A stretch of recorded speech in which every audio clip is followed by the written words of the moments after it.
And we are live.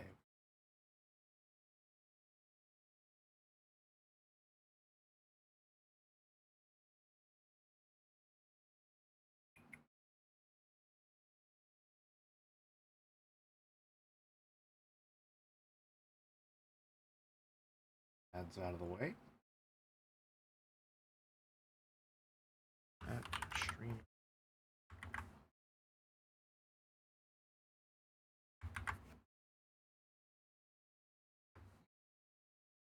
We go. Good to go. Hey, Warren Burden. Good to see you. Start it up. Little pre-stream snack.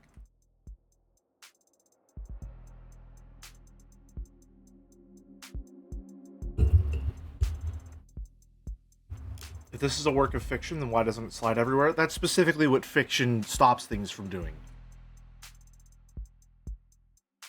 Jellybean stream? I thought today was going to be filled with work for you. I work nights, luckily. So even when I work, I'm still able to stream. And I work very late tonight, unfortunately. But fortunately, that means we'll have plenty of time for stream. I'm very late on stream, however. I apologize for that. Because of football, indeed. That said, the Patriots won yesterday, which means no more home games for the Steelers. Thank God.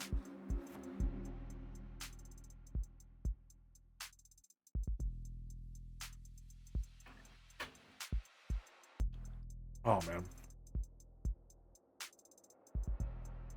Responsible young Chen. I don't know about that, but I appreciate it nonetheless.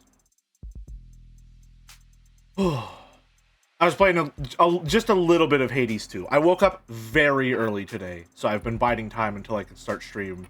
And then it turns out that, yeah, Hades 2 actually gets pretty good once you're into it. It just starts very, very slow for a roguelike.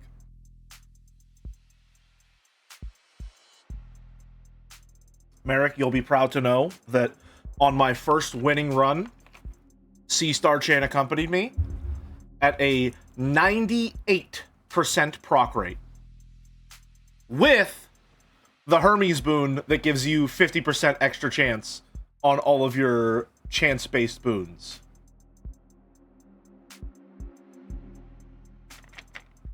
Would anyone tune into a new stream when they get met with 3 minutes of ads? Most likely no. However, in the off chance that someone tunes in during the hour that they're disabled after those 3 minutes, that would be really nice, which is what that's against.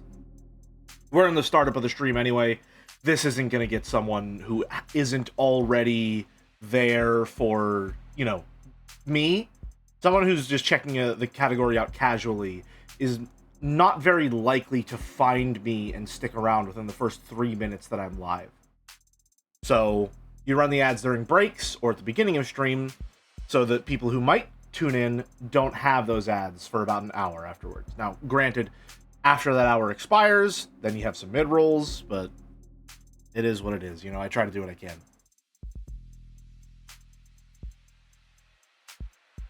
Anyone tuning in the first 3 minutes of stream is coming from a different type of link. Exactly. Yeah. They are coming here to the stream not because they're browsing the category, but because they're a follower or they're in the Discord or some other thing got them here that early. Which is why running ads then is beneficial.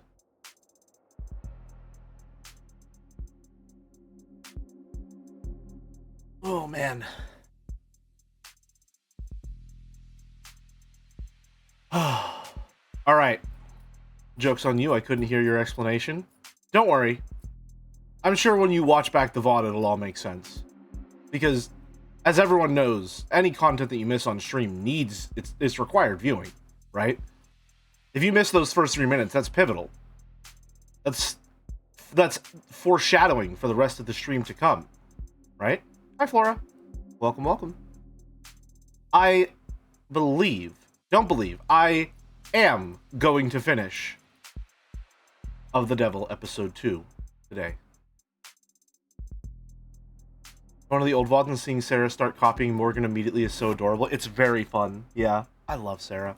Probably my favorite character in a cast of awesome, just unbelievably well-written characters. That's maybe hyperbolic praise, but I love almost every single character in this cast. All of them are hits. There's maybe a couple that I'm like, about, but I don't think there's any character that I'm looking at and going, oh, they suck. I don't want any of them anymore. At the most, a character is, or at the least, a character is perfectly serviceable for their role within the story. Which cannot be said for some characters in Ace Attorney games.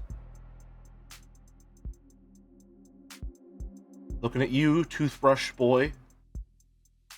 Oh, God. What was expected of a game like this? It's incredible writing, and that's not to throw shade at them. Oh, yeah, no, absolutely. A smaller scale production like this, having writing this polished and production value, a presentation, shall we say, this, what's the word I'm looking for? Consistent, maybe? This game is always firing on all cylinders, at all times. It's extremely impressive for an indie production to be as incredible as this is.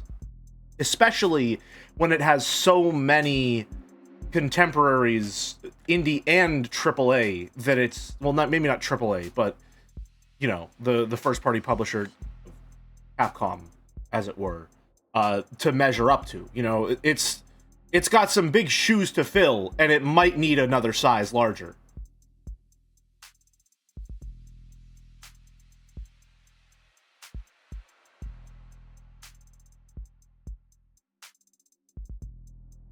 I got a salad for lunch instead of free fajitas to be here. My condolences. I made chicken quesadillas for lunch before I started stream. Only one writer, not even a copy editor listed. Damn good writer. Damn good writer. If that's the case. And even, shall we say, equally good editors, if they're credited. Oh, not even a copy. Okay, well, no editors. Damn. Quesadillas have no reason to be as good as they are. It's carbs and fat. It's fried bread with stuff in it. It's usually cheese. How could it be bad? Like, for the same reason that so many people love bread and butter or just buttered toast. Bread and fat taste good together. It's awesome. Life is simple sometimes.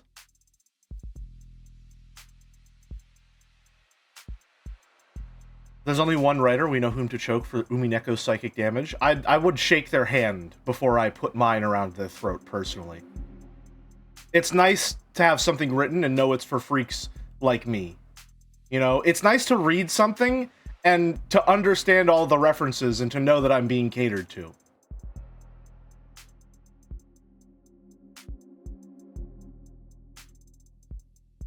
You know? Do you think we could get them for Jadseya? I mean, if they win an award... Listen, I can't say no. It's just impossible for me to say no. Because with an email, Mouse got Ben fucking Starr in Jadseya. The first year we did Jadseya, we had Greg Chun. Like, yeah, man, it's definitely possible. It's definitely possible. Like, what am I supposed to say? No, I don't think we could get him. I think Ben Starr is probably an easier get. Hey, Ben reads his emails, right? I don't know, man. You think he could even filter through all the spam about his yachts? It's possible.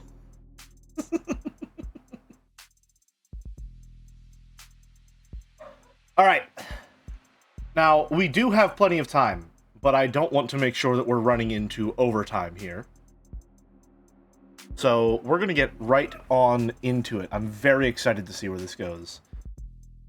Last stream, we did some theorizing, some hypothesizing, and most of it turned out to be correct, which is a very, very fun feeling. So let's get to it.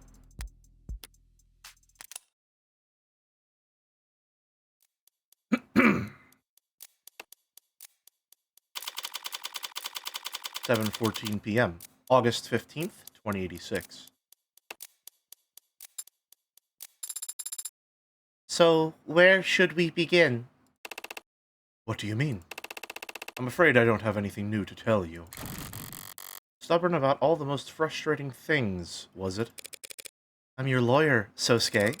We're sworn to always do what's best for our clients, their rights, and their privacy. To an extent that many consider extreme, we are unable to disclose incriminating or otherwise problematic information that our clients give us, no matter the circumstances. This whole system is designed to benefit the defendant. So it really upsets me when I find out that my clients are lying to me about vital information that could help me save their lives. You're troubled by the nature of my work as the Hound. You're adopted. Yes, from the Hayakawa. That's bullshit. You know it. I know it. And people whose opinion you respect know it. Fine. All members of the military have extensive DNA samples on record. If I subpoena... Alright, stop! Just stop. Does the military keep all its members' DNA on record? I don't know.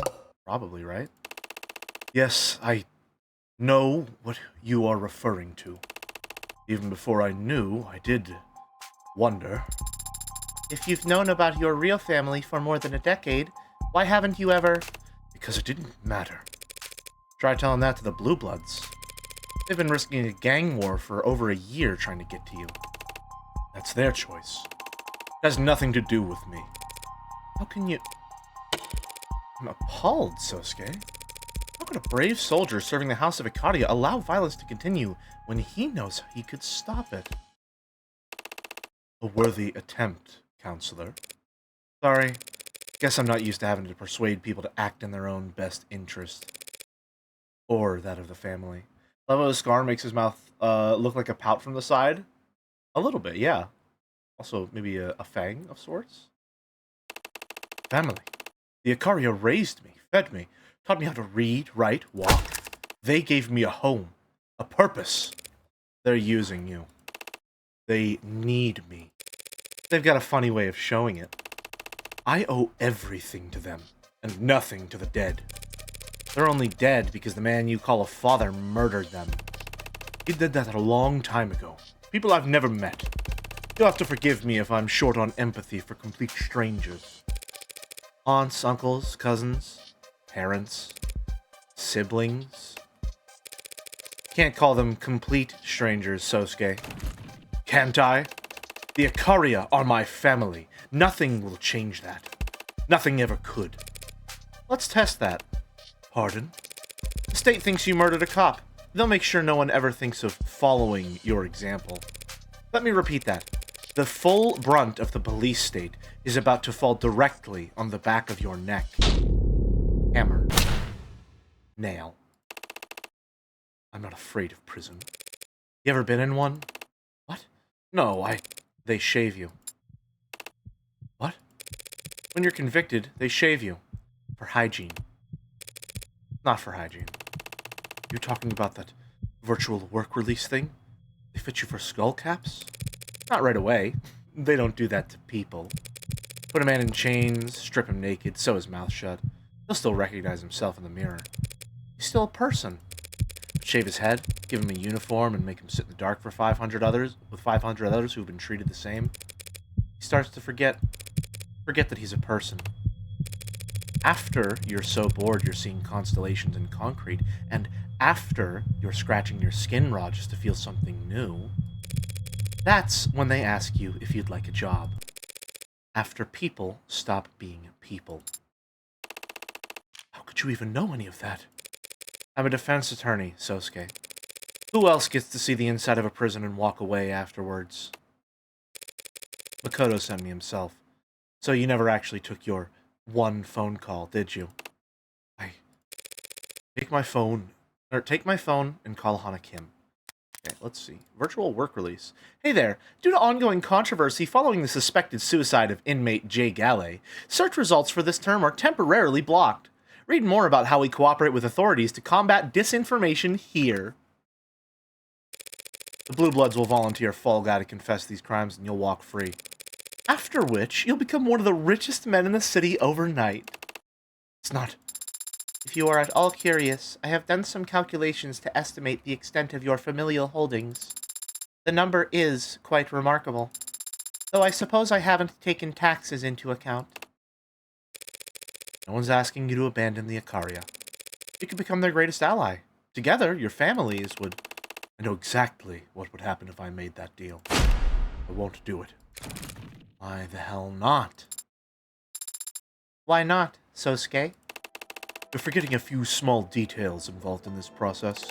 Namely, disowning the people who raised me my entire life, and claiming myself before the world as the son of people I've been fighting since I was a teenager. How shameless do you think I am? Daisuke, that man raised me like his own son, and in return, I can't throw away the name he gave me, just for goddamn money. Treat your men how you would your own beloved sons, and they will follow you into the deepest valley. Is that it?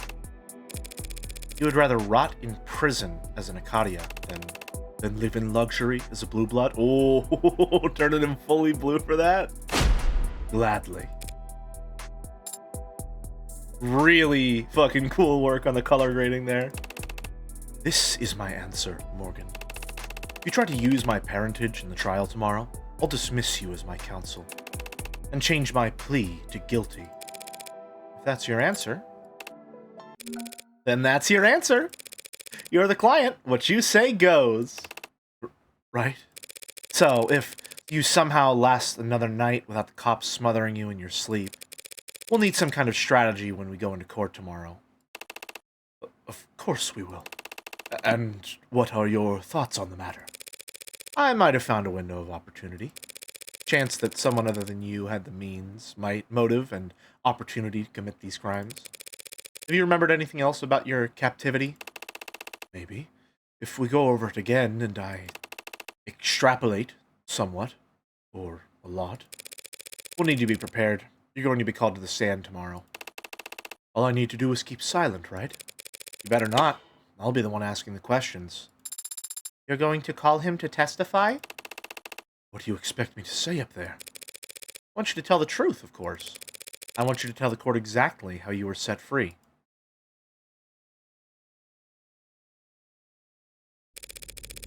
Alright, you good taking another shift? He's infuriating, but I'd rather he didn't get shanked at the moment. Of course, Adonai. Detective London will be back shortly, and I'll make sure Sosuke's monitored all night. Basically never helps to testify in your own defense. That's why we're taking a gamble, baby. What is it? You can ask me to explain his decision? Because I'm done trying at this point. I don't think his decision is that confusing. He wants to be loyal to the people who've shown loyalty to him. Shown loyalty. Need a microscope to see it? Spot any members of the noble house of Ikaria around here? Are they hiding under a box somewhere? The people who've shown loyalty to him historically. His decision doesn't confuse me, but his choice of words. He considers the Ikaria his true family, yet he again spoke of a debt to them. That seemed odd to me. What do you think? I don't know. Do they really shave everyone in prison? Or was that another bluff? Not everyone, no. Only everyone who can't pay the fees.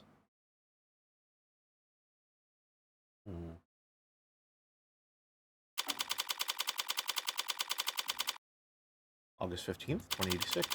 Morgan's apartment. Ooh. A good puzzle feels satisfying to complete. Like a good story, it maintains its appeal even when viewed in hindsight. A bad puzzle doesn't make sense after you finish it. The picture's there, but it's muddled, vague, and you feel like an idiot for bothering to piece it together. Sosuke Ikaria is that kind of puzzle. I fit every edge to every edge just so, but the result wasn't satisfying. An infuriating client to cap off an infuriating case. Having to keep track what the cops know, what the Blue Bloods know, what the Ikaria are hiding, what Emma's thinking. What I've learned, what I know to be true, what I can prove, and what I can actually say. And even after all that, getting kneecapped when my client refuses to play his best cards. I want to clear my head. Maybe empty it. Watch? Don't feel like finding something to stream. Sarah's messed up all my recommendations anyway. My home pages used to be great, tuned to a T. I'd get closed-circuit footage of industrial machine accidents and gun disassemblies with no commentary in the title. Now it's all street workout videos and film director tier lists. The end result of my my internet history looks a little more random to an outsider. I guess I can forgive it. But if she ever gets me added to a mailing list for diet supplements, I'm fully revoking her net access. Morgan didn't strike me as a Live Leak fan. I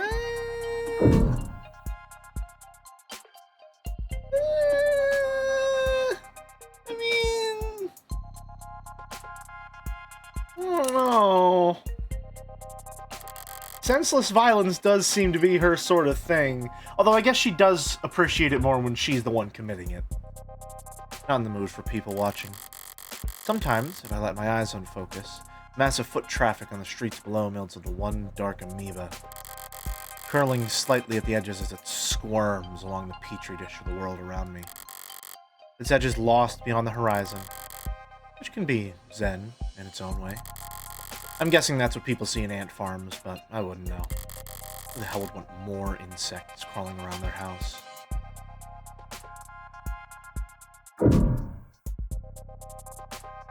Bake? I'm not hungry. Baking is satisfying. Applied chemistry, which is just applied math. But the cleanup isn't fun.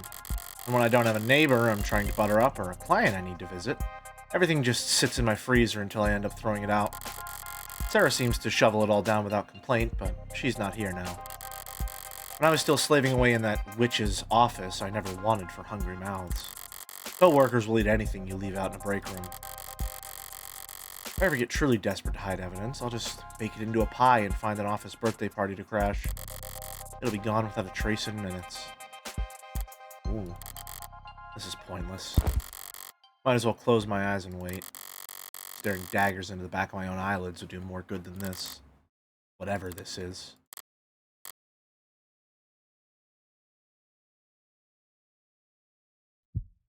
Hey, cool kid. You go to jail for starting this pyramid scheme of an extracurricular activity. Does that help or hurt your chances of becoming a lawyer? You're trying to recruit members because if you don't hit critical mass, this all falls apart. It's exactly like a pyramid scheme. Well, I don't know.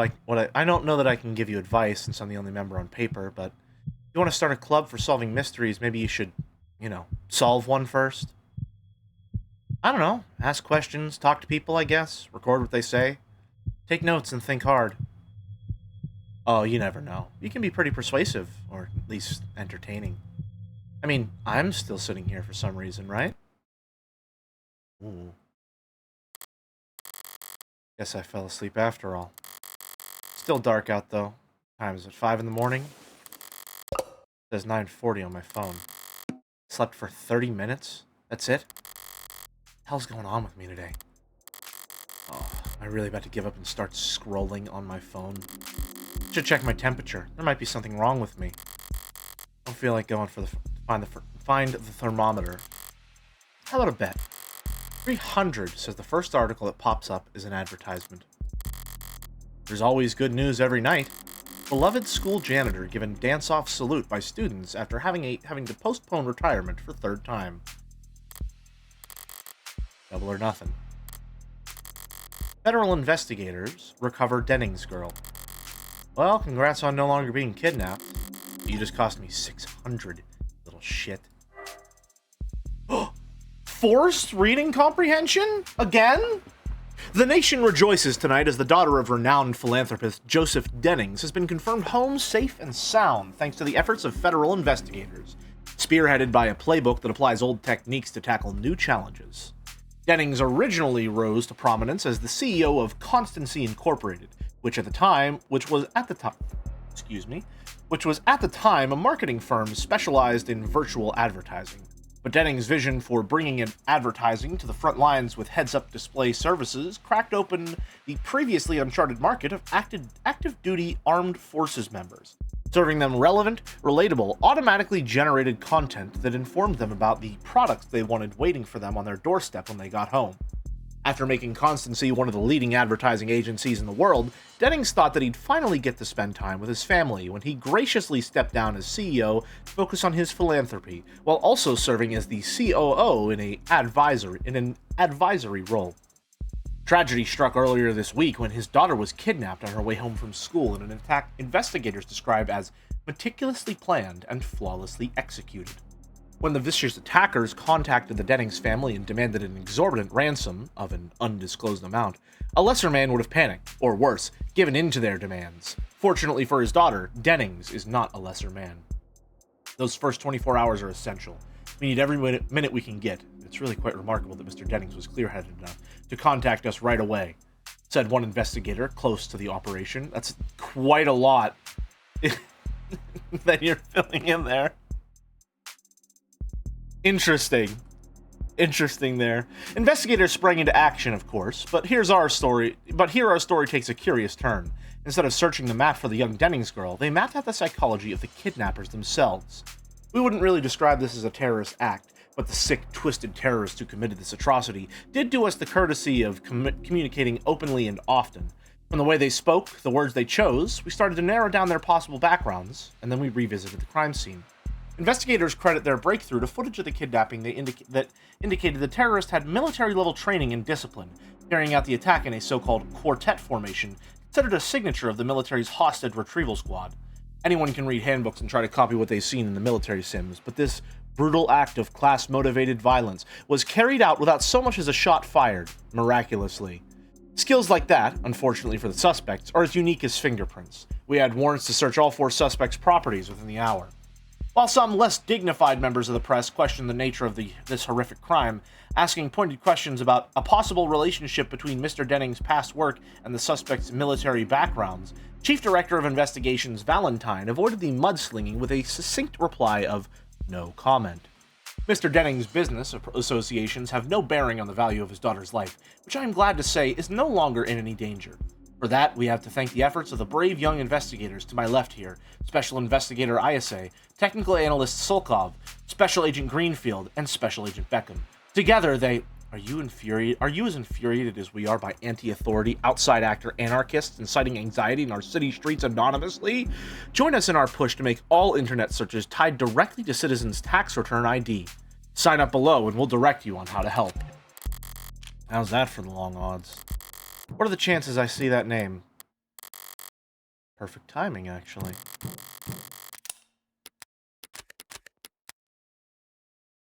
Maybe chewing out Mireille was for keeping me in the dark is just the nightcap I need. That woman was like a black cat. Charming. Oh! Hang on, that nap doesn't sound like Mireille.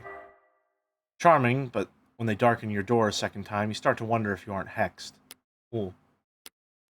Hang on, that knock doesn't sound like Mireille. Boy, voice almost sounds like... Hang up already, you shit. I better check the door cam. Oh! Hello! Morning, Lurf! Happy Lurf Day! Detective, is that you? Open up. Pardon? Zed, open up. Hang on, are you... Don't pretend you can't hear me in your little creep cave, you little creep. Detective Reyes, are you drunk? Yes. No. It's a crime for you to ask me that. Oh. I can just wave my badge hello to the door cam. And my door just unlocks like that? That cannot be legal. Oh, it's not legal. What? Wait, what model of your door is it? Oh yeah, this model door in the city zoning, it is legal for me to unlock. It is legal for me to unlock your door like that. Guess Han had a point. Needing to make spare keys is a fair trade-off to avoid this bullshit. Since you just invited me in, I did not. Here I am, above the book. What's happening right now? Why's your ceiling all the way up there? Who'd you kill to get a place this huge? What do you even do with this much space? Hang from the rafters like a bat? Echo? The free furry Echo. What is this, Hades 2? Detective, this is absurd. Does anyone even know you're... Does anyone even know you're here? Ooh. That's fucking scary. Oh my god. Wait, what? Let me check. Detective Reyes, badge number 10806, reporting on all channels. Self-assignment, protecting surveillance, suspected criminal target, threat assesses medium to low target capabilities, not a threat to self or others. Reporting in from... What's your address? Do not dox me to every cop in the city, Reyes. Reporting in from address withheld. Any copies? Over. Copy. Copy. Cam saw you enter the building. Copy. Reading your bio monitor. Got you 10-806. Have a nice night. Have a quiet night. You finished? Hey, where's the snowball? What? She waves her hands in a rough approximation of something cloud-shaped. Snowball, porky ball, matcha ball. Sarah's doing her job. Likely story. Probably make her sleep in a coffin in the parking garage. Going off of David's setup, she might be more comfortable if I did. Is this booze? That's water. Ugh, God.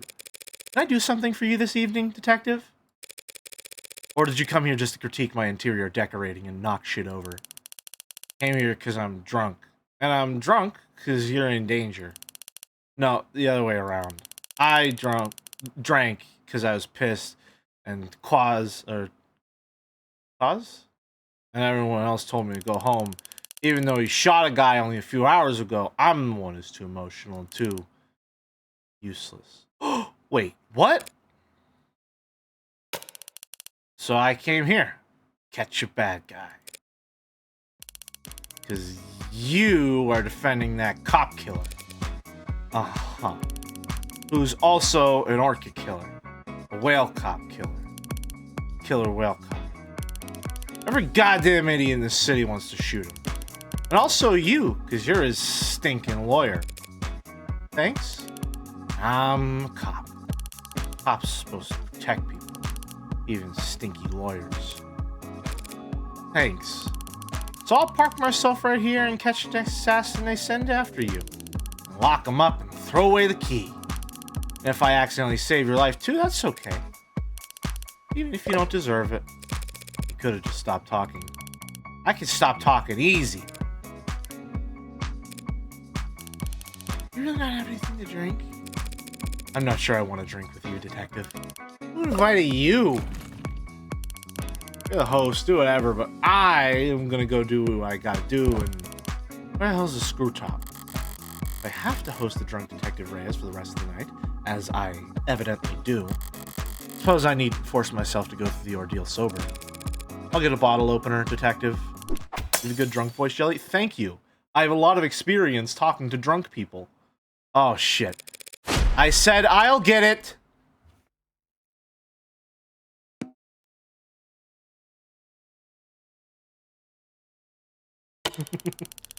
Wait.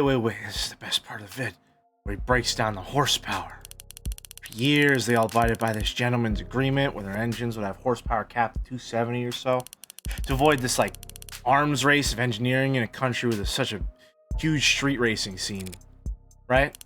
But the crazy part is, it was only ever on paper. They were building and selling cars with 300 plus horsepower. They all just listed the horsepower as 270 domestically. Yeah. God, everybody knew it. I mean, they were selling the same car with the same engine, the same goddamn torque rating in two different countries, and they were saying, oh, I don't know, I think it's only 276. That's crazy. I was born in the wrong generation. I'll die without even knowing what gasoline smells like. Gasoline is odorless. What? It's odorless. They added a strong smell during refinement so that leaks could be noticeable. That's natural gas, you dummy. Scare me for a second. Jeez. If you're gonna try and ruin something for me like that and never had a chance to experience it, you better get it right. There's no difference between gas and gasoline. So, you knew Chopin? So you knew Chopin? God. We dated. Okay, happy. I wouldn't have guessed that. For how long? Once. Which is not a lot. Duh, I know. Such a shitty date. His uniform. Supposed to salute. God, he was cheap. Said, what did you tip the bartender? And he got all confused. He just handed me 2 cans. Why would I tip? Because you tipped the goddamn bartender, man. That's why. I'm always telling someone grew up with money. Maybe they just can't hide it. Maybe none of them ever learned the decency to try.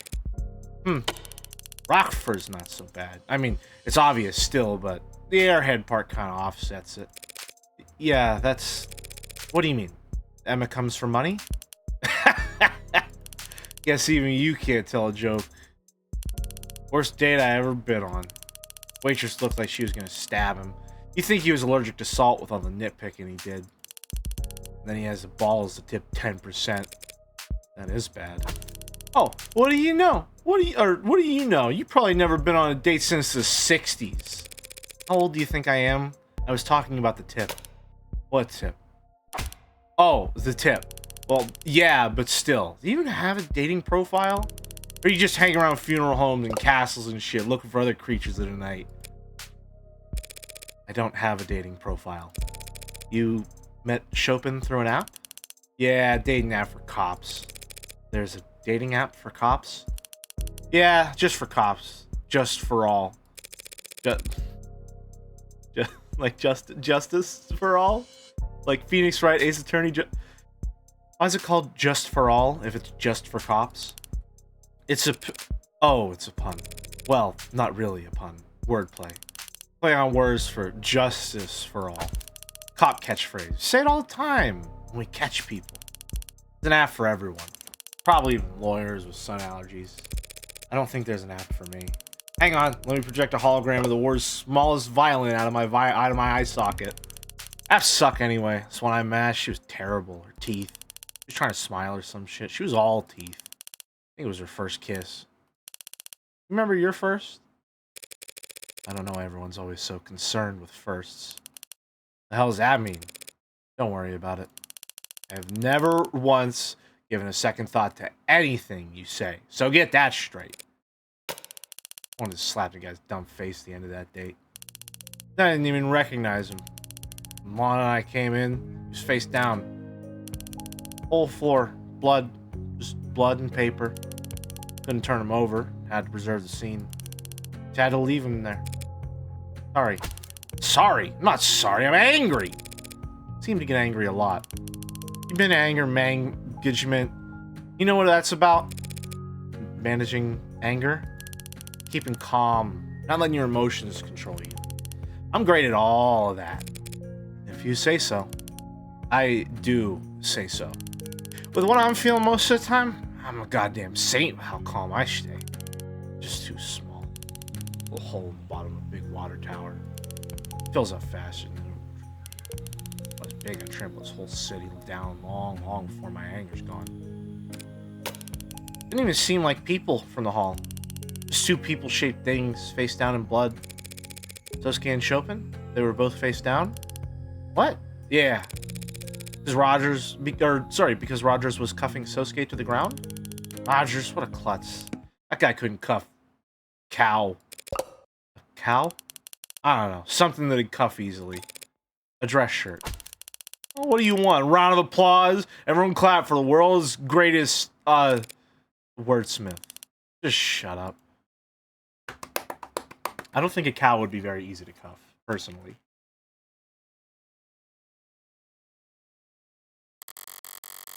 Persuading her to remove her shoes and socks before tossing her up the stairs was the very upper limit of my patience. Making it off the floor and onto the bed is up to her. I don't care. I can sleep on the couch. I could sleep in my chair if I had to. I can fall asleep in any position, actually. It's not actually worth bragging about, especially to myself. And now a homicide detective knows where I live. Guess the address is on the business card. Downside of a home office. Learning Reyes is a bad cop specifically because she's a good person. Yeah, very nice scene. Also, interesting that Rogers didn't cuff Sosuke?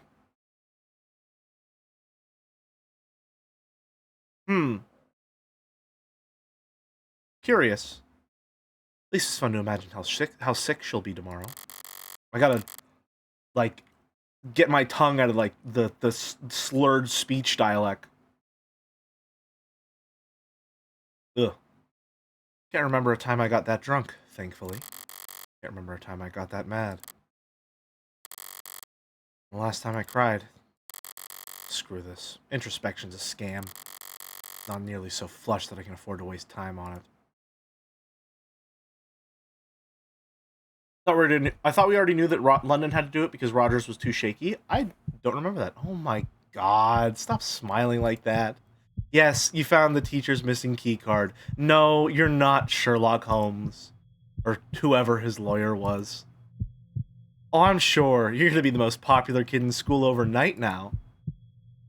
Well, I wasn't being that sarcastic. You better hope it's somewhat true. Deadline for your little club sign-up period is next week, isn't it? Actually, you'll need to find 4 members. I'm gonna be out that day. Family thing. What a face. Show everyone Puppy Dog Eyes that pathetic? Or you show everyone Puppy Dog Eyes that pathetic? Look, if you're gonna be a lawyer, you'll need to get better at reading fine print. See, you need 5 members to found a club, but if you have at least 2 students present at the qualification time, you can get an extension. I mean, even you can get 1 person to join, right? Just use that winning personality of yours. Family thing. I can't say no. Nothing. I didn't say anything.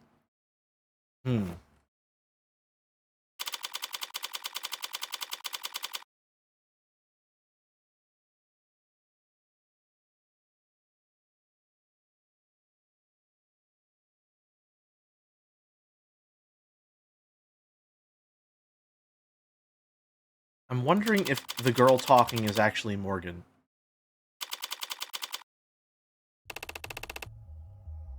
Even though, assumably, it's her dream, we're seeing it from her perspective. And we're supposed to believe the red ellipses is her, since that's her color.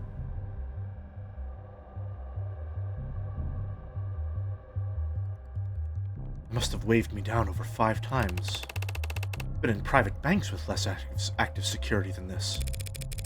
Were they private banks that had recently had a shooting? No. Oh, shit! Bandage is gone. Then the comparison seems flawed. Armed guards in the halls, drones outside the windows, androids standing firm in the streets, triple spectrum scans at every entrance. They really rolled out the red carpet for you this time. If they were this concerned, why didn't they just move the trial outside of the city? The district attorney said as much, but the city council overrode them. The district attorney? You mean Ms. Rockford? Ms. Rockford's boss. Word of the attack yesterday is already trickling out. They can't afford the delay, or it'll look like they've been successfully intimidated. There's such a thing as overcompensating. Not on the stage of security theater. Were you able to look over the DNA analysis that Cyanus completed, Adonai?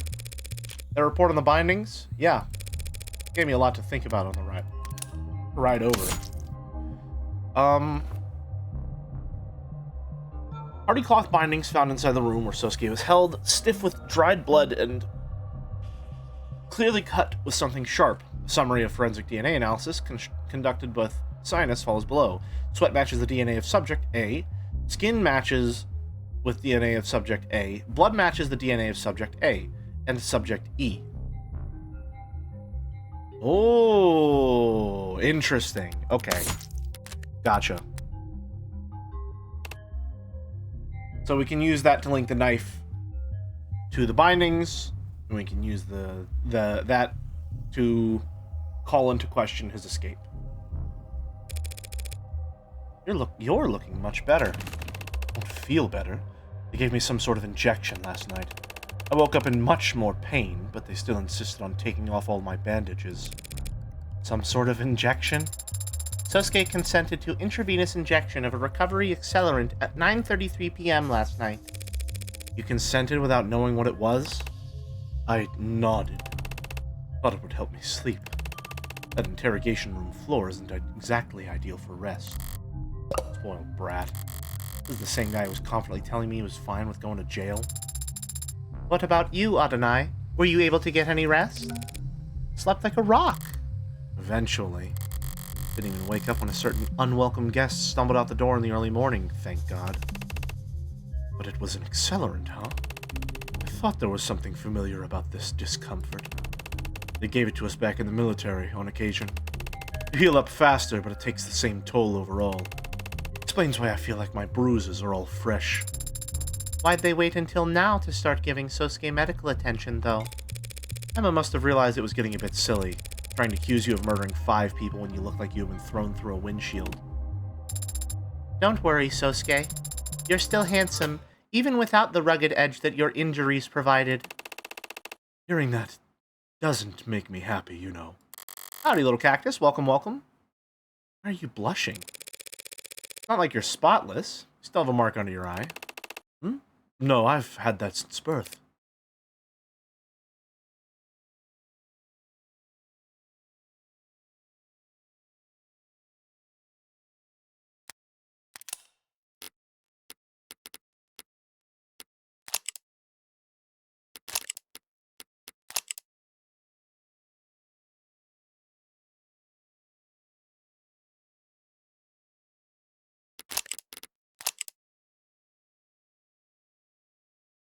Those are piercings.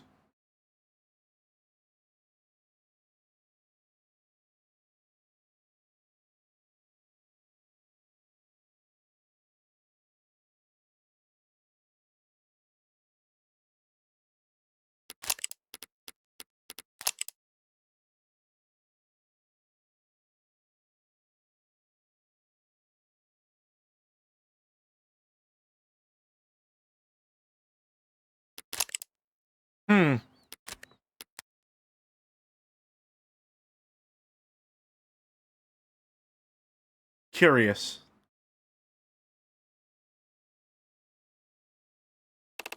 Maybe this is a lot more like Fire Emblem Fates than I reckoned. I was told once that it's charming. How'd you bring it up? Is it not charming? Needy.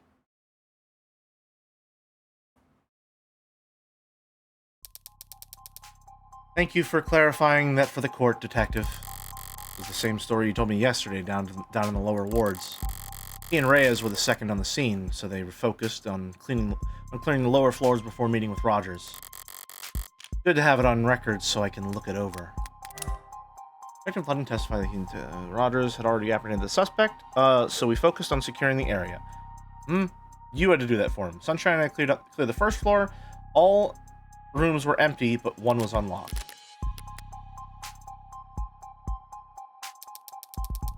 As for the next item on the docket, calling the defendant to testify, seems like it's going to be a nothing burger. Not entirely, Your Honor. My client waives his right to decline. Does he now?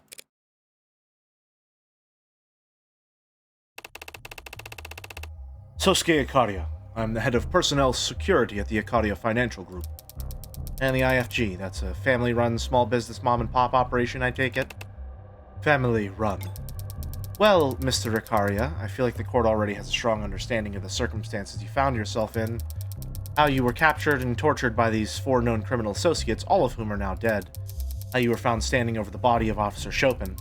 And I suppose all anyone can ask is, what do you have to say for yourself? Can only tell you what I remember, even if it's mostly pain. How about after the pain? How did it end? I woke up to the feeling of my blood drying on my skin. Familiar sensation for a head of personnel security, I assume? Objection. I can answer. It was a novel experience.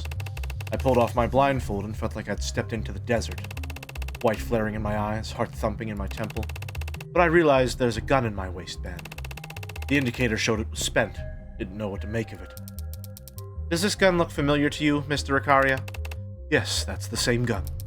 Let the record show that the witnesses admitted to wielding the same magus that used to kill 2 of the victims. Is this okay? Stumbled forward towards a door, and past it the whole room seemed red. And after that, you don't remember? Anything else you'd like to say to the court, Mr. Ikaria, before we finish? There's one more thing I recall. I remember holding my sword. So he admits it? You remember holding your sword. Oof, that ain't good. That's very interesting of you to say, Mr. Icaria. It was on the ground, and it's important to me, so I bent over and picked it up. Do you recall the next thing you did with that sword, Mr. Icaria? No. The next thing I know, I'm being transported and read my rights. I see. Your Honor, do we feel we need to continue? Sosuke is the defense's witness. Morgan should be doing the direct examination first. Emma gets the cross. Interesting. This is why you don't have the defendant testify. Any information you give could be given by your lawyer without incriminating yourself. Listen, man. It's the far-off year of 2086. I don't think your small-town, simple country lawyer tactics are gonna work here, alright? We're gonna have to go for some stupid shit. The trial. Ouch! Ready to begin cross-examination at any time, Your Honor. If you insist! Round 1. Fight! Surely we are past round 1 by now. Cut bindings. Yoru. And the Magus. I woke up in that room blindfolded and in pain. Managed to untie my bindings and stumble forward. Okay, so it's... Untie the bindings because the bindings were cut. So I noticed the gun sticking out of my waistband. I was alarmed, but the ammo was already spent. When I stepped through the door, everything on the other side was red. All I could think to do was bend down and pick Yoru up off the floor. The next thing I know, I was in an ambulance, having my rights read to me. Sosuke isn't lying about anything, is he? No, he's just subconsciously glossing over a certain key detail. All the trial prep in the world can't undo multiple concussions, I suppose.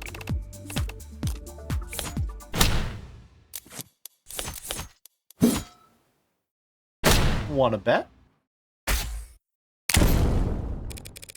Sosuke couldn't have untied his way out of his bindings. Not when they were very clearly cut by something sharp. Objection to a statement from your own client now? Or objecting to a statement from your own client now? What do you mean, Morgan? These pieces of cloth were recovered from the room you were held at, where you were held, Sosuke, and they've very clearly been cut. You didn't struggle your way out, you cut your way out. Yes, now that you mention it, that's right. I cut myself out first. Your Honor, the people ask that the defense do their testimony coaching before the trial begins from now on. As it stands, this has been a colossal waste of time. Yeah, I mean, this detail probably isn't important, right? It's very important, Your Honor. If he used the blade to cut himself free from his bindings, that means Sosuke couldn't have gotten free until someone handed him a blade. Meaning that the people's theory of a daring escape mid-interrogation is doing just fine. Thank you for asking. None of us in the court here today seriously believe this man or his memory can be taken as the truth. Then forget him and just look at the bindings. They're hard, physical evidence, and they had to have been cut by something sharp. What do we know that fits that description? You think it was Yoru? His captors kept him bound in the room most of the night, then cut him from his bindings with the sword to bring him into the main room for questioning, where he turned the tables on them before slaughtering them all. Badass. Well, Counselor, are we done here? Could the katana have been used to cut those bindings? Look at the actual bindings themselves.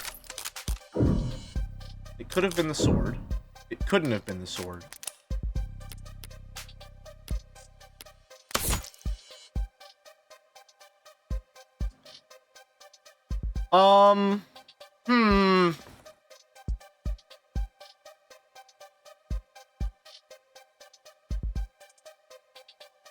No, it couldn't have been the sword.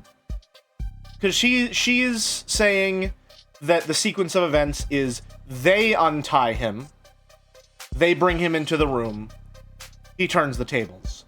But if Miller's blood is on these bindings, then clearly he was killed before the bindings were cut.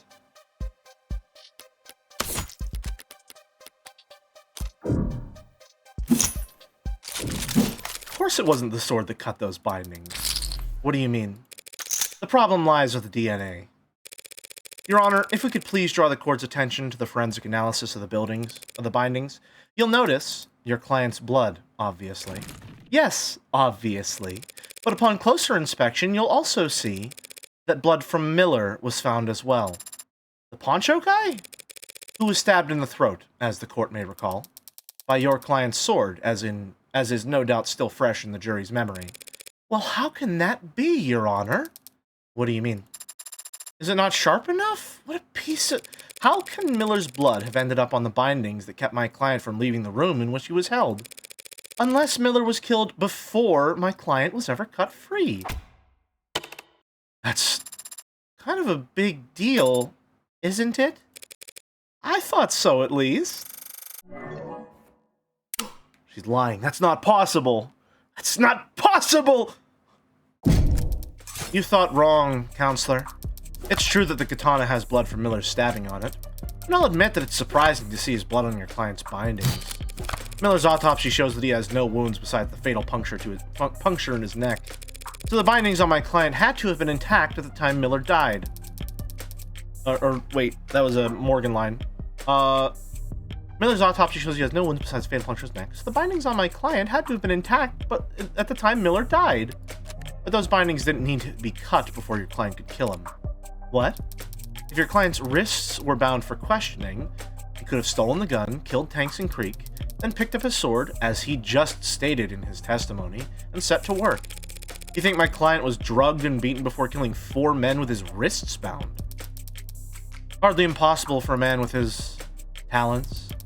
And there were no other explanations for why he would have cut his bindings with a sword that, as you insist, must have already been used to kill Miller. No other explanation. Not even if he used something else to break out of confinement?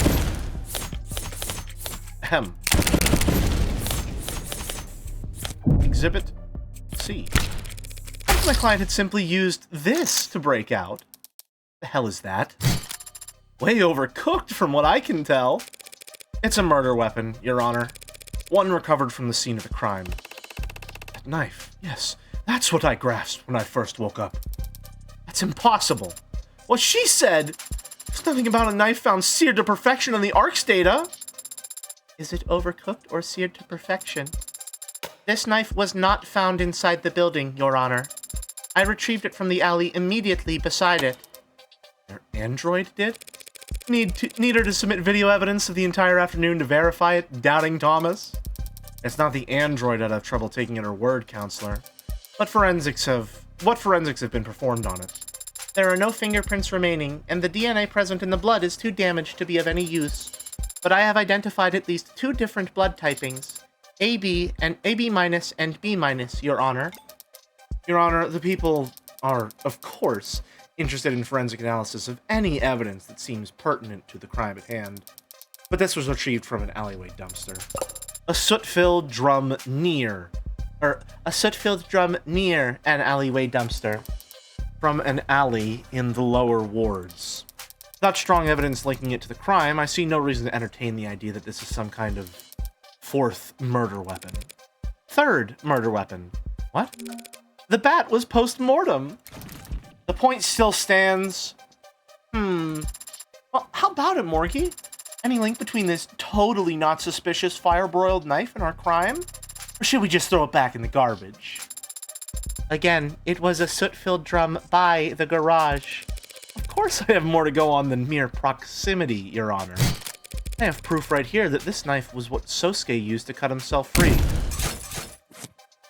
Sosuke's med records, Yoru.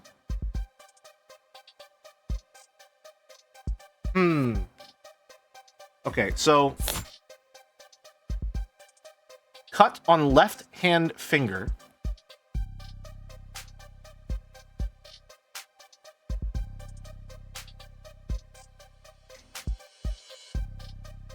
Oh, hold on a minute.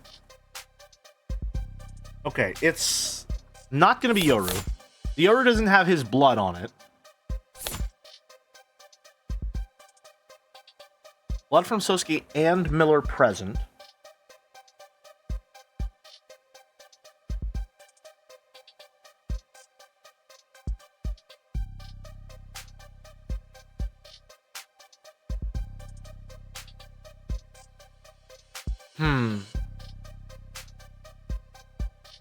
Yeah, no, I know the blood type here. I'm just wondering if it wants me to present this one because... Yeah, we don't know for sure that the blood on the knife is Miller's and Sosuke's. We know the blood type is correct. But it's conjecture to say that it's their blood. We can't prove that. We only know that it's their blood type. I think...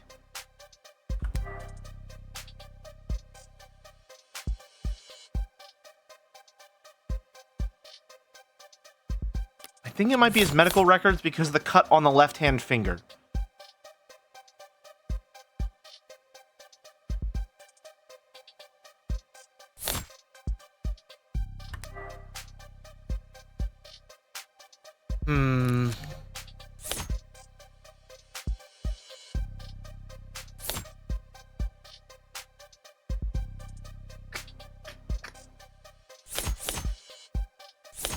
Why is Yoru even here?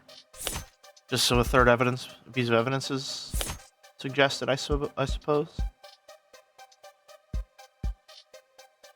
I feel like it's going to be the left-hand finger.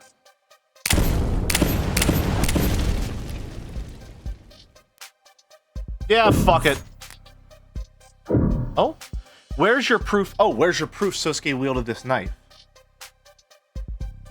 Okay. That's good to know. I wish that was just always up. Little player feedback on this one. I think that should just always be displayed. Personally, I don't think there's a reason to not always have that be displayed. I think that should just be there.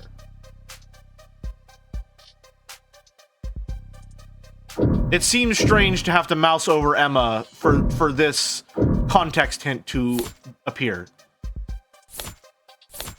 I'm gonna say it's his medical records. Got it! Just take another look at that. Your client's medical intake record. This one was the hardest one, IMO. Well done, Jelly. Thank you. A little late to still be drumming up sympathy, but if there are shirtless photos in the file, I suppose I have a duty. There are. What? I did not remove my shirt for... If I may please direct the court's attention to one specific item. Slight laceration found on left hand. What do you mean, slight? Paper cut? More like a cutting board accident. Neither paints a very gallant picture. But if he had a cut on his finger when he was first arrested, then it must have been sustained around the time of his escape. Like when he was using a knife to cut himself out of bindings while blindfolded. Yeah, that makes sense. Even a master swordsman can nick himself on his blade every now and then. His katana was found with a lot of blood on it, yes. But none of his own. Adonai is correct. Yoru was thoroughly tested and found to have blood residue matching Miller, Trey, and Officer Chopin. But not one drop of Sosuke's. Why are the androids the thirstiest of all the girls present? I don't think that Sarah is thirsty. 80 definitely, yes, for sure. I think Sarah is just appreciating the aesthetics of it all. And the human experience, perhaps. Meanwhile, we have a knife right here, ready to be submitted into evidence and studied under every microscope the state can find, that just so happens to have Sosuke's exact blood type on the tip. AB negative. That blood type doesn't match anyone in this case's full file except for Sosuke. What? I do blood type fortune telling. So I have a hobby. Shoot me. 2 shots, right in the base of my skull. Counselor Morgan. Perhaps you might grace us with your formal request? I call for this knife to be submitted into the record and forensically analyzed as quickly and thoroughly as possible. Because I believe it is the murder weapon that actually ended Miller's life. A knife to the neck would be much easier to pull off than using the very tip of the sword. I'd hypothesize. Nice recovery. Perfect ukemi. Yeah, I'm bringing it back. Graceful fall is still a fall, however. In other words, then, Sumari, You're asking for the medical examiner to reevaluate whether this knife might be a better fit for the wound in Miller's neck. Yeah, did you just repeat what you said, but slightly rephrased? A conversational tactic surpass metal... It's worth repeating, Your Honor. Because the people understand the full weight of what this knife implies. And overturn the entire case in an instant, depending on what Sato finds.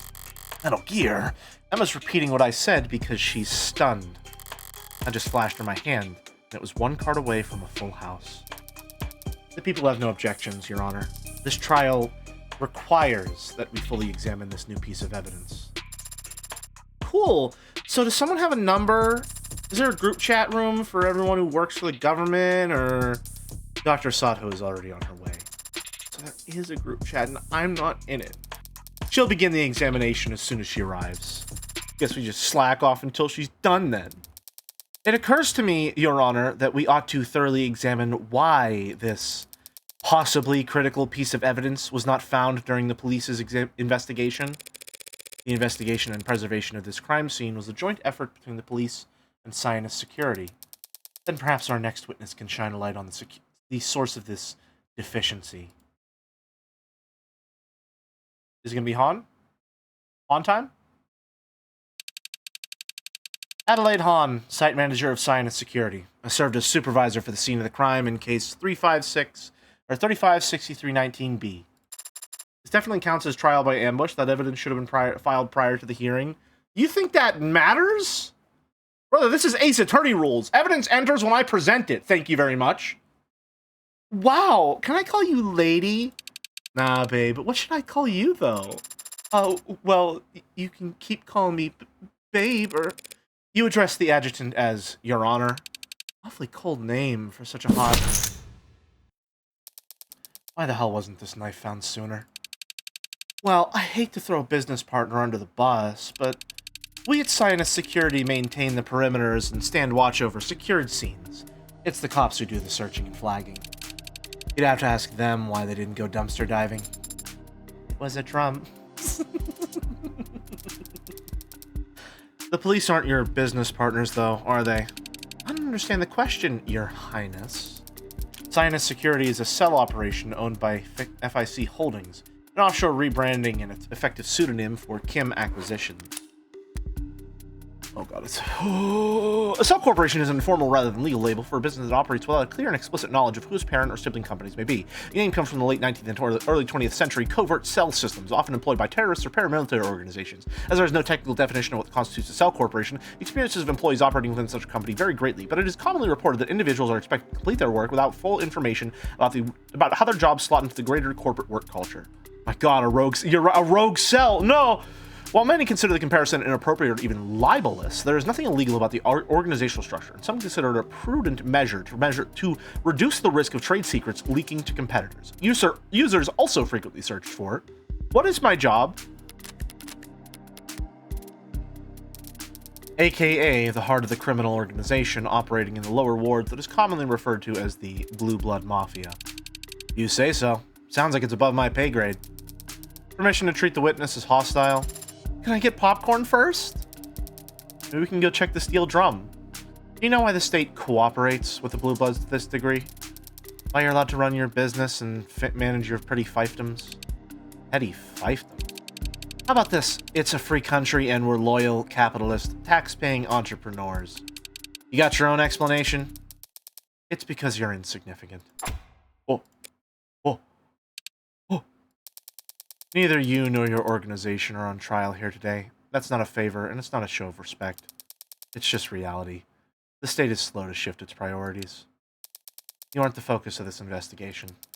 But if you impede this trial's progress by dodging questions and playing stupid, you'll find that the state shifts its attention to your neck very fast. You got questions for me, then? Why wasn't the alley searched? Because the police found all the murder weapons within minutes. No rational person walked into that bloodbath and thought, gee, I wonder if there's a knife buried under a pile of ash in the alley downstairs. Your witness, counselor. My turn. My hunch is right. It'll be critical that I gather as much information as possible about the scene of the crime, and the ways in which it changed after I left. Why did Sinus Security first arrive on the premises? Or when did Sinus Security first arrive on the premises, man? Midnight. About 2 hours after my client was arrested. You're sure? Checked my messages and saw the time right on my phone when we got there. You were there yourself. In trouble with being site supervisor, you gotta stay on site. A lot of naps and parked cars. Han let slip a few details about the building's setup when we first met. Time to get it all out on record. Users also searched for legality of human experimentation and legality of human experimentation if you're a rogue cell. God, I don't know if I want Mass Effect 4 to be good or if I want it to be just a fucking I don't know if I want it to be a fucking gas station explosion or not, honestly. I wonder which would be more fun.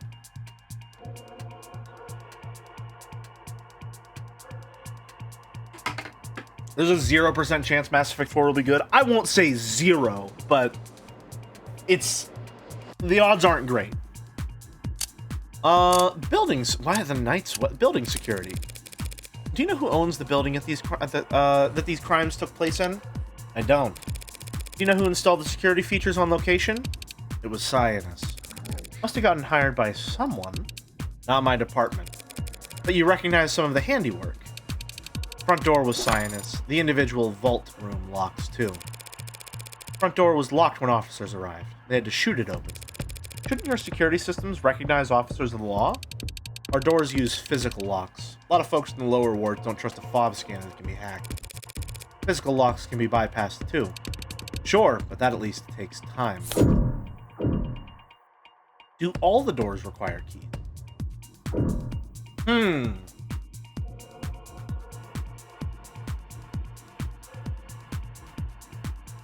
I don't see a reason to ask that, so we'll stay for now. The night's weather. It was a warm night, I'll bet. You asking me about the weather?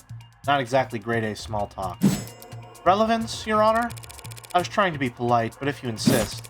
Were the windows open in the building when you arrived? There's a lot of windows. Not sure. The crime scene in the room directly below it. Were their windows open? Yes, their windows were open when Cyanus arrived. Strange. Didn't it rain that night? That drizzle was over before 9 p.m. And even if it had been a downpour, a rain world down, it's not a crime to risk getting your windowsills wet. Alright, so the building wasn't completely sealed by the time you got there. Why was the building soundproof? Feels like an odd question. Bordering on leading, perhaps? That knife was found in the alley only yesterday, even though the police should have searched there. Yep, seems like not everyone did their job. Did you do yours? Was the alley monitored around the clock? It was. Any disturbances to the scene in the alleyway? Or in the alley? No, none. Could this knife have been planted there?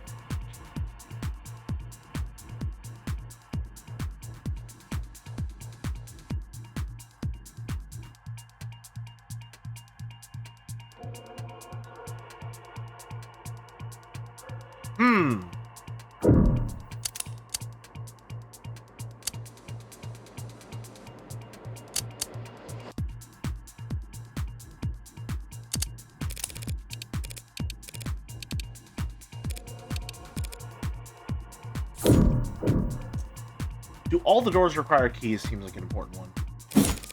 Is there any way to unlock that front door without its key? I mean, you could use a spare, right? Is there any way to lock that front door without its key? Yeah, but the technique's real complicated. You walk out and let it shut behind you. The door is designed to lock behind you automatically. It's a selling point for a building designed to be secure. Thank you. That was a very enlightening conversation. But it raises just one question. Whoever could have gotten inside the building before Chopin and Rogers?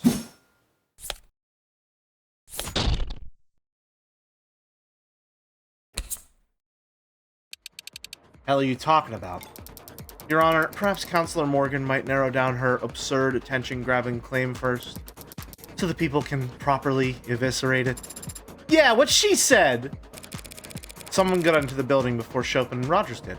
That's become obvious. What are you talking about? The only way into that building was through the front door. Chopin had to shoot it down. Are you suggesting you didn't even try turning the handle first? Raise? The front door wasn't locked? Oh no, it was very much locked. It would automatically lock behind us. No, front door was locked. No, the doors were definitely locked when those two arrived. This witness has testified that the door is designed to lock itself automatically, so it's impossible for the door to have been left unlocked. As you say, but in that case, if we know that the front door was locked all night, we know that the master key was found on Creek's body on the 3rd floor, then where do I even... What the hell are you trying to say, anyway? Just that they had a spare key, or used a spare key. I love this. I love how fucking smug this expression looks. It's so good. Oh, a spare key. How convenient, but completely unfounded. The witness just testified that a spare key is the only other way in, but there's no proof that a spare key even exists. Probably not, no. Probably. The hell about I show the courtroom where it was hidden instead?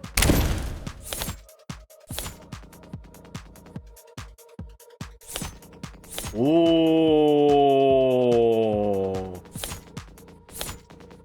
Oh. Oh. Oh. Dumpster? What is your obsession with presenting evidence found in the garbage? I'm going to ignore that comment, and besides, there wasn't a spare key in the dumpster. It must have been underneath it. But is that true? Hey, don't look at me. I have no idea what she's talking about. The dumpster has clearly been moved, as indicated by the markings left behind from dirty rain in the lower wards. You can all see those marks, Counselor, but it could have been moved at any point after the last time it rained down there. The witness just testified that the last time it rained was 9 p.m. on the night of the murder. So what? Your claim is that a spare key to the front door was left underneath the dumpster? Not so dissimilar from leaving a spare key under a potted plant. Or a setting stone, or a Biwa statue. This isn't anything like either of those examples. That dumpster is massive, and its wheels are long gone. Correct. So if anyone had moved it after police had arrived, the cops definitely would have heard it. If it was moved after the rain stopped and before Chopin and Rogers got there, that narrows it down to sometime between 9 and 10 p.m. And, of course, someone would only bother to move a dumpster that heavy if they knew what they'd find underneath it. Someone like...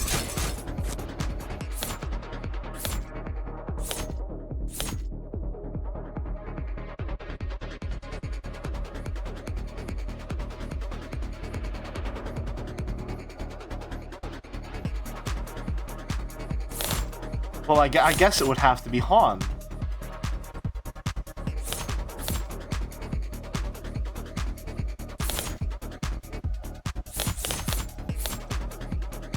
I guess so, huh?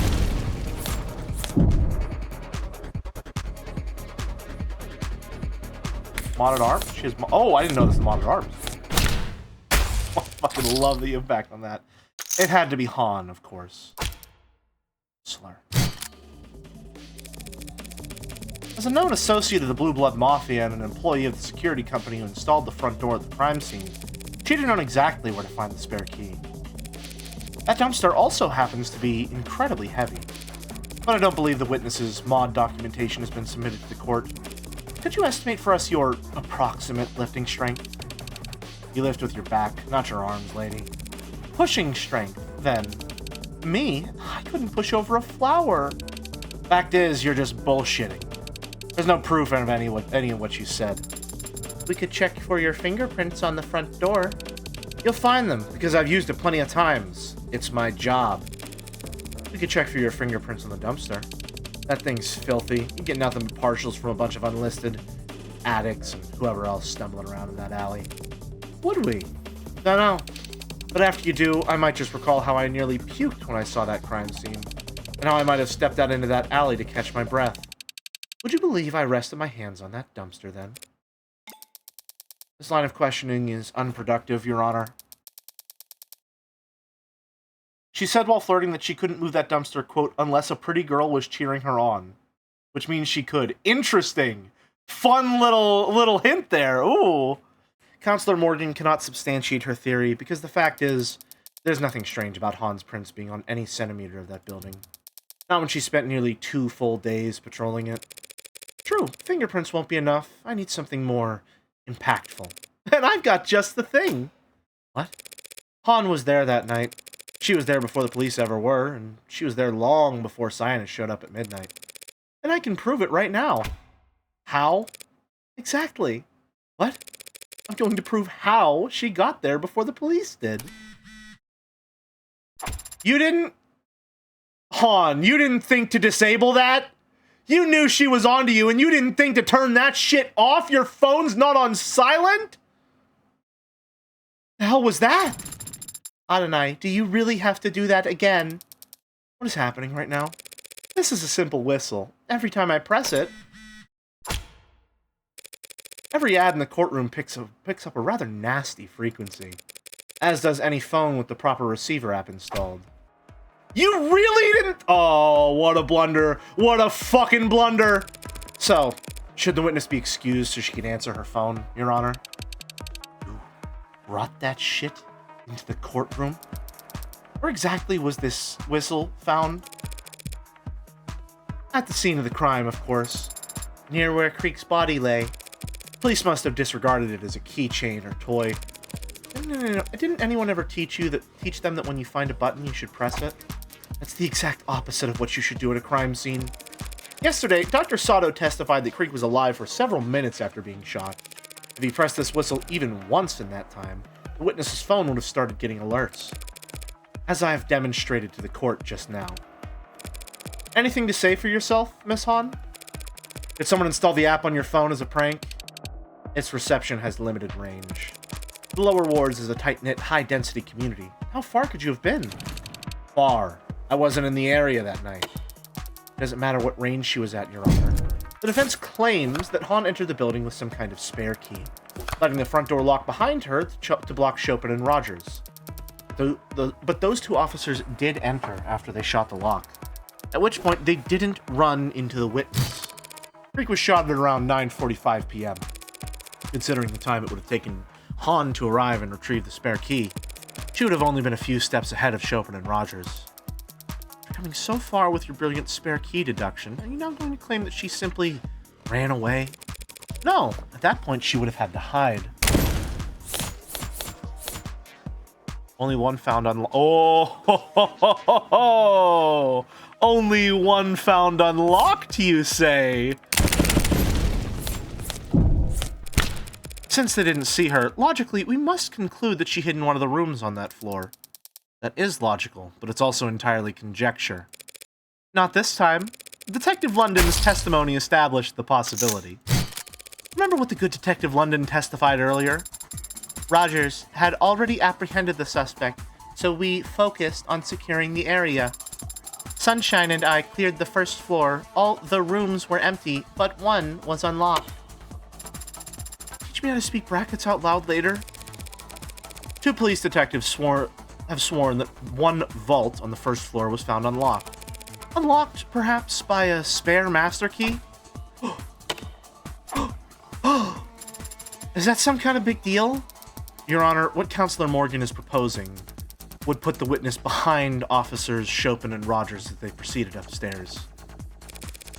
Not a bad place to be, if you want to do some backstabbing. You've got to be shitting me. That's some creative geometry you're employing, Counselor. Imagining the witness is somehow getting positioned behind Tariq Chopin, yet somehow remaining invisible to the eyes of Officer Rogers.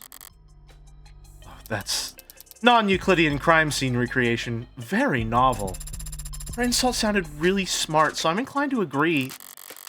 I thought I had something, but when I tried to put the cards on the table, how could Han have gotten behind Chopin at the third floor? Was Rogers distracted at the window, maybe, or... Wrong question. I'm getting ahead of myself, trying to work backwards at this point. Shouldn't ask what Han could have done to get in a position where she was able to kill Chopin. I should first ask what Han would have done to serve her own interests. Your Honor, there's some testimony I'd like the court to hear once more. If you could access the stenography protocol. The what protocol? Was I supposed to be taking minutes for this meeting? I can recall any testimony you want to review, Adonai. If Han won't self-incriminate, then the only testimony that would give me a clue as to her actions would be... I guess it would have to be Roger's testimony, no? Recite Roger's testimony from yesterday. Start from after they enter the building. What are you fishing for? We heard a loud slam. Chopin gets all deadly serious and insists I stay and he goes ahead. That's it. Sound Rogers heard from the alley, the one that made Chopin want to form a pincer. That must have been when Han moved the dumpster. When Han moved the dumpster in order to get the spare key. After the first officers on scene had already destroyed the lock? Oh, right. Well, no, that would be silly of her. Whoops. Certainly that egg on her face. Reminds me of someone else I know. Okay, well, maybe I got a little ahead of myself. Can't imagine who. Allow me to rephrase. The sound Rogers heard from the alley, the one that made Chopin want to form a pincer, that must have been when Han landed on the dumpster. The sound the officers heard was that of someone fleeing the scene. Out the window, down the fire escape, and onto the dumpster. It's a bit of a drop. Even a dainty suspect would make quite the racket using the dumpster lid to break their fall. Your Honor, if we have to entertain this thread of conjecture, might we at least ask for proof that it ends somewhere impactful? I hear ya. Counselor Morgan, take this one seriously. You're telling me that? What exactly are you accusing this witness of? You prepared to accuse Han of having murdered Tariq Chopin? Yeah. Yeah, absolutely. Where else would I be going with this? Obviously I am. Counselor, you am joking. Well, okay. What are we doing here then? My theory's right, then it was the sound of Han fleeing the scene that caused the cops to split up. In other words, Sumati, the time she left, Chopin was still alive. Well,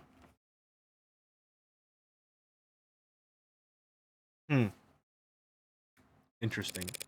She's been uncooperative and has lied on this witness stand. But Ms. Han didn't kill anyone. I see. I'm getting a lot ahead of myself, it seems. Oh, that was anticlimactic. I mean, perjury? Who even cares? Perhaps now, Your Honor, the court can get back on track and bring this witness's testimony to a close. And considering the fact that she may very well have perjured herself, I think it might be better to use the court's time. It might be a better use of the court's time if we cleared the room for the remainder of this witness's testimony. No objections, Your Honor. Okie dokie. Bailiffs, clear the gallery and remove the defendant to a holding room. Forcing us out? The hell? Hey, tag along, would you? With Sosuke? Can't let someone with a concussion fall asleep, right? I'm certainly not still concussed at this point. See, he's delirious. Trust me. Very well, Adonai. Good luck.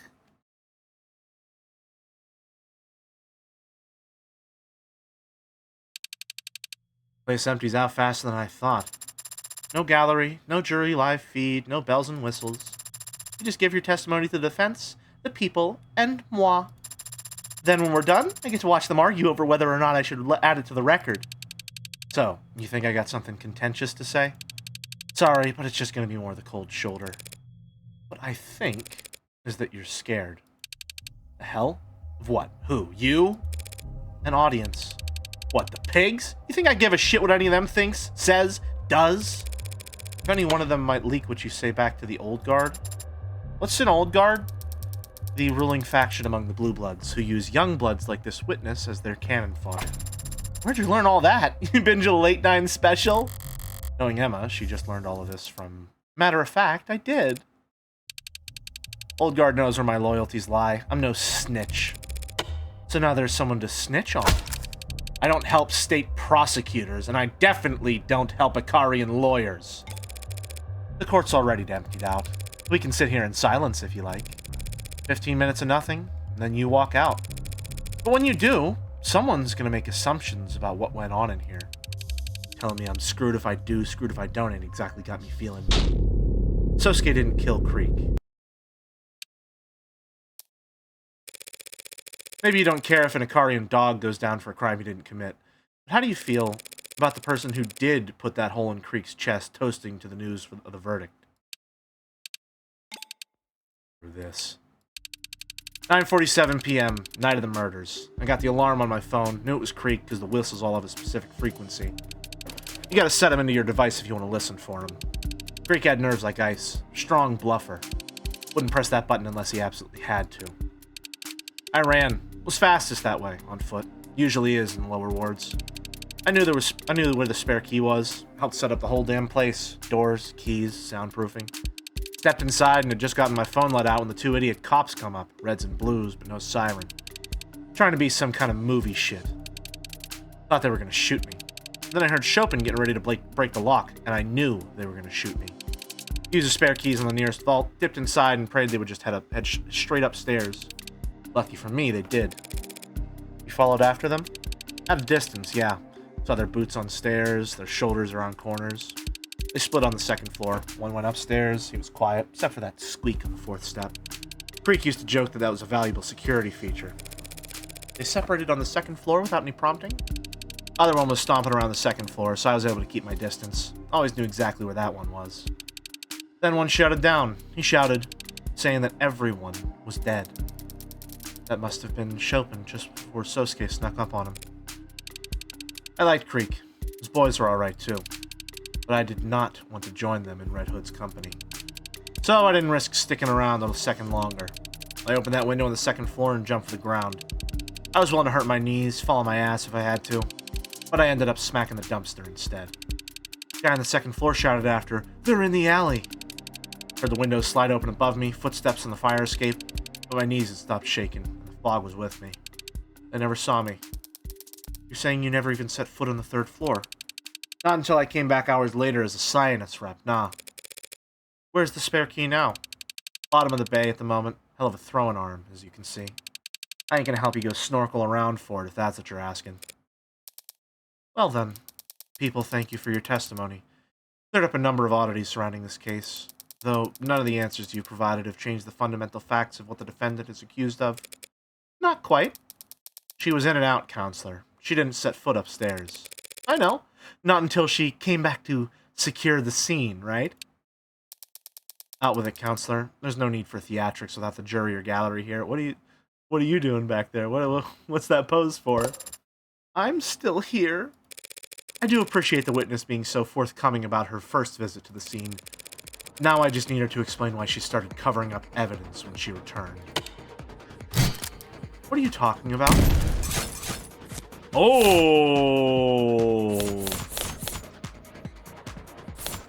Of course, right. How could we forget about this banger here? Why go to such effort to hide one small scrap of paper?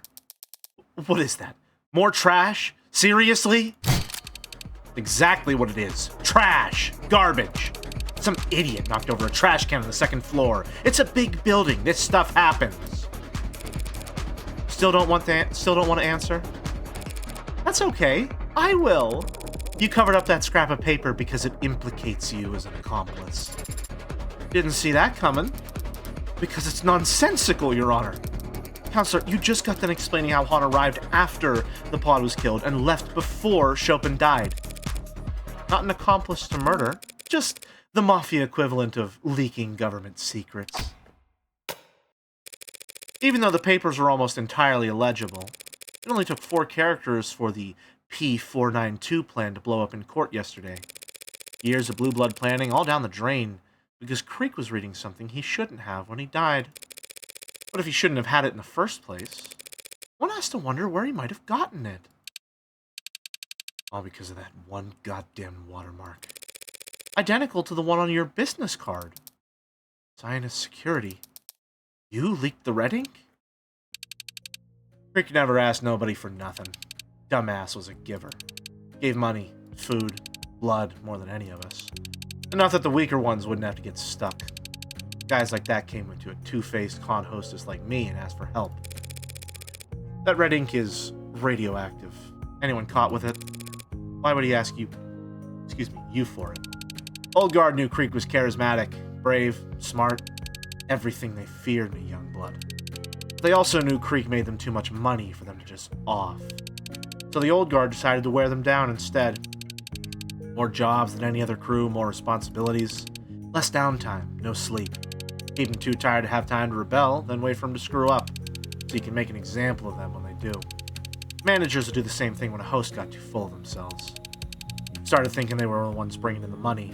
They were the ones who should keep it. Just put them on the grind. Grind them into dust. One old bastard had them trying to grab that Ikaria kid or whatever. At the same time, another expected them to do some kind of arms handoff to a big shot. At least that was the rumor.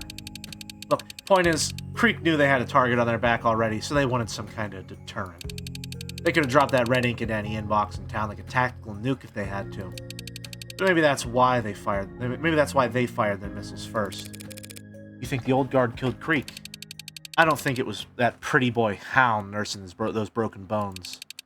Did he off the Chopin guy, though? I mean, I'd kill a stuck-up, spoiled prick like that for no motive, so...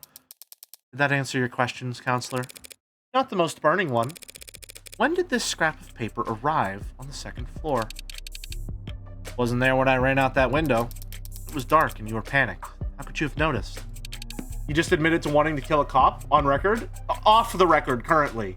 Off the record, currently. Not on the record. We're specifically off the record, currently. That could be on the record, but I'm sure that's nothing that, like, I mean, she works for a gang. I'm sure that's nothing. Paper's white. You had seen it. If you had seen it, would you have taken it? You kidding? Yeah, of course I would have taken it. Would have eaten the damn paper to make sure. Why didn't you simply eat the damn paper later when you did see it? Moving an item from an ARC-scanned building would set off any number of red flags. And the first thing that would happen is they'd wind back the clock to see who it was. That's what I did. Look back to see how the hell I missed it. The damn thing was in every pick the ARCs had right from the beginning. Knocking over trash to hide it was the best I could do. Lower reward survival tactics. Hide in numbers. If this scrap wasn't on the second floor when you left, but it was on the ARC from the start, that means Reyes' body cam saw it by the second floor windowsill. The one that connected to the fire. Oh, are we finally going to see the body cam footage? Let's go. Your Honor, I believe we're done with this witness, even though all we've managed to establish is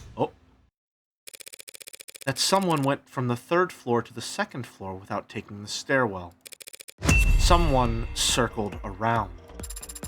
You got all that from one paper? Am I stupid? Just because those papers originated on the third floor? That scrap was found by the windowsill. Someone could have taken the fire escape. Exactly! Could have. Someone could have.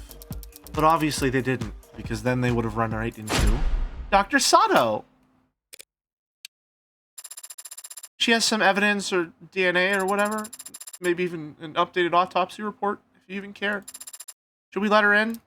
Your Honor, you're the one overseeing the trial, so I can cry if I want to. Open her up! And kick the flirt out. Hey, Ms. Morgan. That Ikarian dog didn't kill Creek's pod. No, he didn't. You gonna find out who did? Not your job, huh? Guess I deserve that. Finding Creek's killer is not technically my job either, hon. But if they're brought before me, I promise I won't hold anything back. Appreciate the sentiment, but I'm not gonna hold my breath. I won't tell any of the other young bloods to hold theirs. Yeah, I don't know about that one. Not looking likely.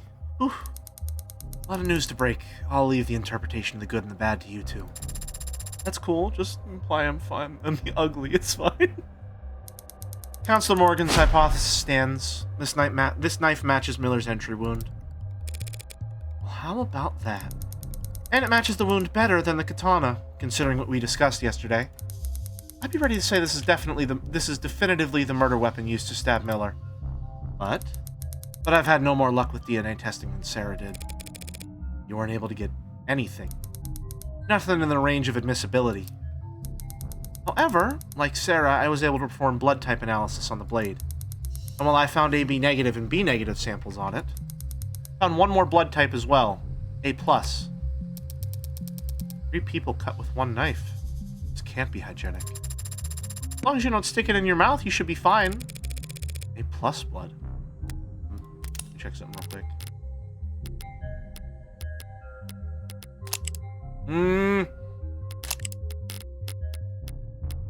Chopin is A+, though. Your Honor, these findings bring a rather alarming fact to light. If Dr. Sato believes that Miller was likely stabbed by this knife and not the katana, that means that this knife was also the source of Miller's blood on Sosuke's bindings.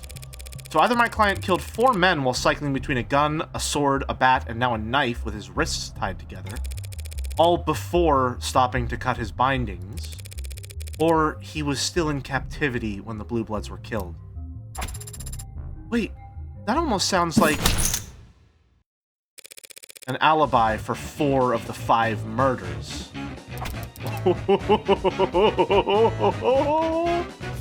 Fucking love the theme music. That is not an alibi, Your Honor. Merely an increasingly strong shadow of a doubt. The jury can decide that for themselves. The facts surrounding Tariq Chopin's death still stand. Sosuke Akariya was the only living individual in the room Chopin was killed. Sosuke Akariya is the only person with his fingerprints on the katana, something he corroborated with his very own testimony just a short while ago. And the defense's theorized fleeing suspects have already been revealed as incapable of committing any of these crimes. Yes, but unfortunately for the people's case against my client, there is evidence that completely overturns our understanding of how Chopin died.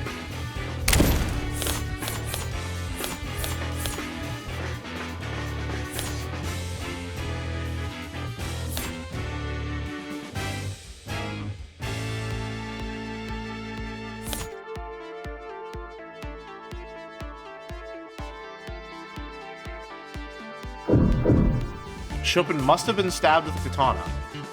Well, not if there's a knife present that has A blood on it, right? Oh. Why is that replacing Han?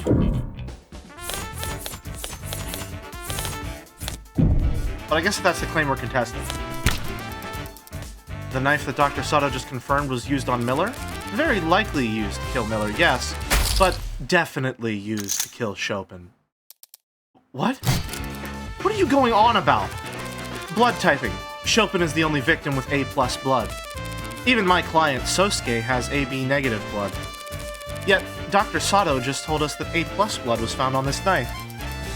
Blood could have come from nowhere but the single fatal wound identified on his autopsy. Chopin's blood was all over that scene. The knife could have fallen into it at any point.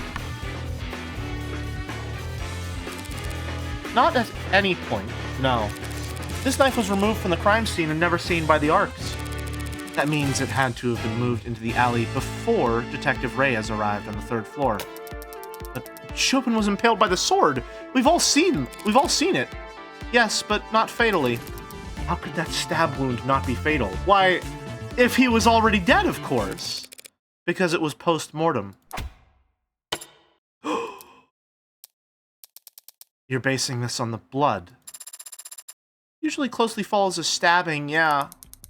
It's the amount of blood, Your Honor. An impalement doesn't leave much blood at the scene because the weapon acts as a stopper. I assumed the amount of blood at the scene was the result of the sword being jostled afterwards because the wound had been aggravated. But this knife turns that idea on its head. Yes, Chopin was stabbed in the heart from behind, but it was most likely with this knife. He collapsed on the floor dead, then the knife was removed, and his corpse was impaled with the sword in the same wound, leaving a mark on the floor. The sword was only then moved around, increasing the wound size and masking the initial knife's entry wound, while utterly soaking the floor in blood. It's a possibility. If I may, Your Honor, this may be just a possibility, but it's the possibility that makes the most sense to me. It explains the irregularities with the victim's substantial blood loss, the pattern of the wound, and the indentation on the floor. It might make medical sense, Dr. Sato, but the sequence of actions you've described are not those of a rational human. But wanting to frame Sosuke for the murder seems pretty reasonable. And stabbing the corpse with this katana would be the best way to do that.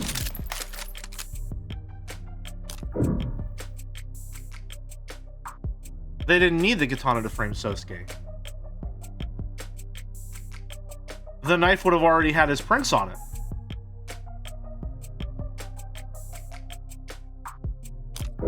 Right?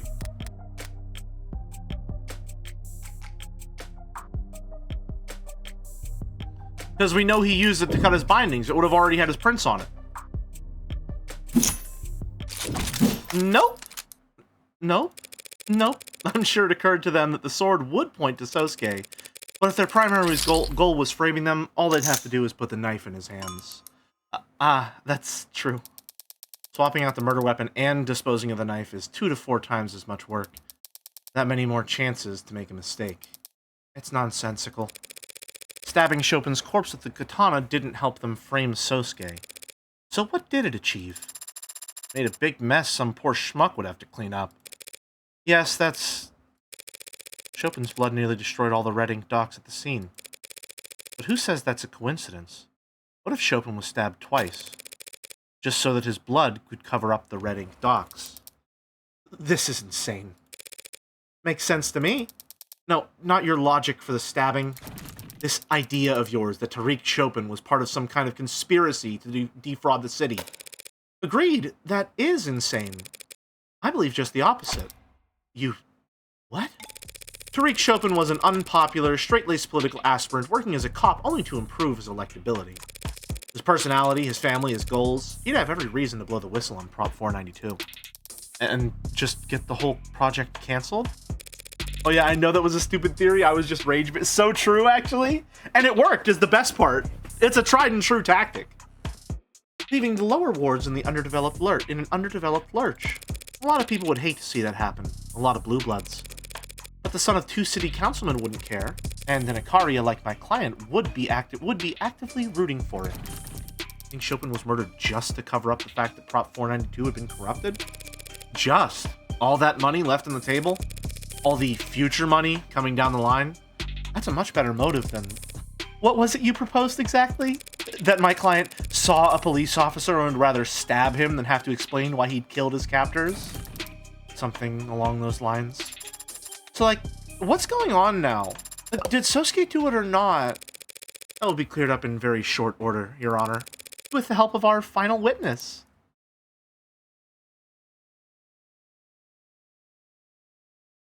Your Honor, the prosecution is getting mad. Objection, Your Honor. I believe that, given the evidence at hand, we will find that I am, in fact, not upset by the defense's actions. Please strike that from the record.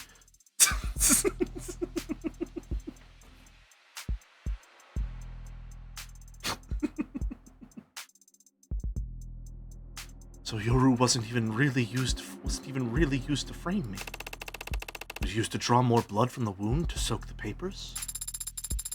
A very cold decision to make in the heat of the moment. Defiling a corpse just to protect investments.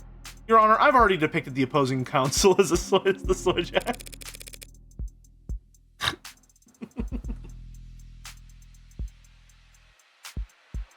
Colder than stabbing someone in the back? In some ways. Didn't think that was up for debate. Thank you for joining us again, Officer Rogers. No problem. Where is everybody, though? Well, after the shooting yesterday, I'd rather not risk the integrity or celerity of this trial by re-screening every member of the gallery when I've already cleared the room once. Oh, is it him? Oh, no. Oh, no, is it him? Did he do it? Little old fucking... This fucking guy? I can't even think of it. Just such nothing about him that I can't even think of an insult. Was it this fucking guy? And he's just claiming that Chopin was the... Oh, yeah, no, that's definitely what's going on. Fuck. Oh, no. Oh, man. Oh, man. Well. Get fucked, I guess. Celerity? Speed! Trials gotta go fast, baby! And it takes everyone a while to find their spot in the stands again. We were almost caught in the line of fire not 24 hours ago, Officer Rogers, yourself included. Surely you don't find the lack of an audience to be intimidating. Well, hold on a minute. How are we gonna claim that he was the one? Well...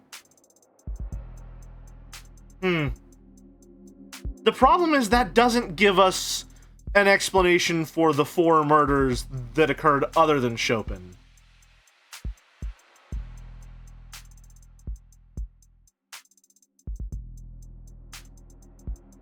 He does know that Sosuke is the Hound of Ikaria, though.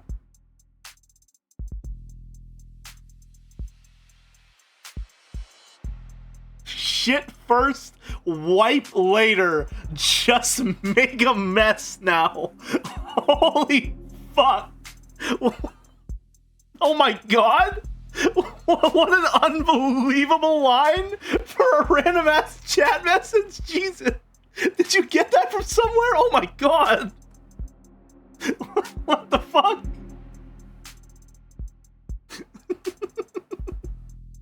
Damn.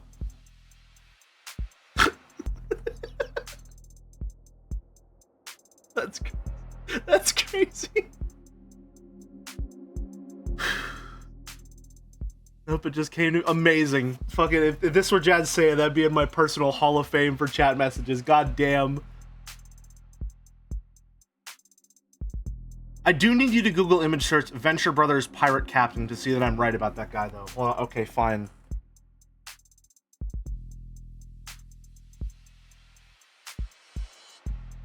Sorry, 1 second. I don't know if Siri, like some partnered streamers do, I don't have access to that kind of tech yet. We're on the verge, though. We're averaging like high 60s in terms of average viewers, which is really encouraging to see. Pirate Captain.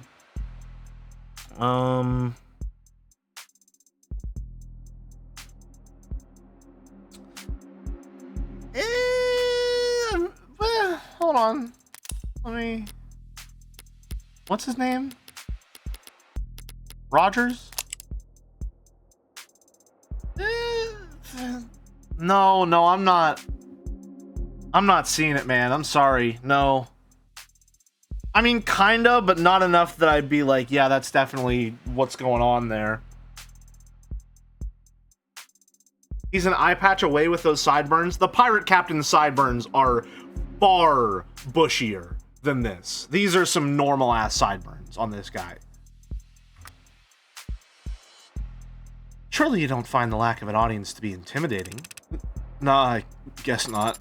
Where did we leave off with this guy anyway? I believe that the lawyer over there just accused my late partner of being on the take for the Blue Bloods. I was merely exploring a possibility raised by the witness's sworn statement, Your Honor. He needs to age a few decades, lose an eye, and get an addiction to sleeping darts, but other than that, he's a dead ringer. Yeah, I guess so. Yeah, I guess if you just changed most of his entire facial makeup through the ravages of time and removed one of his facial organs, yeah, he'd look just like him. That he never heard any gunshots in the area himself. If Rogers had wheels, he would be a bike. Yeah. And I stand by that. Good. Does the defense have questions for this witness, Your Honor? Or should we all continue to glare at one another for the rest of the day? Tempting, but I guess we'd better not. Your Honor, we ask that the witness testify once more about how he and his partner arrived on the scene. Yeah, no problem. I'll repeat it as many times as you like. I'm gonna have to call you on that. Quiet night, but then my partner heard gunshots. We headed for the nearest known Orca hotspot and arrived to find the building dead quiet. The door was locked. Checked the alley, didn't see another way in. So Chopin shot off the lock to the door and we entered. Followed some kind of loud music up the stairs, and then there was a slam and my partner bolted to the 3rd floor. And a minute later I heard a thud from upstairs and came running. To find the defendant standing over my partner's dead body. Adonai, are you waiting for something, perhaps? Just savoring the moment, I suppose. There's only one thing to do at this point, and once I hit the trigger on it, things will really take off.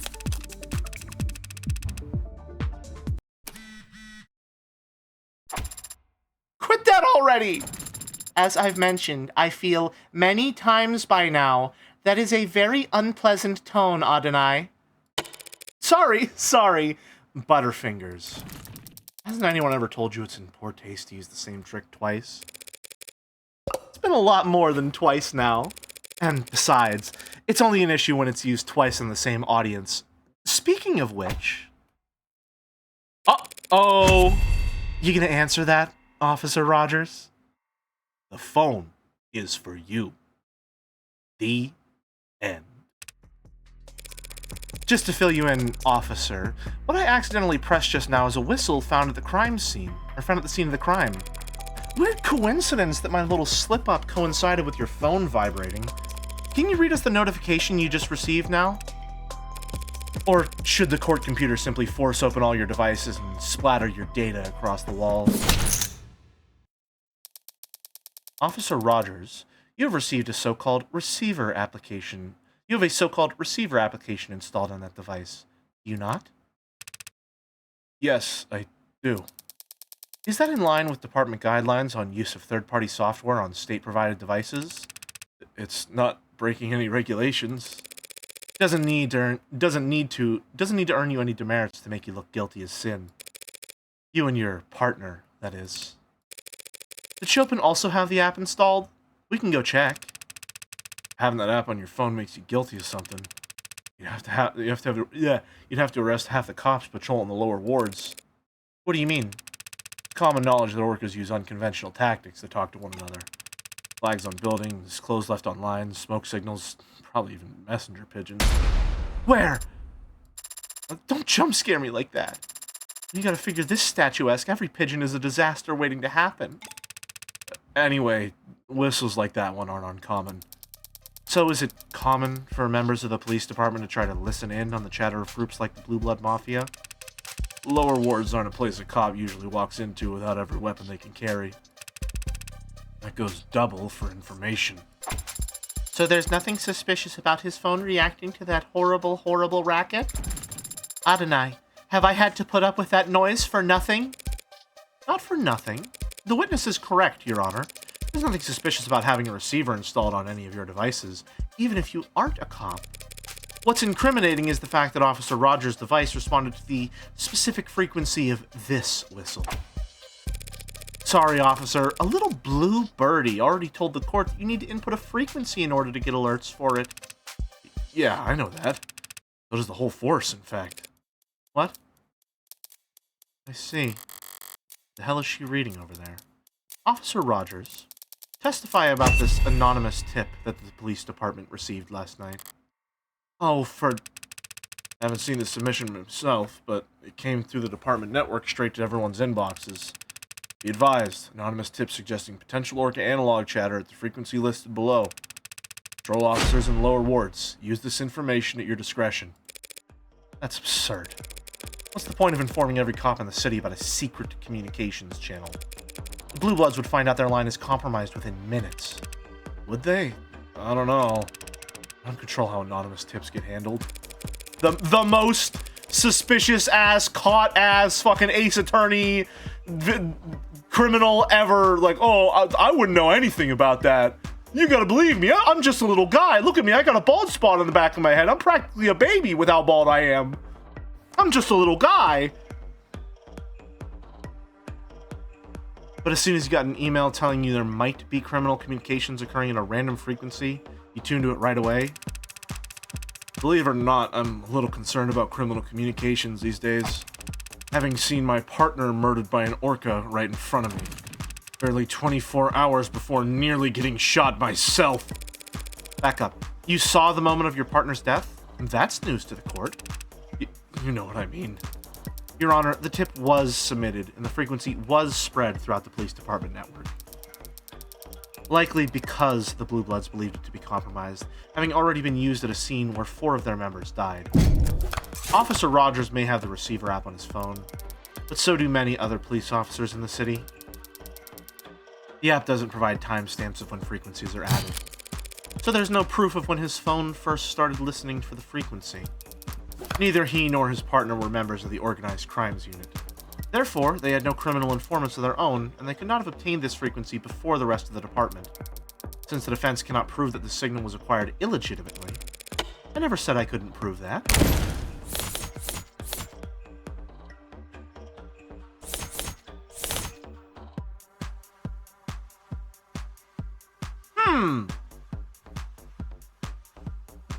What? The officers couldn't have acquired that frequency.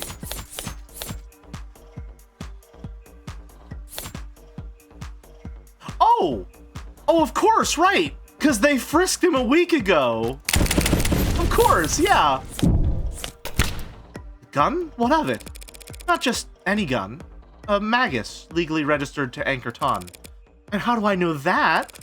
Because this gun was identified and scanned over a week ago, when Tanks was briefly detained by some well-meaning officers on patrol.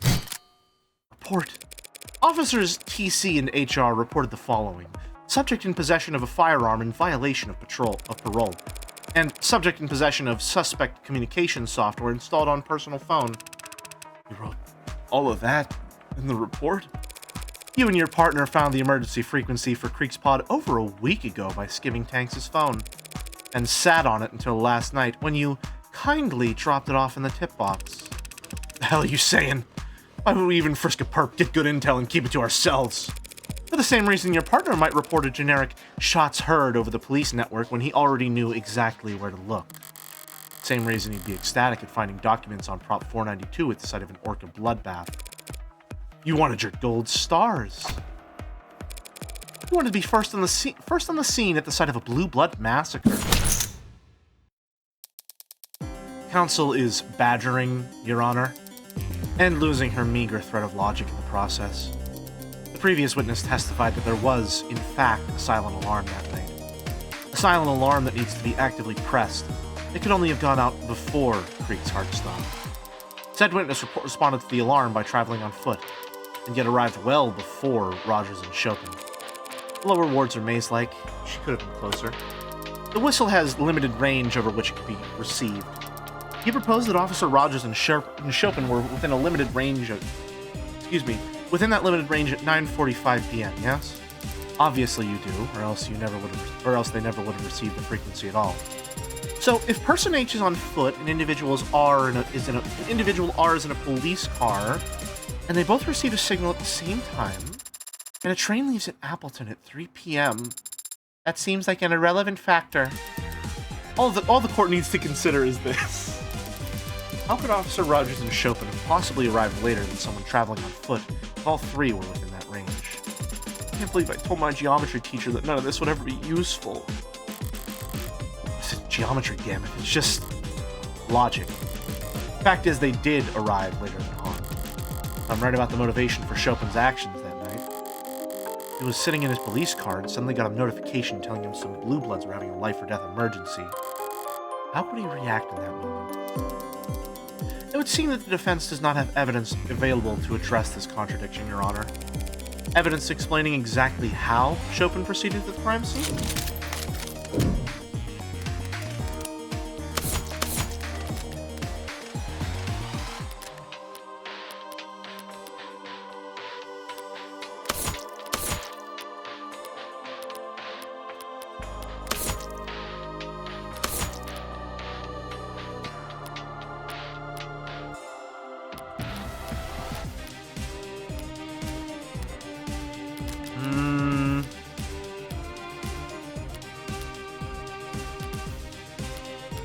What am I looking for?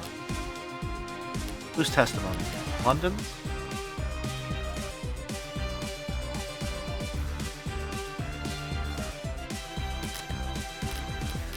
I don't think I have any evidence that says otherwise. No.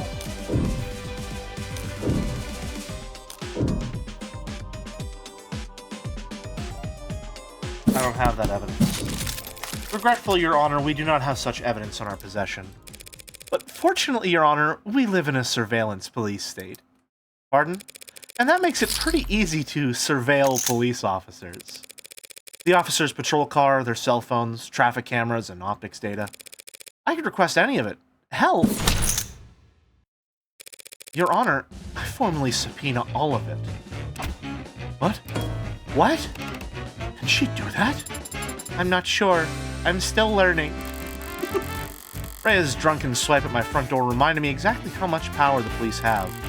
But it was her dutiful checking in that made me realize just how hard it is to lose a cop in this city. Whatever it takes to answer this question for the court. After Officer Chopin reported that he heard shots fired at 9:45 p.m., exactly how long did he and his partner do donuts in the parking lot before actually driving off to the scene? Oh! kind of a big ask from the defense, but it's entirely doable. Do the people object? The people, of course, object to any data collection effort would be a waste of taxpayers' money or in violation of their privacy. So we would prefer that the range of this request be narrowed somewhat. Narrowed perhaps to everything, or from everything to something. Happy to do that, Your Honor. I promise not to act like a kid in a candy shop when browsing through. You do this. You subpoena that data. You'll just see me driving like a lethargic moron. Oh, I like that he's putting the hat on. I like that. That's a lot of fun. Officer Rogers? He seems different. Hardly recognize him. Agreed, but I recognize his type. Soldier. Your Honor, what the defense is suggesting is largely accurate. Pardon? That's a first. Though there are some corrections I feel I should make at this time. No objections here? Officer Chopin is the one who discovered the frequency when we apprehended Ankerton. He entered it into both our receiver apps at that time without my knowledge. It wasn't until the night in question that he chose to inform me of the intel he had obtained, and how he planned on acting on it. At 9:45 p.m. we received a signal. Before I could react, he had to put a notice out on the police network that he had heard gunshots. It was at this time that he told me to drive towards Blue Blood territory. As he started to explain to me what he believed we would find, I chose to take a sub-optimal route. We spent several minutes in traffic as he berated me for my sense of direction. So you both knew this silent alarm would lead you to some kind of Blue Blood emergency. Only you realized that meant you should take your time getting there. Logically, a silent alarm is triggered during a confrontation, not afterwards. I had no desire to walk into a crossfire of an orchid gunfight without backup. You could have had backup, easily. My partner had no desire to share our intel or how we obtained it. I apologize to the court, Your Honor, for being evasive or misleading during these proceedings, and I intend to take full responsibility for doing so. But I was not eager to admit my own role of cowardice played in these events. Nor would I ever want to imply that Officer Chopin was responsible in any way for his own murder. Very warm sentiments from the officer, delivered with a voice as cozy as ice water. So you're telling the court that you and your partner arrived at what you expected to be a bloodbath, and you still shot the lock off a door and started stomping around inside while separated from one another? Respectfully, ma'am, with the route I took and the time it took us to arrive, we expected to find all targets neutralized, and that expectation was reinforced when we arrived on the street and found the whole vicinity dead quiet. Yet we were still the first ones on the scene, despite my stalling for time. I think that might have enthused my partner. He was excited and I let him set the pace. It is my deepest regret that I agreed with his request. It's my deepest regret that I agreed with his request to split up. First to arrive on the scene. We know that wasn't the case. The Blue Blood got there well before you and your partner. That's what you were talking about? The witness wasn't present for that individual's testimony. He's merely giving the facts as he knows them. And he can't have known that there was a Blue Blood in the building. On the contrary, he already testified about encountering them yesterday, as they made a not-so-silent retreat down into the alleyway. That was the Blue Blood making all that racket? I see. My partner Chopin had shouted that there was something scrambling around down in the alley not long before he was killed. He must have opened the windows on the third floor to check. That's a new detail, Officer Rogers. Pardon me if I failed to mention it yesterday. It occurs to me that you weren't present in the courtroom when this other curious detail was brought to light. The fact that there was another weapon at the scene of the crime. A bloodied knife, which somehow ended up down in the dumps. Know anything about that? No, ma'am, I do not. Playing dumb. Wrong move. But I do know scientists is a bunch of amateurs with conflicted priorities. Explain this to the court, then. Forensic analysis has already shown that this knife was the murder weapon used to stab Miller, getting a healthy amount of his blood on it in the process. It's also been established that this knife must have been what my client used to cut his binding. If you say so. The evidence says so. If the defense isn't interested in asking the witness questions, perhaps they'll answer mine. What does this have to do with Officer Rogers? Everything, of course. Allow me to show you why. Arrived second to scene, saw unlocked first floor vault, found Rogers arresting Sosuke. What does the knife have to do with Officer Rogers?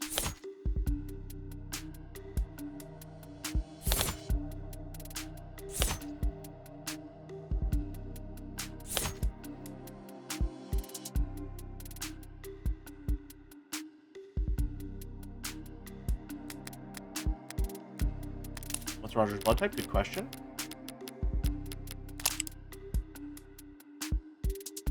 AB negative. Same as Sosuke.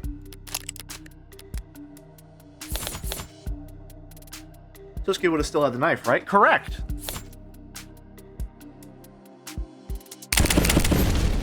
So then it would have to be London's testimony. Found Rogers arresting Sosuke. Right? We know for a fact that Sosuke had to use that knife to cut his bonds. And Detective London has testified that Officer Rogers apprehended Sosuke alone. So why can't the officer who apprehended the man last known to be using this knife tell us how it ended up in the alley? That is a question well worth asking the witness. I have no idea what you're talking about. When I found your client, he had the magus and he had the sword. Sword he had stuck through my partner. This knife you're talking about, where'd you find it? In the trash.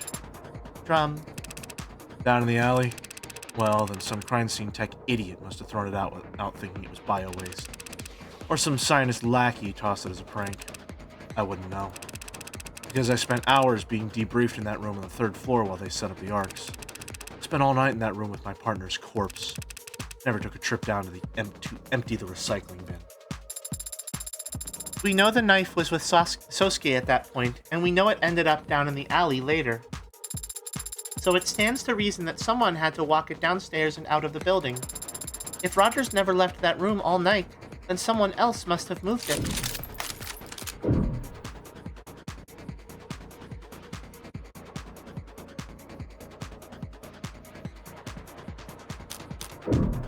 He couldn't have removed the knife. Could have removed it.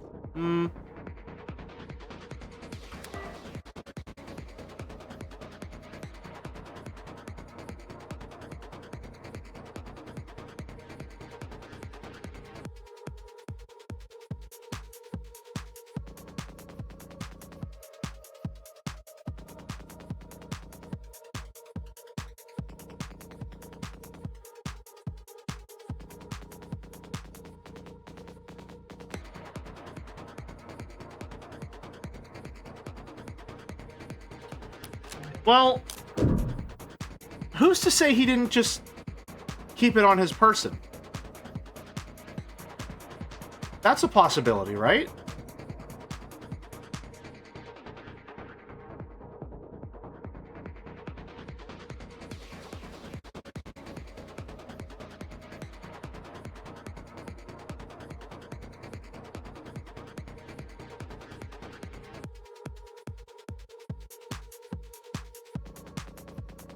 And how to get into the drum?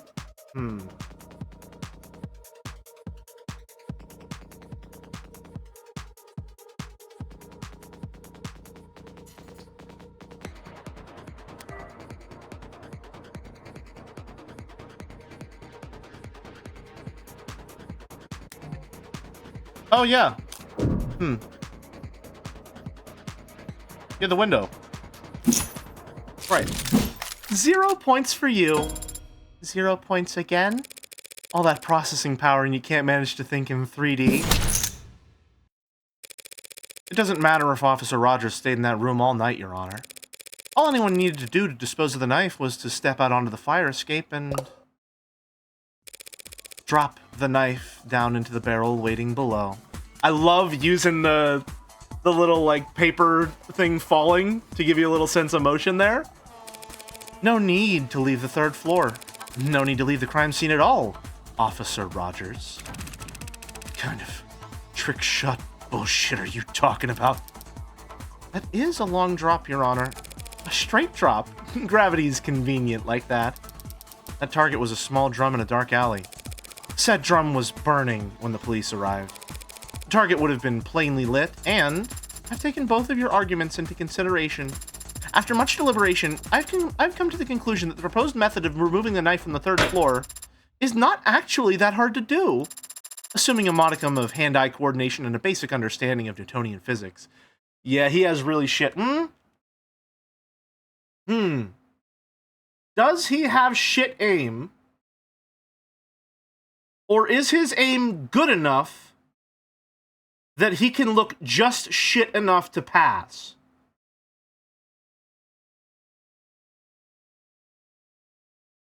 He got 41%, and London said that someone probably bumped the score up for him. Also, Reyes said that he couldn't cuff a cow. Well, obviously. Couldn't anyone manage that? Practiced martial artists who are masters of every muscle in their body, individuals like yourself, and me, might find it hard to relate, but there are some who would struggle with the task. Yourself and I. Wait, hand-eye coordination? Eloquently put, Your Honor. So you must agree that someone with hand-eye coordination is so bad that they hold the record for worst marksmanship in the entire police department. Someone with such poor aim that they opted to physically assault the target rather than shoot them. Someone like that might find it impossible to pull off. Are you talking about me? She's talking about me, Your Honor. And while I find her tone unflattering, none of what she said is false. Apologies that dropping the knife from the fire escape didn't occur to me as a possibility. It just must be that for me personally, such a method of compromising a crime scene is not only unthinkable, it's impossible. All the stupid details to come back to bite me in the ass. Piss poor aim that London mentioned. Is it possible that Officer Rogers faked his poor aim at the academy? It's easy to not hit your target. But why would he intentionally flunk a shooting test years ago to give himself such a strange alibi here today? He didn't flunk his test. He got the very lowest score you could possibly get while still being certified. Lord, you'd have to be trying to.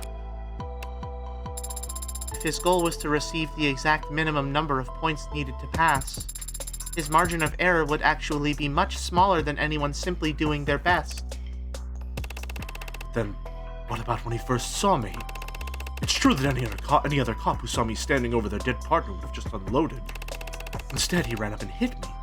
He's not actually that bad of a shot. Why am I still alive? Oh, but Sosuke, haven't you heard? He knows who you are. That's the story Rogers has been telling so far, that he instinctually didn't bother to fire. His gun wasn't discharged, and Sosuke's got the bruises, so we accepted that line of reasoning. But if we assume he's more dangerous than he's led us to believe, why wouldn't he have just shot Sosuke when he had the chance? Could have told his fellow officer whatever story he liked afterwards. We wouldn't even be having this trial. Feared for my life. That's all he'd need to say. Under what circumstances would it have been impossible for him to claim that? Your Honor, I'm reminded just now that my client and the witness were in a physical altercation. I apprehended the murder suspect, yes. Surely you aren't suggesting I used unreasonable force? If anything, you used unreasonably little. Not at all, but I imagine things happened fairly fast. Isn't it possible that a knife on Sosuke's person may have been knocked away into a corner during that moment? What are you... It may have. Can't say that it would... I can't say that I would have necessarily noticed something clattering onto the floor while I was trying to cuff a violent perp. Perhaps, Your Honor, the witness ought to testify about everything he recalls from the moment he confronted my client. Jogging his memory might be the only way we could address these gaps in our knowledge. Can't stick around for the rest of the stream. Enjoy the ending, Jelly and chat. Have a good one, Truth. Thanks for stopping by, and thanks again for recommending this back when it was just episode 0 and 1.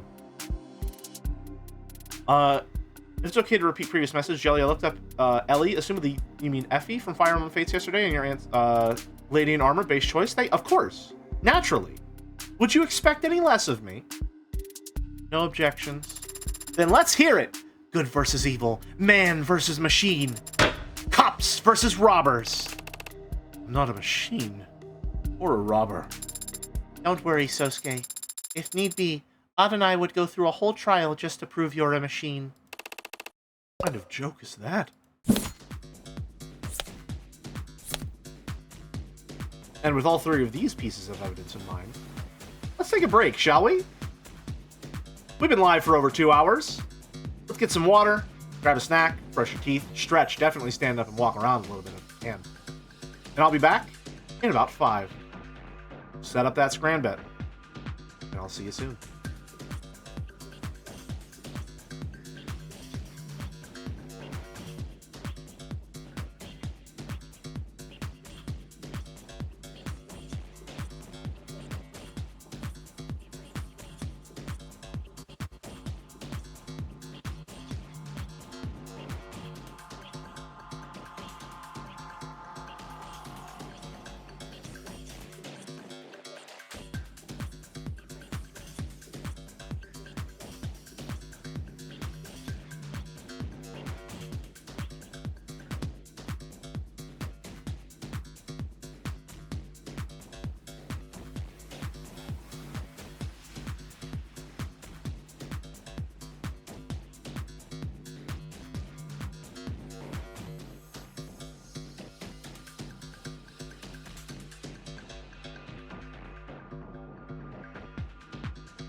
I'm back. Hello. Hi. Sorry, I got some... My mom made some broccoli cheddar soup. It's way too hot to eat, so I want to let it cool for a bit, and then probably after we do Scran or something, take another short little break so I can devour it. Just got a little bowl, but God, oh, I fucking love broccoli cheddar soup. Broccoli might be one of my favorite foods, I can't lie. Or maybe favorite ingredients would be the better term, I'm not sure. I know there's a very small chance of it happening, but I want to make absolutely sure we don't run long today. So we're gonna get right into Scrandle. All right, we're no Chandle today. We gotta get right down to business. I'm sure Boulder is very happy that there's no Chandle today. Give me 1 second, actually. Hold on. All right, sorry. All right. Let's get in there. Can we choose it, folks? Yes. Yes, we scram.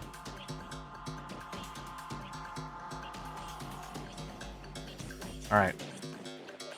Loaded chips or Philly cheesesteak hot dog? All right, listen. Listen. Me personally, I'm probably taking the Philly cheesesteak hot dog. That's just how I'm feeling right now. But there's no way a USA hot dog for $15 wins. It's close. It's close. What are we fucking doing here? What the fuck? 24? Almost a quarter of you said yes to that. Okay, these loaded fries look fucking awesome. These fries are so loaded you can barely see the fries underneath. Come on. Meat buns or fries? Okay, well... Listen, the Pint Buff doesn't exist, but that's not the reason that this one wins. Fuck me, dude.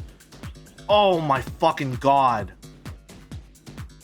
Oh my god. Why? Why are you doing this to me? $16 for this shitty fucking burger? Don't say and a pint, because that doesn't matter. It's irrelevant. Fuck, this looks disgusting, but for $6, it's probably better than this. Damn, man. It's the Buffalo popcorn chicken. Fuck. Biscoff cake for $7 or New York loaded fries with pastrami, mustard. These look awesome. However, this also looks awesome, even though I know there's a dessert debuff. That's a great looking slice of cake, but for $7?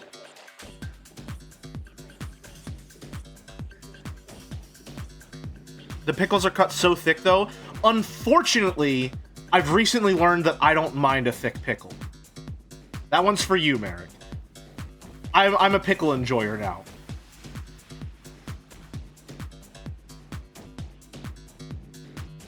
Right. Fuck! Fuck! Cheeseburger, $5.90. Mystery Scran, eaten with credit card. No, I'm sorry. Mystery Scran eaten with credit card has too much aura to lose to Cheeseburger $5.90. You're fucking kidding me. Come on, man. Oh man. Okay, well, it's not the fucking suture wound pepperoni pizza twist. It's the Fleet Dog. Fuck me. Real. Salmon and noodle. I can't believe I've let the fucking 8 out of 10ers win. What a horrible failure on this day. Christ. Oh. No. I shouldn't have gotten this one wrong. I know there's a dessert debuff. And this looked awesome. I thought that $13.50 was too much. I'm sorry for being an 8 out of 10er, Jelly. You got 11.6. You're the only person that chose that? Just you?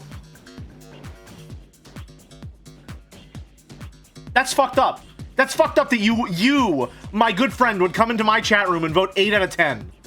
You believe I'm only average. Happy Lurf Day, but also how dare you? I wanted to win. That's not a justification for your actions.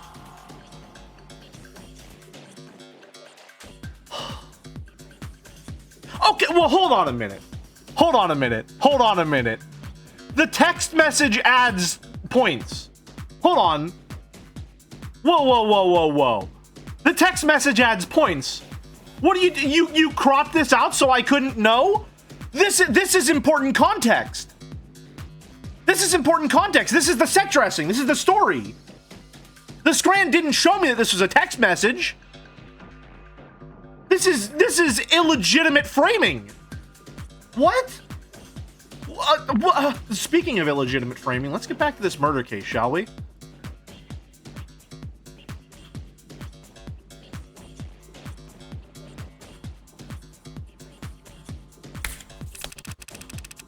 When that blue blood fled down the fire escape into the alley, I poked my head down out the second floor window. Okay, well, then I heard a sickening thump from above on the third floor where I knew my partner was. Reflexively, I drew my service weapon and rushed up the stairs, where I saw the defendant standing over my partner's dead body. I was shocked, but he was clearly injured, and the sword was stuck, so before I knew it, I was running at him. He turned to me with a dull shock just as I whipped my pistol butt into his forehead. Howdy, Fallen Thespian. Thank you for the raid. What were you all doing? Collapsed after that. The room was a mess. My blood was pumping. Exiting stage left. Interesting. If he had dropped a knife at that time, I wouldn't have noticed it. Despite his change in posture, he's still telling the same story. Yeah, he hasn't changed his tune. But he is giving more detail than before. And one of those details is about to bite him in the ass.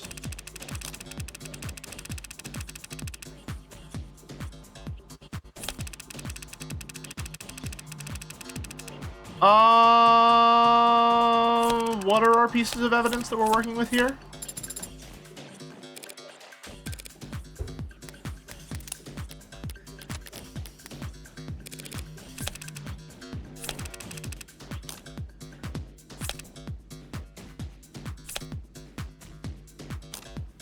The sword was stuck.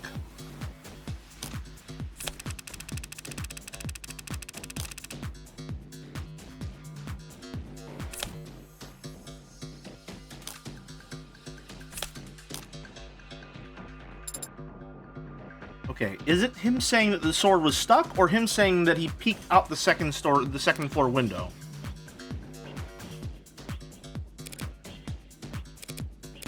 Oh, hold on a minute. Wait, did I miss something? I was running at him. He turned to me with a dull shock. Oh, yeah, no, hold on a minute. Whoa, hold on a minute. Fucking, it's on the back of his head, dipshit. Wanna bet? Sounds very brave, Officer Rogers, but that's physically impossible. How could you have knocked my client with one strike to the forehead when it was the back of his head that was injured? What are you talking about? Yesterday he had bruises across his entire body. An exaggeration that doesn't hold up to the scrutiny of his actual medical record. Largest wound found on the crown of the head. The crown, as in the top of the back of the head. Butt of a pistol leaves a surprisingly specific impression on the human body, Officer Rogers. I assume Dr. Sato is still in the building? Perhaps we should call her back and have her examine my client on the stand? Sosuke, if you'll remove your shirt to get my head checked? Love that despite the fact that we're directly badgering the witness, we still throw the card at Emma's head. Like, what are we saying fuck her for? She's the enemy! She's the enemy! That would be a waste of time, Your Honor. Counselor Morgan is taking advantage of some rather vague wording in the medical record to make her argument. Largest wound. But the fact is, the defendant was covered in various bruises all over his body when he was taken into custody, including on the front of his skull. He's not wrong. I still remember every ache. It's entirely possible that when Officer Rogers struck the defendant on the forehead, the blow was glancing, but still hard enough to knock the defendant backwards. If he had fallen backwards hard, he He very easily could have sustained a large wound to the crown of his head at the moment he hit the ground. Respectfully, Your Honor, that's ultimately not something either the people nor the defense are experts on. But even if we were, neither of us could examine wounds that are no longer visible. Sosuke's injuries, they've mostly healed as of this morning. I'm checking obviously. Doing well last night, Sosuke. Your Honor, as I see it, either we could extend this trial indefinitely, with both the people and the defense flying in X-ray specialists and contusion analysts to argue back and forth about fracture lines, or we could accept that events more or less took place as the witness described. He hit the defendant on the head, and then the defendant fell backwards onto the floor. If the head wound's open to interpretation, then the medical data doesn't support Roger's story.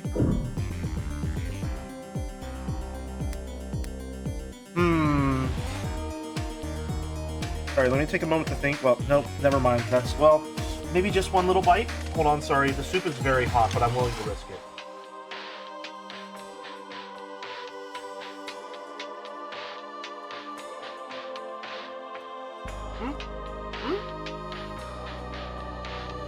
Okay, well, I was able to eat a piece of broccoli.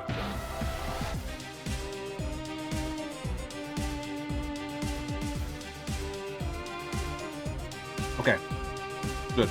I'll have to eat that in a bit. God, that's a good batch. Holy shit. The medical data could support Roger's story. The medical data doesn't support Roger's story.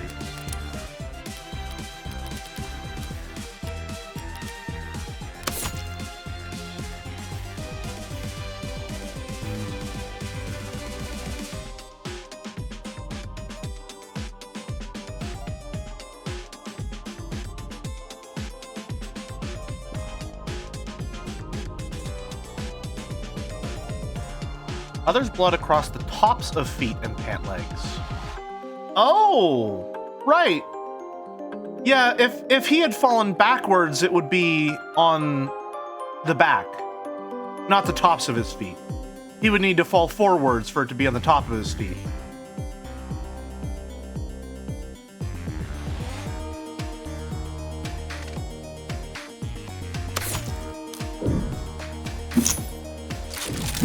Forget expert witnesses. Let's all just look at the medical data with our own two peepers. Peepers? Officer Rogers claims that Sosuke was hit on the forehead and fell backwards, but what would he have fallen onto? In that room? Probably blood and guts. Yuck! You're exactly right.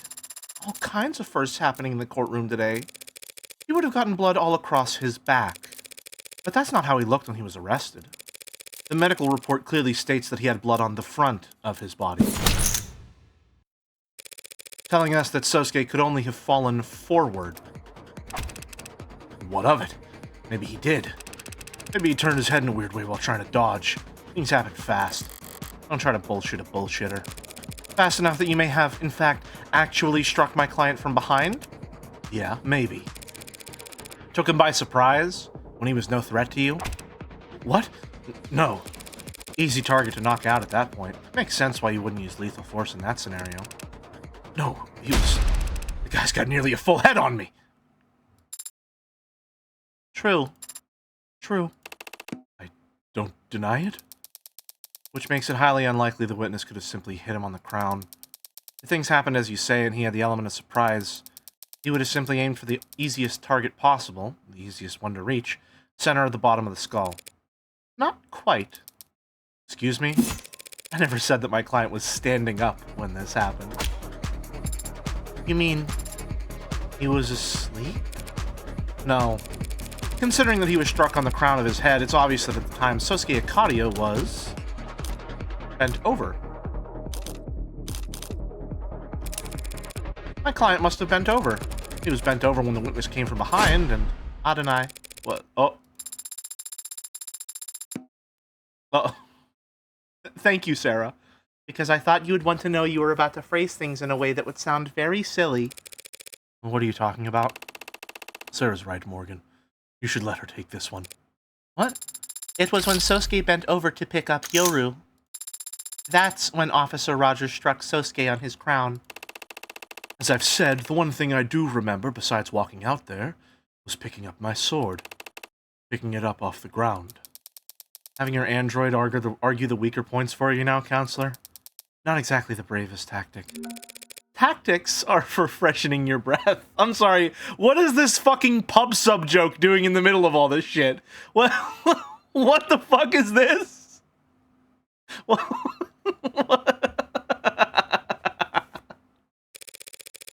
What can you claim is weak about the argument? Positioning. If your client really had walked out of that holding room and was then immediately hit from behind, where would his assailant have possibly been standing? Sosuke had to get out of his bindings first, and then push open the door. And he wouldn't have been concerned with keeping quiet as he went. There would have been plenty of time for someone to hear him rummaging around in there, and figure out where they could hide. In the corner of the room here. It doesn't work. If that was the case, your client would have fallen face first here, but instead was apprehended here, in the center of the room. Hey, that makes sense to me.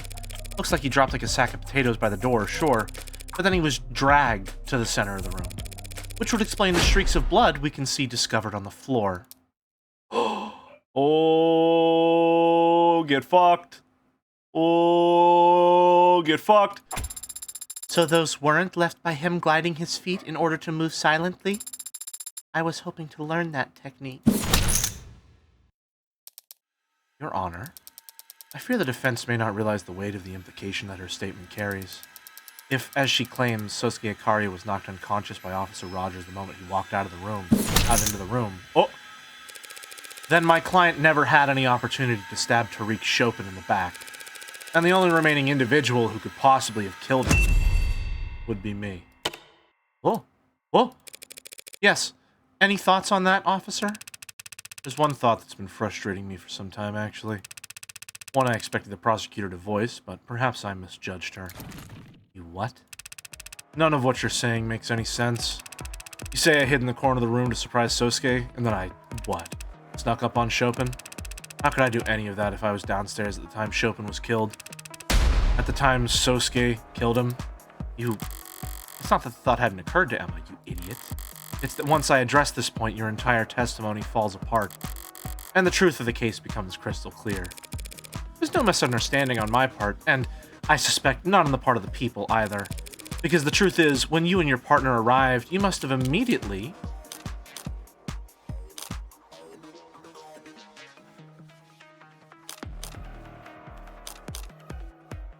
fallen behind.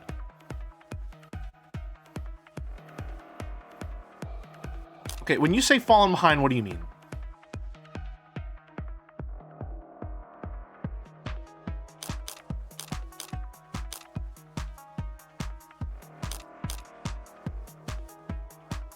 Hold on a minute.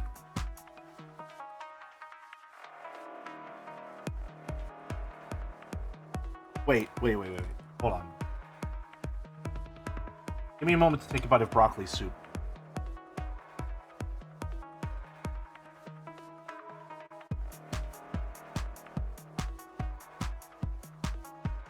I mean, falling behind, right? Am I overthinking this?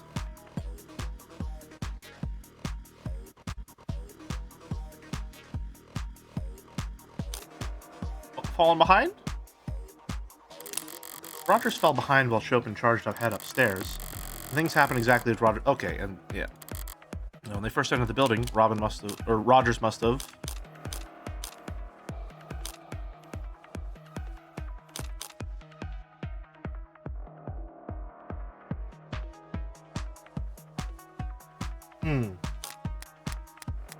Hold on.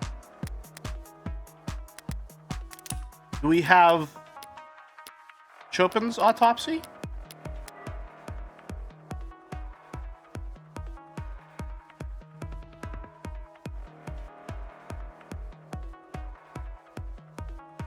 No other injuries of note. So I guess it would have to be taking the lead. You were the one who took point, not your partner. Excuse me? Chopin shot the lock off, sure. I believe that. He was the one all gung-ho about coming there anyway. But after entering, you went ahead of him, while he covered you. What? You already told us you wanted to stall, wait for backup. If Chopin charged forward, you couldn't slow him down. But if you went first, you could go as slowly as you liked, and Chopin would be forced to match your pace.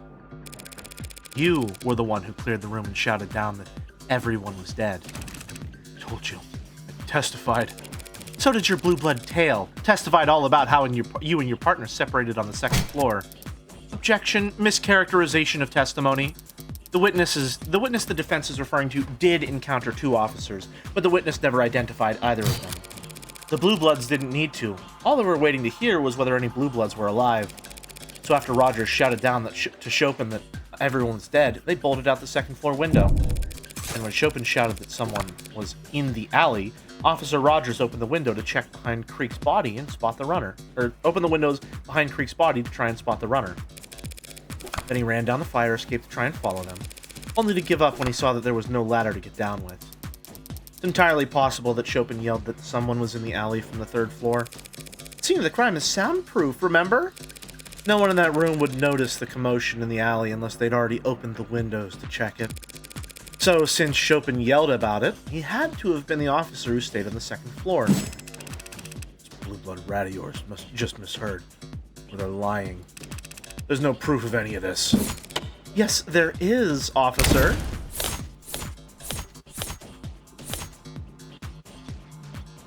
Oh.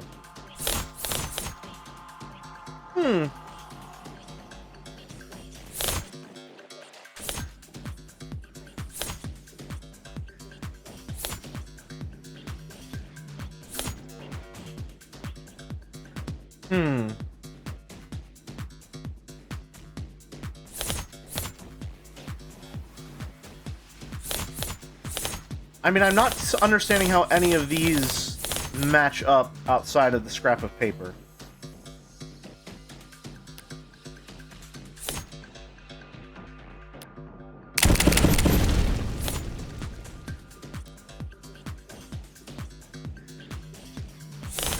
So we're going for it. Scrap of paper that was found by the 2nd floor windowsill. But it's not just any scrap of paper. It matches the red ink documents that were found where the pod died. And it happens to have a partial boot print on it, proving that someone stopped from the crime scene down the fire escape and into the 2nd floor. Doesn't prove anything. Your own client could have left that blueprint. My client was arrested barefoot, remember? You should. You did the arresting. Then maybe Chopin... If Chopin was the one who brought the scrap down from the 3rd floor, that would put him behind you, meaning you couldn't have walked in on him being attacked by Sosuke. Counselor, even if we accept that Rogers was on the 3rd floor and then moved down to the 2nd, the sequence you're describing ends with both officers reunited on the 2nd floor, with neither of them dead. But obviously Chopin did proceed to the 3rd floor because that's where he was killed. So now we're back where we started. Back where we started? You're forgetting one key detail in this new sequence of events.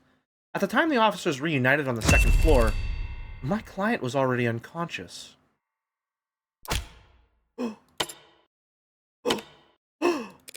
Meaning the only person who had a chance to kill Officer Chopin was, in fact... None of this shit matters. This lawyer's trying to accuse me of killing my partner. That doesn't make any goddamn sense. Why would I do something like that? Depends. What? Depends where you live. Not uptown, I assume. What's it to you? Single bedroom? Yeah, whatever. Not great. Excuse me? And having to ride around all day with some insufferable, spoiled rich stick in the mud, knowing the whole time that you, your job, your whole goddamn police department, it was all just a bullet point on his resume. Counselor is badgering the witness in lieu of making an actual argument. Apologies, Your Honor. I'll state the motive plainly. Prop 492 was corrupt. Blue Bloods and worse would profit off of it at the city's expense. But it would also bring economic relief and badly needed repairs to the lower wards.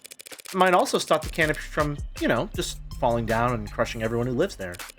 But a climber like Chopin wouldn't care about any of that. Every photo I've seen of this guy, he's got a big stern frown. But I'll bet he was grinning ear to ear when he found that red ink. Must have made you sick to your stomach. So you killed him, and then you bled him like a pig to try and destroy the documents he'd have plastered all over town. Crazy. It's not possible. Do the people have anything to add? Emma hates losing, but she's not stupid. She must be getting sick of having to cover for this. Oh, one last go. Officer Rogers, you were the one who entered the 3rd floor first, weren't you? What is she doing? Yes. How long were you there before your partner alerted you to someone escaping through the alley? Howdy, BT. More than 2 minutes, less than 3. You had a chance to start looking the room over? Yes. And did you see anything as politically explosive as what the defense has described? No, nothing of the sort. Your Honor, the witness is blatantly lying. We know the documents were there, and we know Chopin found them because they were found underneath his corpse. And it is the defense's theory that he was killed because of those documents, because he would have tried to make them public, essentially. Yes, that's the defense's proposed motive for this man to kill his partner. Yes? I see. But why would he be prepared to kill his own partner for reading documents left out on a desk, when he had over 2 minutes to simply get rid of them beforehand? Ooh.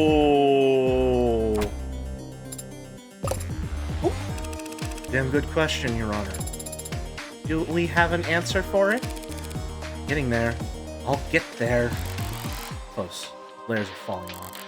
This is a cold guy. Cold enough to walk into that room, knock out Sosuke, and start calmly looking around. Was he lying? Did he actually see those papers? No, he's right. The papers were in plain view, it just tucked them into his jacket. The papers were in plain view. Were they? I don't remember. Where the hell did I put them? Not on the desk. I remember taking them out of Creek's safe and thinking they were nothing important, so I just... Okay. It's probably how one of the pages got left where it could stick to the bottom of Roger's boot. Before I left, I reorganized things, tried to make it seem like I was never there, so I stacked things neatly. Yoo-hoo, counselor! Cuckoos in or around the nest? Pardon me, Your Honor, I was simply overthinking, to be honest. Officer Rogers didn't dispose of the red ink when he had the chance because he didn't notice the red ink. It's that simple. A simple answer to a simple question that simply doesn't measure up. If Officer Rogers didn't notice the red ink in the 2 minutes he had in that scene, how did his partner discover them so quickly? Neither of them were looking for illicit government documents at the site of a gang shooting. Neither of them would want to start disturbing a crime scene where there were bodies and blood all around them. Correct. Rationally, neither officer would want to start making a mess of the scene. Something must have simply caught Officer Chopin's eye. Very bad luck on his part, as it turns out. You've got to be... What the hell are you talking about? What could it have been? Sounds like a tough question to answer, but there aren't as many possibilities to sift through as you'd think, Your Honor. Because it would have to be something that caught Officer Chopin's eye, yet not that of his partner. In other words, Sumati, something at the scene that Officer Rogers wouldn't recognize. Your Honor, this is pointless. If the officers knew that this was the site of Orca violence from the silent alarm, and there was blood and corpses all over the damn place, and if the red ink docs were not in plain sight amidst all the carnage, what could possibly have drawn Officer Chopin's attention to them? I need to retrace Officer Chopin's steps specifically. Was there anything in the evidence record that he left traces on?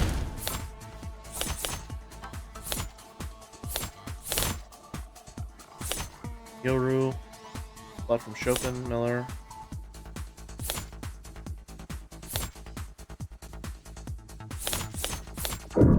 What could have drawn Chopin's eye?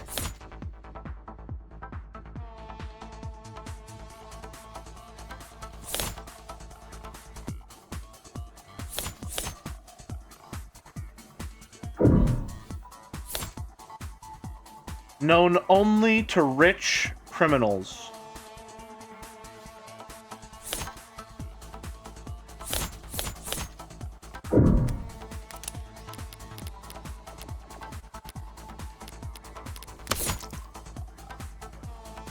And fingerprints from Chopin.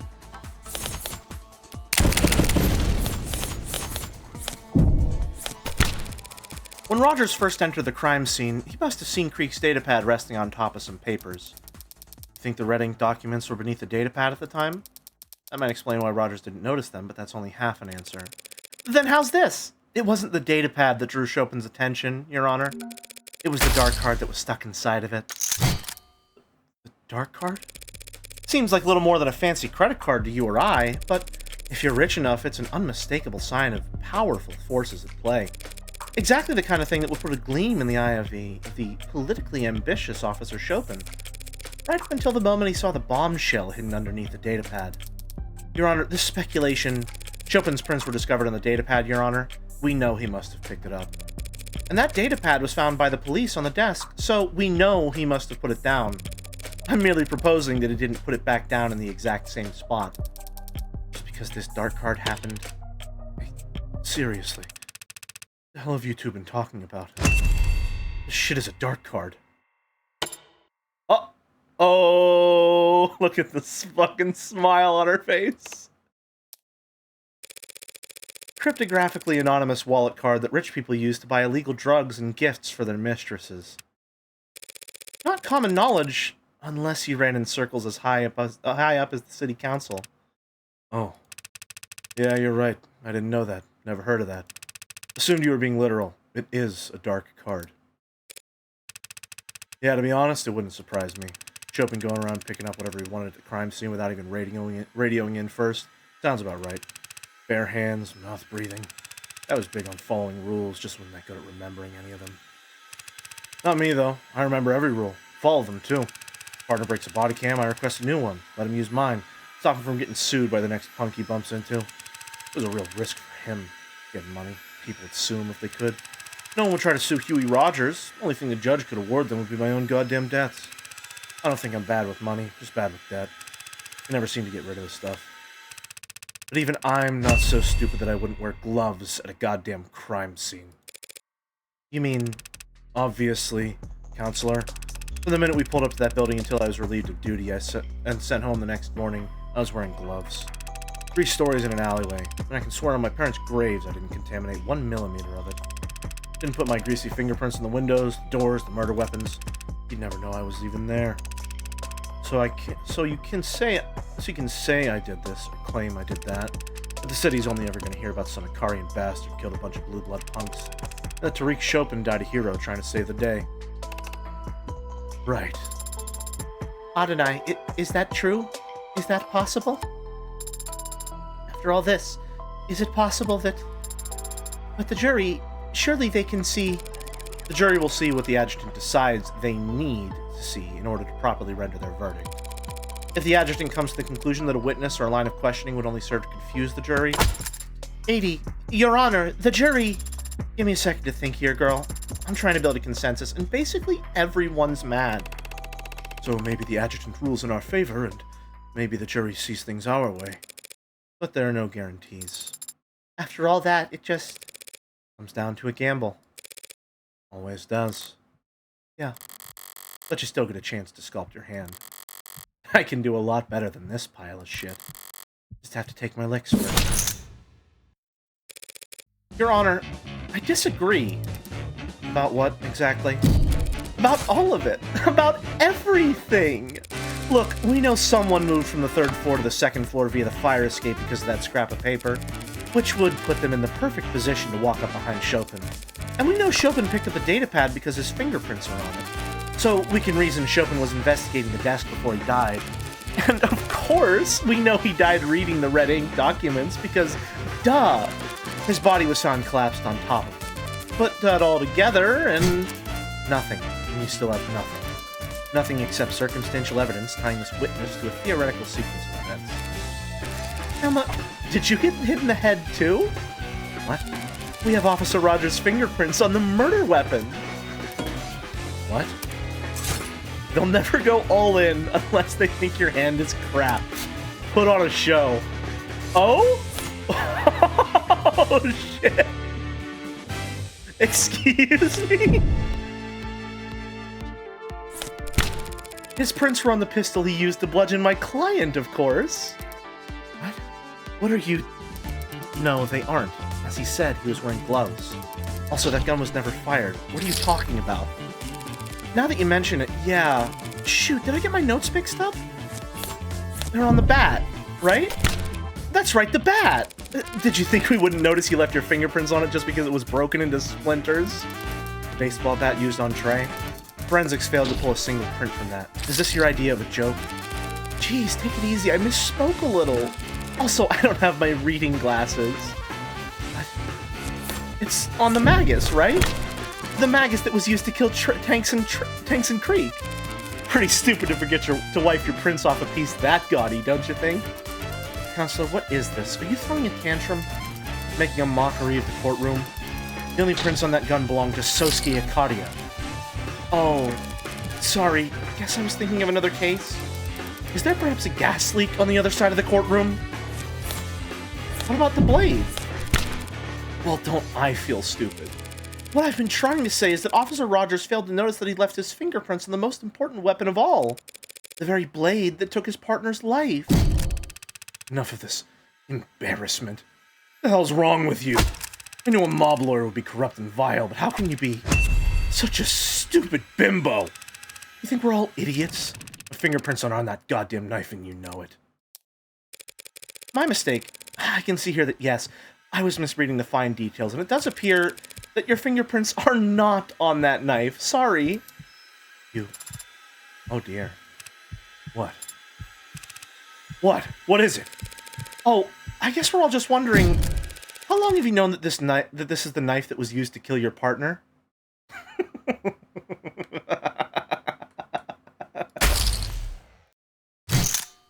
What? Confused? So are these two. Because like you, neither of them were in the courtroom when Dr. Sato updated her autopsy report. So I knew that Chopin was killed with a knife, and the people knew that Chopin was killed with a knife. But how did you know that? There must have been 50 cops in here when that doctor...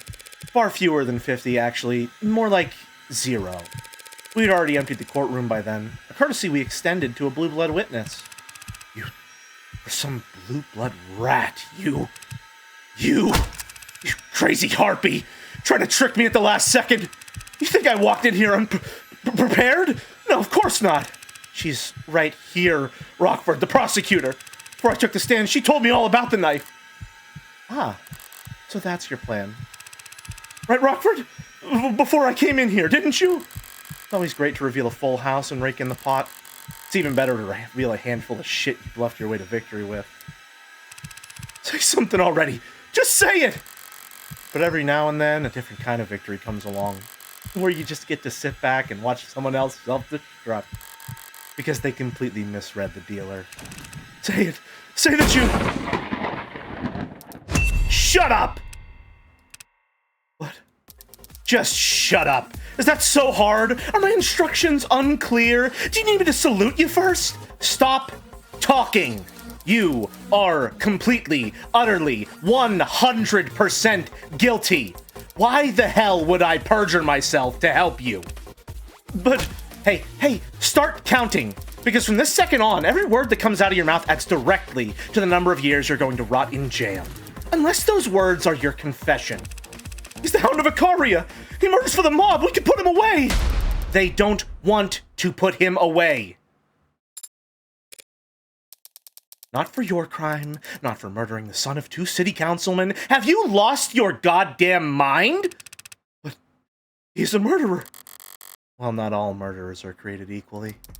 Well, not all murderers are hunted equally. Neobility assassinating each other, let it ride, keeps them divided. Orcas fighting in the lower wards, let them sort it out, keeps their numbers down. A monster shoots 6 women in the heart and leaves no evidence behind. Call us back when he kills someone important. Strange. Once she's properly infuriated, there's usually no stopping her. Well, she's not going to twist the knife herself. I shouldn't let it go to waste. Your Honor, if the witness is having trouble choosing a place to start for his confession, perhaps I might help by laying out the details for him? You sadistic bitch! He was counting on Emma to step in. Now he's sliding down the rocky face of despair.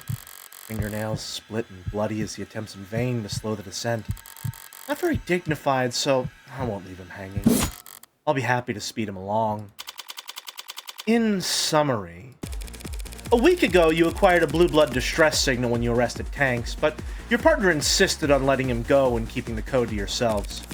So the night of the murder, when the alarm went out, you jumped at the chance to be the first unit on the scene that what could be a gang shootout.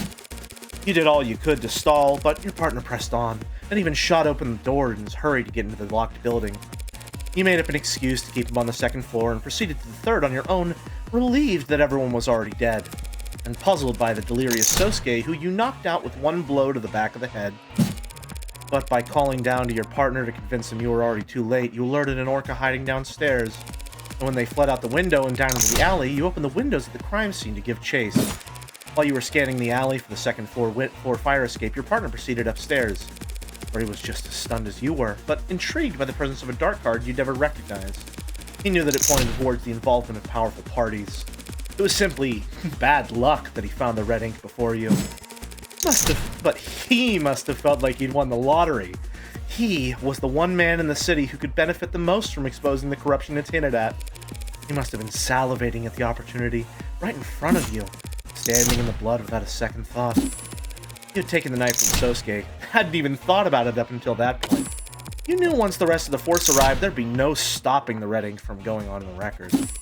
You had one chance to blot it out for good. That's all a lie. Just smoke and mirrors. Tricks and guesswork. Hound of Icaria is standing right there next to you. Blue Bloods themselves tried to kill him, right in front of all of us.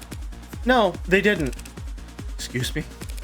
I have it on very good authority the Blue Bloods wouldn't want my client assassinated. Oh, I'm sure. So, considering where the shooter was and the direction he was aiming, the only person he could have been aiming at would be, well... you? What the hell are you talking about?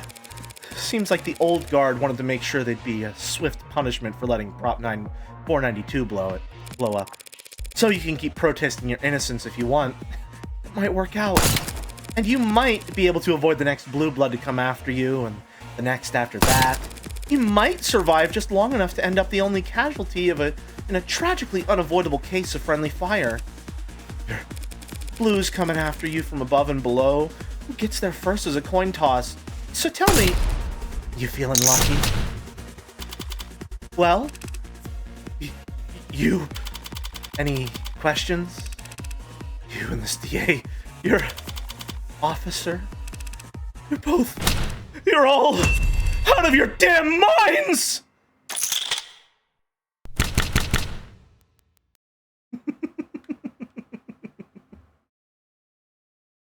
That's the good shit right there, baby. That's the good shit right there. Do you work for the Blue Bloods? Never thought of it that way. Even back when I was a kid, I thought they were just another institution. Like a neighborhood watch. People looking out for each other. Everyone's parents off working or enlisted or in jail for civil disobedience. Whole neighborhoods that cops, medics, goddamn firemen wouldn't set foot in. Didn't see it as transactional. Thought it was just lending a hand. My blood ain't worth shit. Wasn't useful enough to be a young blood, not good looking enough to be a host. But I kept going to school. They helped me pay for it. Because it was, in fact, transactional, they expected to get something in return. Police Academy. Their man on the inside. Wasn't as exciting as it sounds. I made sure it wasn't. Test scores sucked, aptitude sucked, clumsy and boring. Made sure no one would give me anything important to do. Valuable enough that the Blue Bloods wouldn't out me. Not valuable enough that the cops would give me anything worth passing on. The world's worst double agent. So bad at his job he'd never be expected to double-cross anyone. Imagine the look on my face when my reputation for nothingness gets me paired up with the worst babysitting job on the force. Tariq Chopin. We were perfectly matched in a way. I didn't want to be near nothing, and nobody wanted to let him near anything. Nothing dangerous enough to get him hurt, nothing real enough that he'd go blabbing to his dad's. We weren't around to schools. No, we went around to schools. Those were the jobs we'd get. Building security. Morning assemblies. Telling the kids what cops do. Here's how to call for help.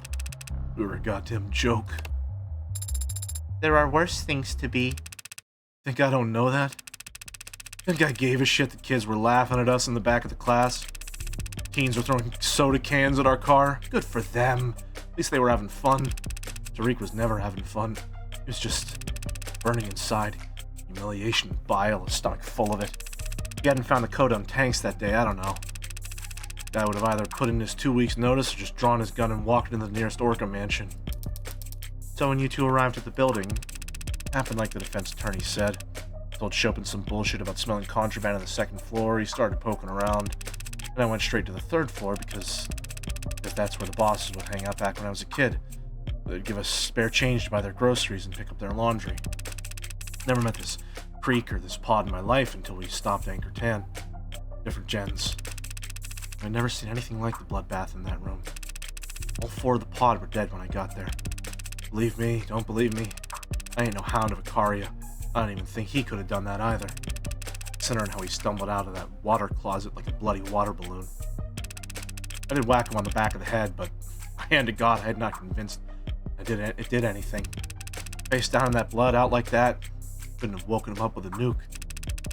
The hound dropped, I searched him, followed protocol, found that knife in his hand. Called down, said everyone was dead. That blue blood bolted, Tariq called after them. Yeah, I opened the window and tried to follow. Guess Tariq didn't know the ladder was out. Figured I would chase him down, because by the time I stepped back inside, he was upstairs. And I walked up the steps expecting him to be puking, crying, shaking, I don't know. Instead, he starts yelling down, happy, ecstatic. He can't believe this. Scoop of the century. And I realize I know what he's talking about. Your blue blood superiors let you know about Prop 492? Lots of people knew the deal with Prop 492, even non-blooded civvies. Nothing wrong with any of that, so long as it stayed a rumor. As long as the state didn't know we knew where the pillars were going to be built. It was a nice thing, believe it or not. People in the lower wards whispering about big money coming in. A little excitement to look forward to. Tariq was excited, too. All he could see was forward. Barely reading the words in front of his eyes. Not giving a shit about anything behind him. Not caring about what he was trampling over. I didn't plan on doing anything, if that matters. Care. I was moving slow, but I wasn't trying to hide. After taking it off the hound, I still had that knife. Goddamn knife in my hand. You all seem like educated people, so I take it none of you believe in evil. We believe in evil, down in the lower wards. It's like a fog. Hangs around certain people, places, and it poured off that knife like a water fountain. The devil made you do it? Haven't heard that one in a while. Wasn't for that dark card being there. You know, Tariq told me once, said he wanted to become mayor. I just did this stupid fake laugh and told him he had my vote. I don't know why I did that. I shouldn't have done that. Laughed at him? Shouldn't have lied to him.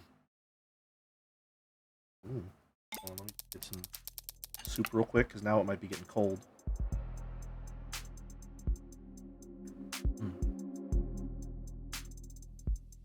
Actually, perfect moment. Give me like literally 30 seconds. I'm going to inhale this real quick. It's perfect temperature.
Okay, I'm back. Probably closer to a minute than 30 seconds, but as you all are well aware, my internal clock, quite fallible. It's broccoli cheddar soup.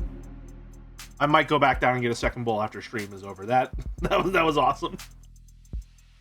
And so, Your Honor, the people will be dismissing the charge of homicide in the first degree with prejudice. What does that mean? Thoughts on French onion soup? I don't think I've ever actually had it.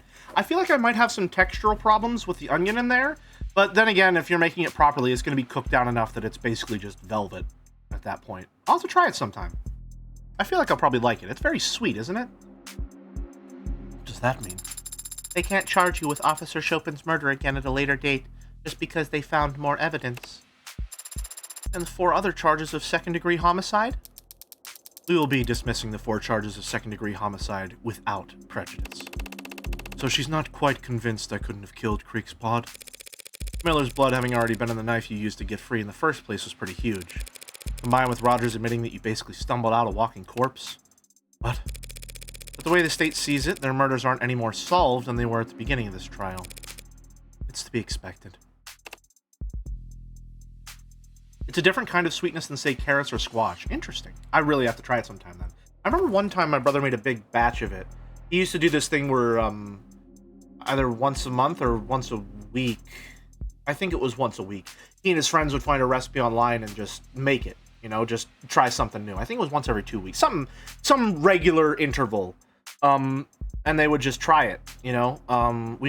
He made a really good tikka masala one time that he didn't like, but I loved. He cooked the meat a lot more than I usually do. I'm afraid of burning my stuff, but if you're working with chicken thighs, you want to get a good char on that. What else did we make? I mean, he made French onion soup. I don't think I tried anything but the broth, and I liked the taste of it, but I was worried about the texture, so I didn't have a full bowl myself. He made fried rice with char siu, I believe, which was fucking awesome. That was really good. Maybe some of the best pork I've had in my entire life. And I can't remember anything else he made. I'll have to ask him sometime. But I should pick something up like that. That'd be a lot of fun, just trying new stuff. I've been meaning to try a lot of new restaurants in my area. There's a lot of Thai places in and around my place. And I don't really like... I haven't had a lot of Thai cuisine. I want to try laksa. Laksa soup looks really good.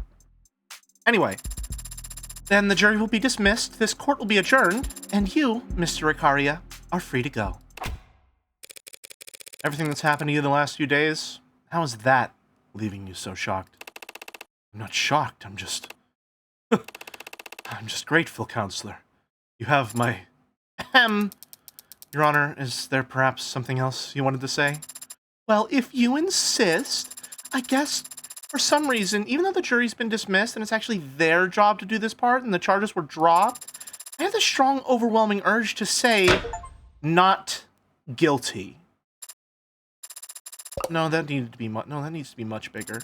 Maybe I cast ye innocent. No, that sounds dumb.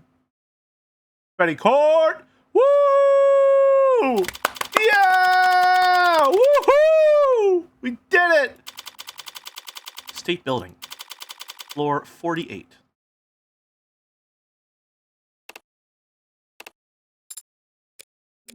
So, how do you plan on celebrating?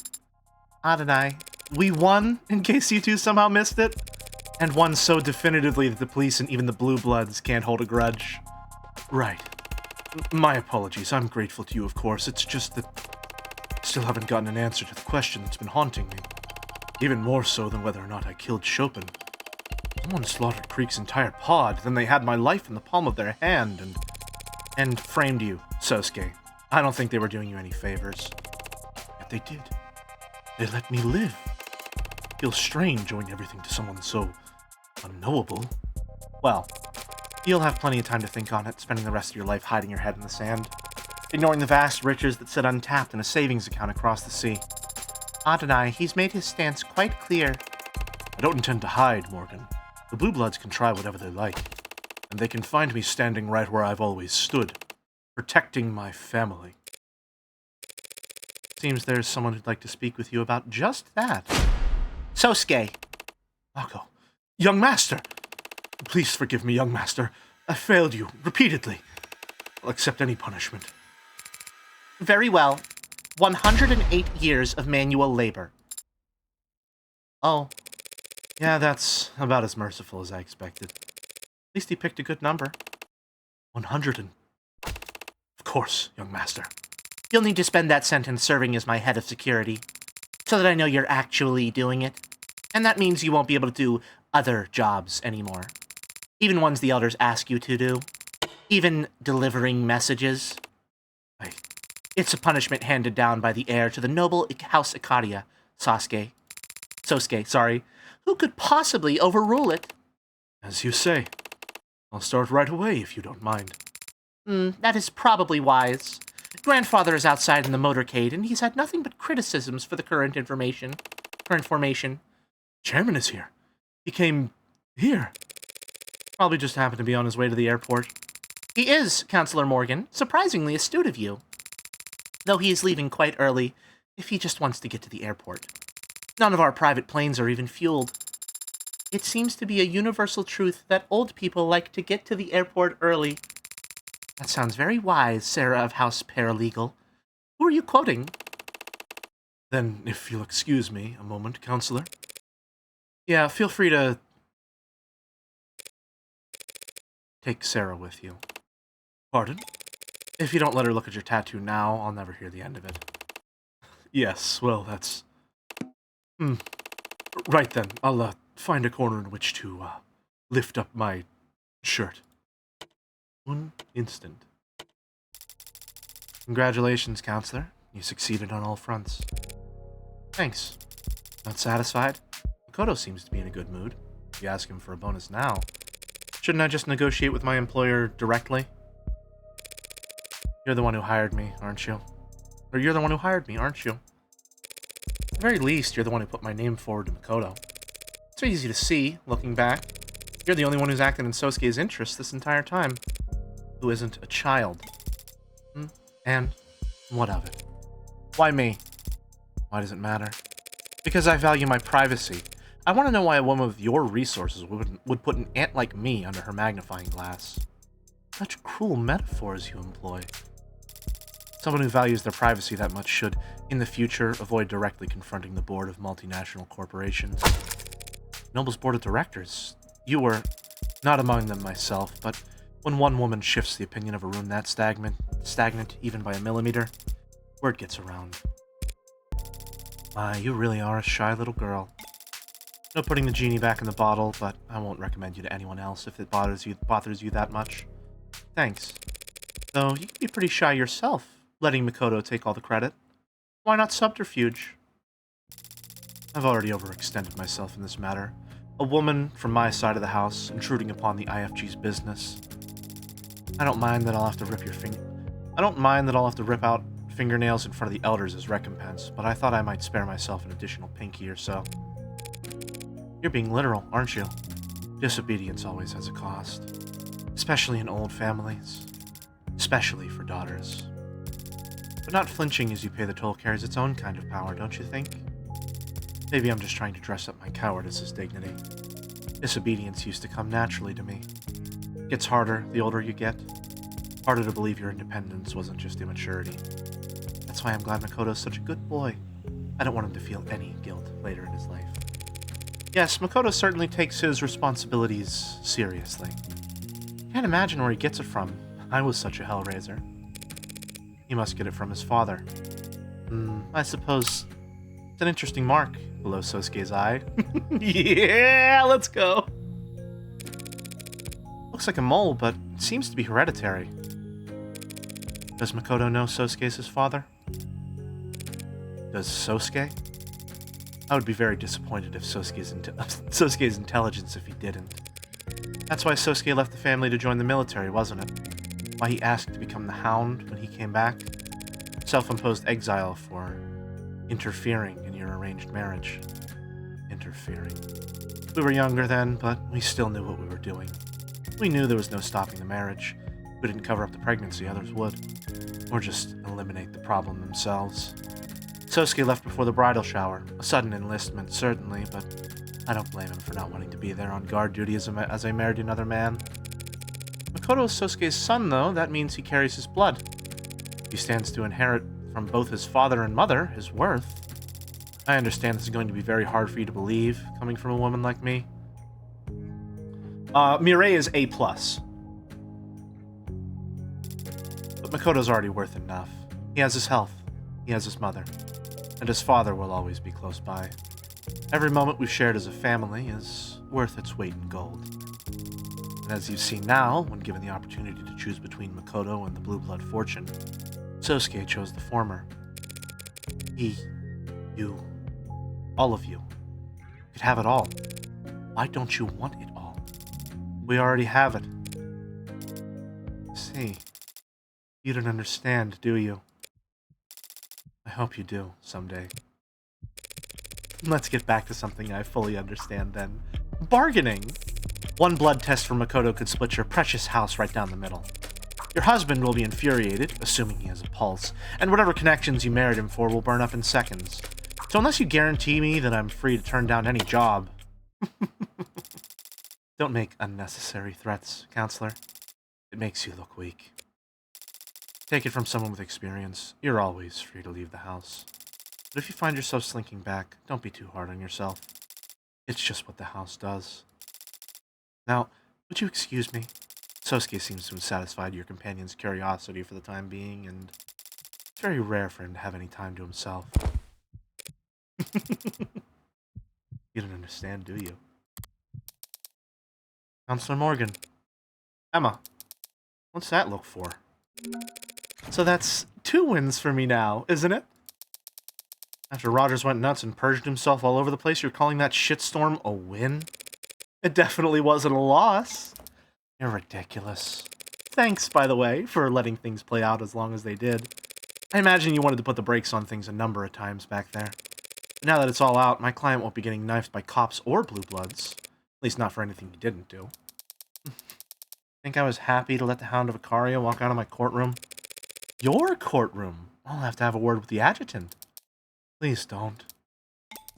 But yes, I had my doubts.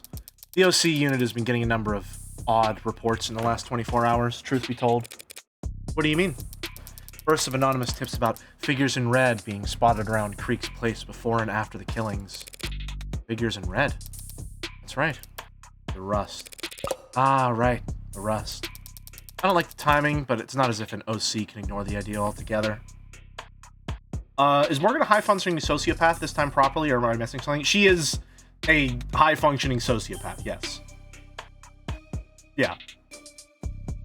Just full stop. Someone killed those 4, and it wasn't Sosuke or Rogers. You don't like the Rust for it. If you don't like the Rust for it, where's your head at? Whoever killed Creek's paw did it with such unhinged brutality. And yet it was executed with precision so cold-blooded that they managed to virtually erase their presence from the scene afterwards. Yeah? Tanks and Creek were both shot from fairly close range and near enough to their solar plexuses, I suppose. Bashing Trey's skull was overkill, yes, but it was the safest way to erase anything mods may have recorded. And even if it was an afterthought, that overcorrection is in line with the perfectionism interrupted by... Forget it. I'm seeing things that aren't there. First sign of obsession. Obsession? I'm jealous. You seem like you never let anything get to you. It's unpleasant, you know? Feeling like you're possessed by something. Or someone. Well, if it was easy to wrest control back, it wouldn't be an obsession. Just puppy love. Oh, that's me. Gotta take this call. See you around, Morgan. Yeah, see you around. Just don't go telling anyone it was a win, or I'll have you arrested for spreading misinformation. Well, we can't have that.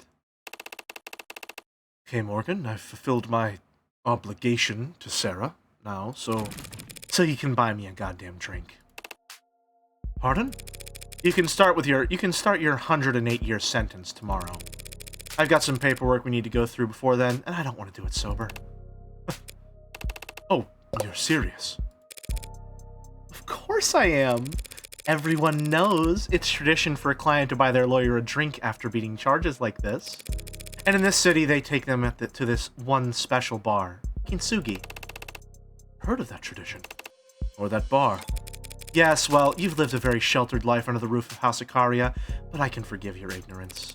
Time for you to put that fat wallet you've been accruing that whole time to good use. I suppose I do owe you a great deal. Very well, but first I must inform Lady Mireille and the young master. Go right ahead. Be my guest. What was that, Adenai? Did you want to get a look at Sosuke's tattoo as well? That was all wrong. I'll take a rain check. Sosuke seems much more animated this afternoon, don't you think? Did you say something to him? No? No, I didn't do anything. I see. Then perhaps his injuries were just taxing him more than we realized. That must be it. Oh, that's so sweet. It had been threatening to rain all day. Gray skies spanning a slate blue world. It was cold, and all the heaters were humming in their rush to overcorrect for it. 3. Raindrops started hitting the windowsills. Not a problem. She had her umbrella. 3:15, the adults started leaning back in their chairs. Watches and phones were being checked. They were preparing to leave. 3:24, another topic is brought up. The gathering resigns themselves to a continuation. It's 3:45 by the time the girl is able to excuse herself. She has 15 minutes to get back to school. Hardly impossible on foot. She hurried, but she could have asked to be driven there. For some reason, the thought never crossed her mind. She hesitates at the door. She'd left her umbrella behind, back upstairs. It's not like her to be so absent-minded. The smart thing to do would be to go back up and get it, since it is 3:49. At 3:51, she is jogging, a non-committal yet still undignified rush. When she sees the time on the phone roll over to 3:52, she starts to run. She hates running. A small part of her considers sending a text. She'd never been the one to text first. Come to think of it, she'd never been the one to text second. She only had one number in her phone's contacts, after all. At 3:56, the school gates are in sight.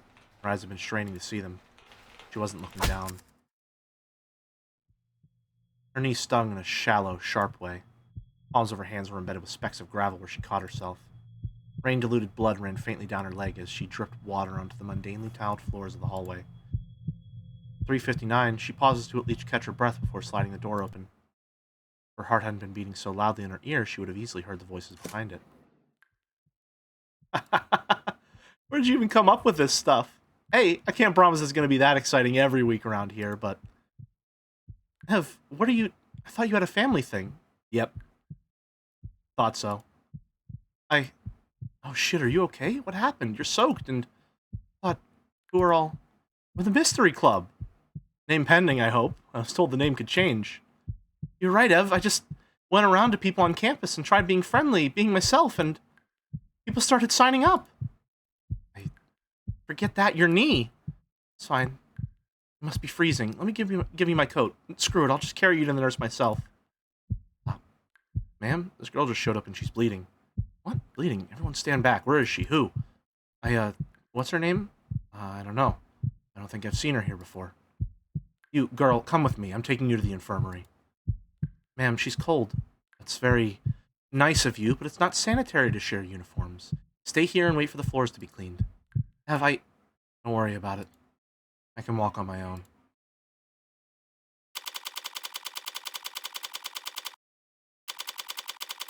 Oh, man.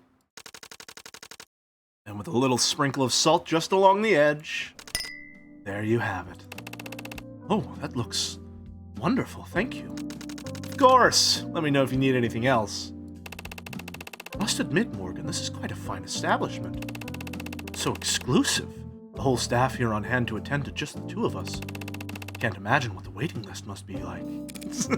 Right? Lucky for you, you've got a man working on the inside. I can assure you a table at any time, Sosuke. You or any of your housemates ever need a quiet spot to lay low from the judging eyes of high society? Now you know where to send them. I might do just that. And these prices, so reasonable. Shit, I knew I should have gone with the digital menus. Hey, Sosuke, so reasonable. Why do I feel like that's a Joe meme? Hold on a minute. Where's that coming from? Is that a reference to something? Why do I feel like it is? Help! What's happening? That name they have for you in the house for you, because it is. It is. Is that so unreasonable? It is. Gotcha. Okay. Gotcha. Thank you. That name they have for you, the Hound. Is that a title you were given, or just part of the mantle you chose to take up? No, I was called that long before I started delivering messages. Long before I got my tattoo. Truth be told, I'm not sure where it came from, or when people started using it. Oh, is he called the Hound of Ikaria? Is it Hound Dog in the other meaning? Is that why? Is that why they call him the Hound? Fuck. Come on, man. Come on. Childhood nickname, I suppose. Earned by following Mireille around like a puppy? I never, Who told you Mireille was the heir when we were... It's a miracle you didn't break under torture. You know that? The Hound of Ikaria. Has everyone called you a dog when you were a kid? Jokingly. Lovingly. Mary's right. I don't know anything about. Assumedly love. One of the many things I've long since acknowledged that I'm missing. But obsession, addiction, those are easy enough to grasp. I've rolled the dice plenty of times by now. There are no demons haunting me, no other drivers in the car. Just me, sitting in the dark with a hole in my chest. No dark passengers, perhaps? When it's hungry, I feed it, but it'll never be full. Because the hole was there first, and it built a girl around itself so it wouldn't have a place to hide. How can you tell? Or how can you tell? That they called you that lovingly. I suppose you never know. You just trust. And if you do trust, then that's your answer. Without love it cannot be seen, huh? And besides, what's insulting about being compared to a dog? Everyone loves dogs. Probably even you. For your information, I like dogs just fine, Sosuke. But I could never live as one. Everyone's already collared in this world. Tagged, labeled, classified, and put in a box. But even so, I refuse to sit at the end of someone's leash. Better to remain a stray. Morgan is more of a cat girl? Hold on, you're so right. You're so right. No, fuck, I can't pull up my phone. I can't pull up my phone for the bit. But yeah. Anyway, art and direction by Evil Little Bug. Programming by Patrick MCF. 3D modeling by AA Renders. Environments by Patrick MCF. AA Renders. With additional original tracks by Zachary Cabral. And featuring music by Lena Motherfucking Rain. Written, directed, developed by Brian Mulholland. Volunteer playtesting by Anna, Griston, Hugh J, Maxie, Sadie Virtuous Varmint, S. Thumbbutt, Thomas Collimander. Special thanks to Adrian, at Alter Links. That looks familiar. Anna, Baby Zero, Kill Jill VT, Motto, Man Monks. Special thanks to Dev Talk, Billy Game Mechanics, our friends and family, and you, the players. Full attributions available at ofthedevil.card.co. That's card with 2 R's. Made with Unity, Nanny Novel, Dotweed, Pro Builder, The Game by Nth Circle, Of the Devil, Episode 2. Is due. In. I'm sorry. Why is he breasting boobily right now? Excuse me? What's going on? Oh, look at his fucking phone screen, though. Oh.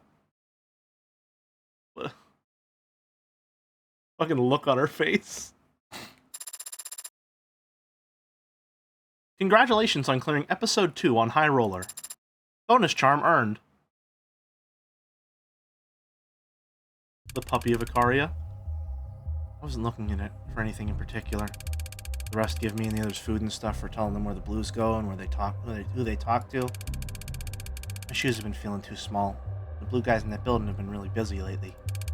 Thought if I hung around there, I might see something the rest would give me new shoes for.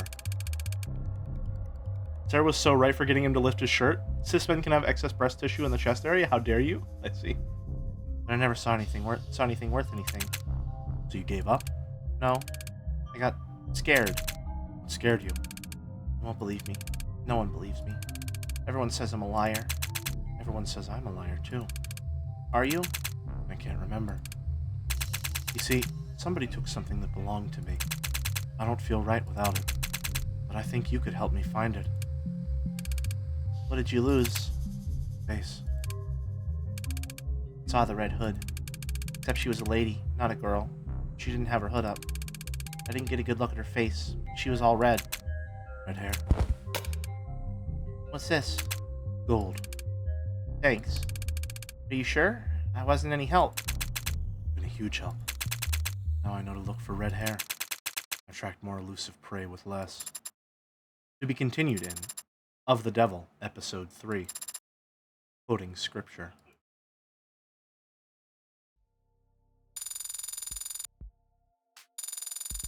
Seven of 7 articles. 22 of 22 profiles. 34 of 34 key terms. 28 pieces of evidence. 382. Aw, 4 more would have been perfect. total credit earned. Congratulations! You finished episode 2 with 382 credit. Your high score for episode 2 is currently 382. You've unlocked concept art and bonus scenarios based on this score. You also have a total of 398 remaining store credit to spend on phone charms and case colors, based on the highest credit with which you've finished this episode.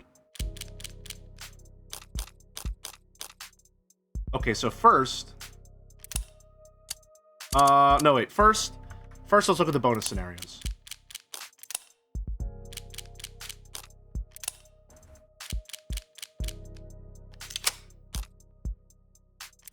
There are 5 of them. Okay, and we got them all. Survey_household. In playback. Why rubbing alcohol specifically? Is that in her profile? Oh yeah, this is how she gets all the information for the profiles. Nostalgia. Reminds me of days spent bandaging scratched knees and blistered knuckles. You did that for Makoto? No. Some other boy who was always overexerting himself. I like the smell of blood for the same reason. Oh. And antiseptic. Scalpels. That boy was always so hardy, he made for the perfect test subject. Test subject? I still think about finishing my medical degree sometimes, but I feel like my hobby would lose some of its therapeutic value if I did. What hobby is that? Poison making. What's with that reaction? You made it sound very intimidating just now. Oh, I was trying to make it sound exciting. If I tell people I'm interested in herbal remedies, they think I'm a dreadful bore. Of course, or worse, that I'm going to try and sell them candles. Well said. Very well said indeed. You have a much finer appreciation for these things than your so-called superior, you know. I make countless immaculately thought-out references to Hegel and Ozymandias, and that red woman stares at me as if I'm quoting comic books at her. Comic books can be good, too. Comics are for children. Are you a child? What about graphic novels? What is a graphic novel? One Piece, for example. Excuse me? Oh, One Piece. Who's your favorite? Assumedly One Piece? Why list King Arthur alongside those other historical figures? Arthur was based on multiple historical figures, I'll have you know. But even his exploits are not factual. It still stands that he united a divided people and defended his homeland from barbarism. Oh no, he's a Fate fan? It's Fate? It's Fate? Oh no. Well, it's King Arthur, I guess. Yeah. Oh no. He also met fairies and wizards and fought dragons. I know. Impressive, wouldn't you say? Very much so. The Once and Future King was one of the first books I read all on my own. That's quite impressive. The vocabulary was, I'll admit, difficult at times. But I was reading a version with handwritten annotations, so I managed just fine. There was writing in the margins, like a hand-me-down. Hand-me-downs are for peasants who can't afford anything better. Does he call it an heirloom? Was it given to you by an older family member? Yes, but it was not handed down to me, you see. Oh, and I went on to annotate it further myself, so that I might someday pass it on to some other reader. So tell me, does that sound like a hand-me-down to you? I love this child dearly. You got until I finish smoking this. Or I get bored. Very well. And I get bored fast. Oh, well, if our time is limited, perhaps we should focus on a topic of singular importance, such as athletics. And just like that, I knew he was gassed, lowered my frame, and flipped him out of the ring in one motion. An overwhelming, trampling victory. Best kind there is. I can imagine. Oh? You done any wrestling? I mean, any MMA yourself, little copper? Not physically, no. It is difficult to find partners who are a good match for my build. Sounds like an excuse. You sure you're not just scared? Confrontations can be intimidating, but sports are not arguments. They are pure expressions of noble competitive spirit. Huh? That is to say, I would never back down from a challenge. Oh, well said, well said. I know exactly what you mean. When you lock eyes, there's nothing else that needs to be said. I agree. So what'll it be? Arm wrestling, sumo, chess boxing? Why not all three? Good, very good, you little... Sir, what is it? Can't you see him in the middle of... Well, what is it? The VTOL needs to leave now if we're to be on time, sir. Huh. Here's a quote then for your little survey, Copper. Success can be a prison. But even in a cell, a man who's mastered himself remains a lord. I'm not sure I understand that one. What the hell? Makoton said that it made perfect sense. And then you engage, just like Fire Emblem. I see. So you need me to stand here and film you two because... Why? Or sorry, that was Morgan, I think. So you need me to stand here and film you two because... Why? Because Sosuke is teaching me how to do a 1-inch punch, and I need to record it from a distance in order to practice it later. Why? Because she asked me very politely, Morgan. What more do you want? No, why do you need to know this, Sarah? Adonai, surely you can intuit the advantages of a 1-inch punch. Because there's no wind-up, you can execute it without telegraphing your move to your opponent, and deliver maximum force to a critical weak point, even in the tightest of close-quarters combat. Not to mention, if the opponent has triggered any loser flags, your damage will double for each of them. That's fucking crazy.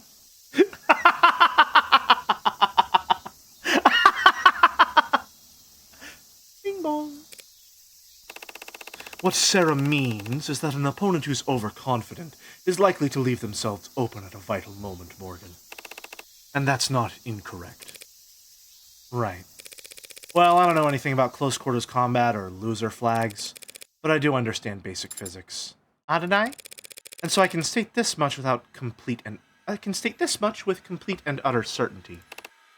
Hey, when performed by the same person, all else being equal, stop! A 1-inch punch will never be more effective than just throwing a normal one. In red, too! That can't be true. Why would you? Am I wrong? You didn't have to say it like that. There was no need for you to say it like that. Oh, am I the bad guy here? The fact that you can even say that is... It's not like any rules about human martial arts apply to androids in the first place, right? That is true. See? Perfect Ukemi.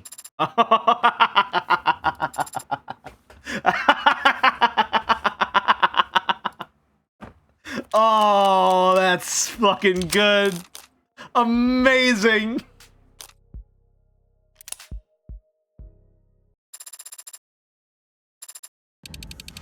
Throwing out flowers always depresses me. Actually putting them in the bin. So they end up withering around my place. I might have some kind of record for a number of flowers killed at this point. Why do you buy so many flowers?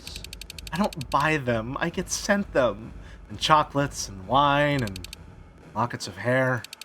Sometimes all mixed together. How do these people even know where to... Mama? What? You give anybody my address? The hell kind of a question is that? How do they get my address then? Maybe if you stop putting your personal contacts on your business cards. You wouldn't be so easy to find. So now if a woman's friendly, she deserves to get stalked. Not very forward of you, Mama. Forward? You think I don't know about forward? You brats don't know shit about political correctness. When I was your age, we'd list... She's gonna go on for a while. You need to save battery or data or whatever. So, this is where you previously worked?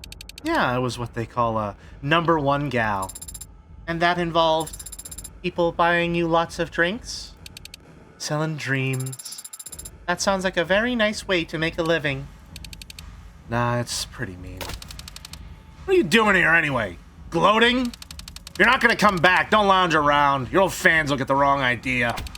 Come on, Mama, I'm just sitting here. And a crowd's already gathering. My bad. Would you ever consider making a return? Nah.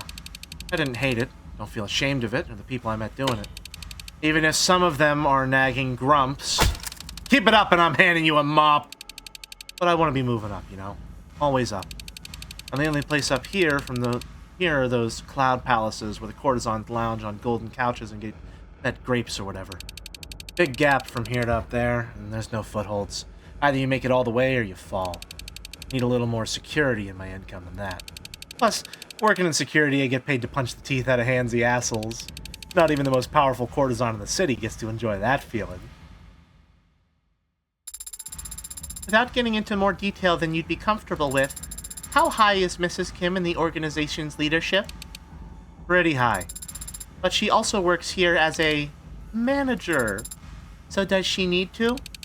We're not as rich as the Icaria or insane as the Rust. We all gotta work if we want to eat, leadership included. I see.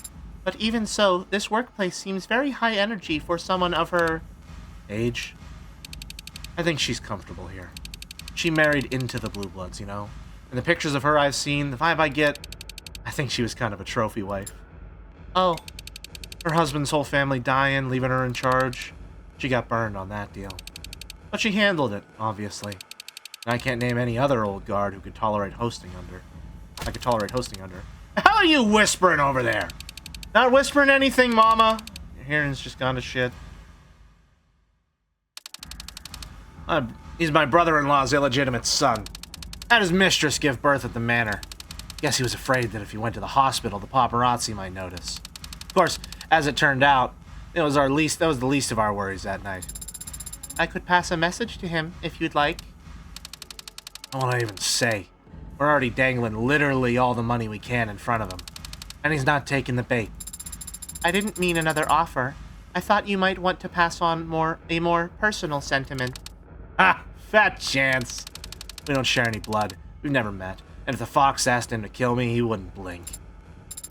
I think that Sosuke would blink. Give it up. Sosuke and I aren't family, little girl. But if he wanted to be family... forget this shit. I got a job to get back to. If I look away for 5 seconds, all the talent around here devolves back into high school drama addicts. She took my locker. He stole my deodorant. No one can deny your work ethic, Mrs. Kim. Thanks. I know. But you still gotta pay for a full hour's worth of that booth. Would Adonai be upset if I put it under her name?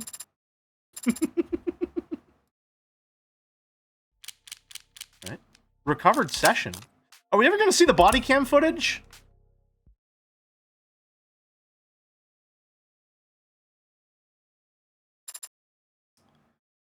Anchor T, private, begin playback. Alright, it's recording. Thanks. Do you have to record this? Gonna record it. Creek will ask me for notes when he doesn't remember any of it next week. Guilty as charged. You have to video record it? It's fine, Miller. Also, I don't know how to do it, so it's just audio. What's up, Trey? I was bothering you again. Huh? Are they flickering? Nah, but you're staring a hole in the wall. Oh, I was just thinking, like, are we cyberpunk? I think we qualify, yeah, but you can go get you some felonies if you're feeling... No, I mean, like, culturally. Is this cyberpunk? What do you mean? Just dice and paper. Easy entertainment that can't be bugged or tracked. Perfect way to fight Big Brother, don't you think? Yeah, but we could do cards or something, too. Think playing Go Fish is cyberpunk? Well, no, but like... a tabletop RPG? That's what you're on about? I'll be real, you sound dumb as shit right now, man. Huh? I was reading the wrong voices. There's literally nothing more cyberpunk than a tabletop RPG. Got a point. Learn your history, Trey. Now, pay attention. Now pay attention. As you approach the town's walls, swords clanging against shields ring out. Voices rise and arrows are loosed. You've stumbled upon the closing acts of a fierce battle, and it's clear the players intend to let it play out to its natural conclusion. Up to the parapets, a stern, horned woman, her long, proud hair slicked back with the same blood that drips down her brow, spots you. Her eyes go wide. She doesn't seem pleased to see you. She thinks we're like enemy reinforcements? Kinda are. We got a charter from the dukedom to protect its people, and the horn guys are all foreigners. Foreigners. Can't we ignore that? If I break my oath, my build is screwed. Oh. I have, telekinesis, right? You gonna toss her off the wall? What? No, talk to her. What's the spell? You have a telepathy talent, if that's what you're asking. Right, okay, I use telepathy. Roll the dice. I got a 14. Okay. Skimming the surface of her mind, you see visions of allies cut down and civilians fired upon. Skull is teeming with rage and despair at this brazen defilement of her rules of war. Oh shit, this is a Hornling village and she's under attack. Tough luck. You got an oath. Yeah, but if I ignore the plight of the innocent, my build is screwed. Paladins have it rough. Well, can we get inside?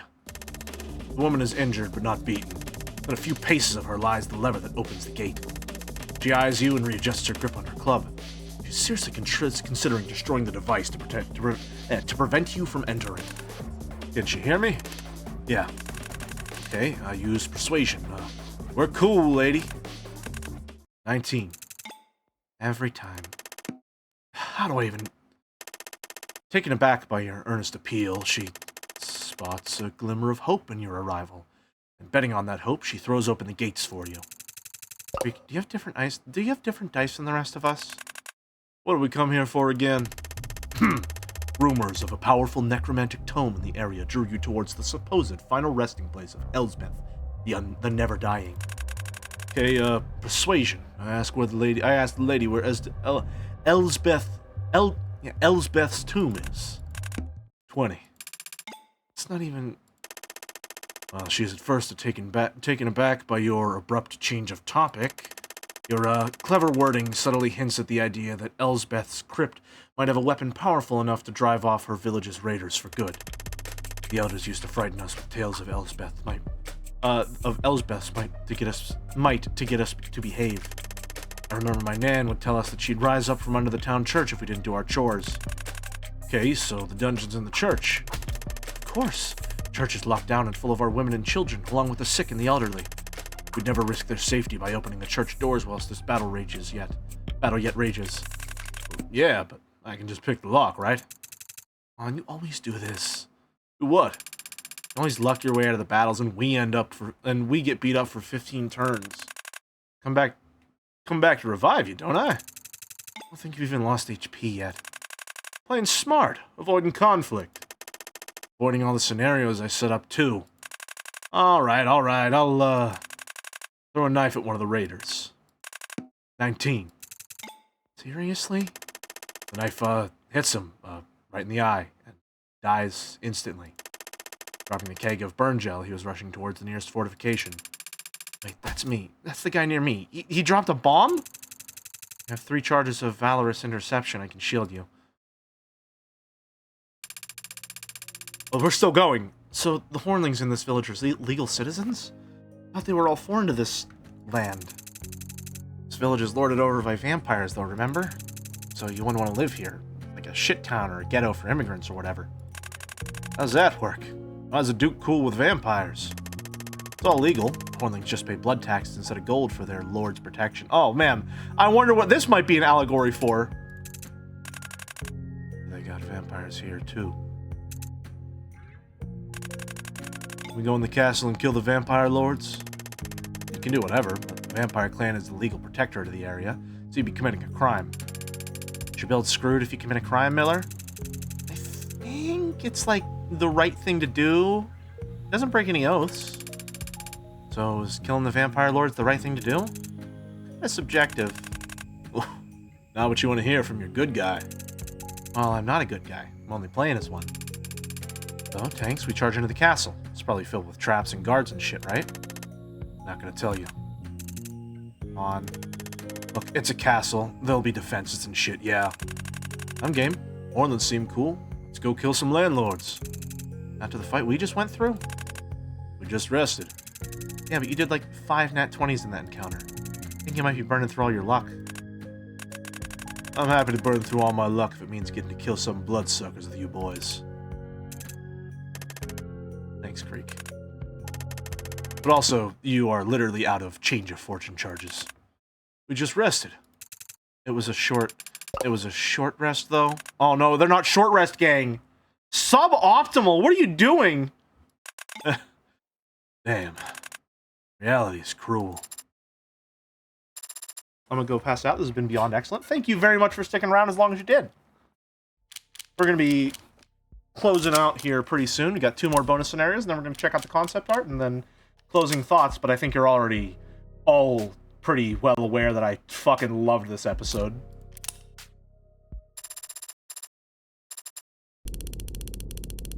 Sightings, witness statement, anonymous report, emergency call from a burner. What is all this? Why are these tips getting reported all of a sudden after the trial's over? Or after the trial's over?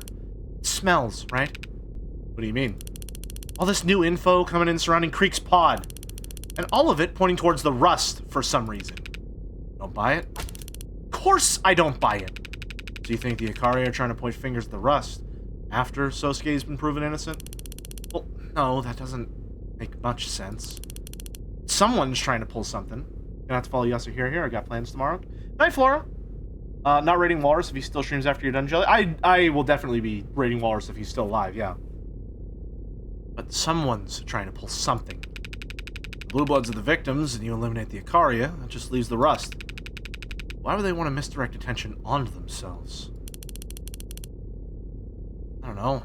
Guess it can't be them doing it. Can't be them doing it. Gangs have winners and losers, right? Someone stands to benefit from pitting the Reds versus the Blues. Whoa, stream title? Stream title? In my visual novel? What? Huh? Whoa, what the hell? True, but finding that someone is a task that even OC would struggle with. We got our own hands full. If I had any fucking integrity, I'd end the stream right after I said red versus blue. Let it be known. Let it be known. I'm instating this rule. This is law. This is doctrine on Jelly Channel TTV from this point henceforth. If the game ever says the stream title, stream ends right there.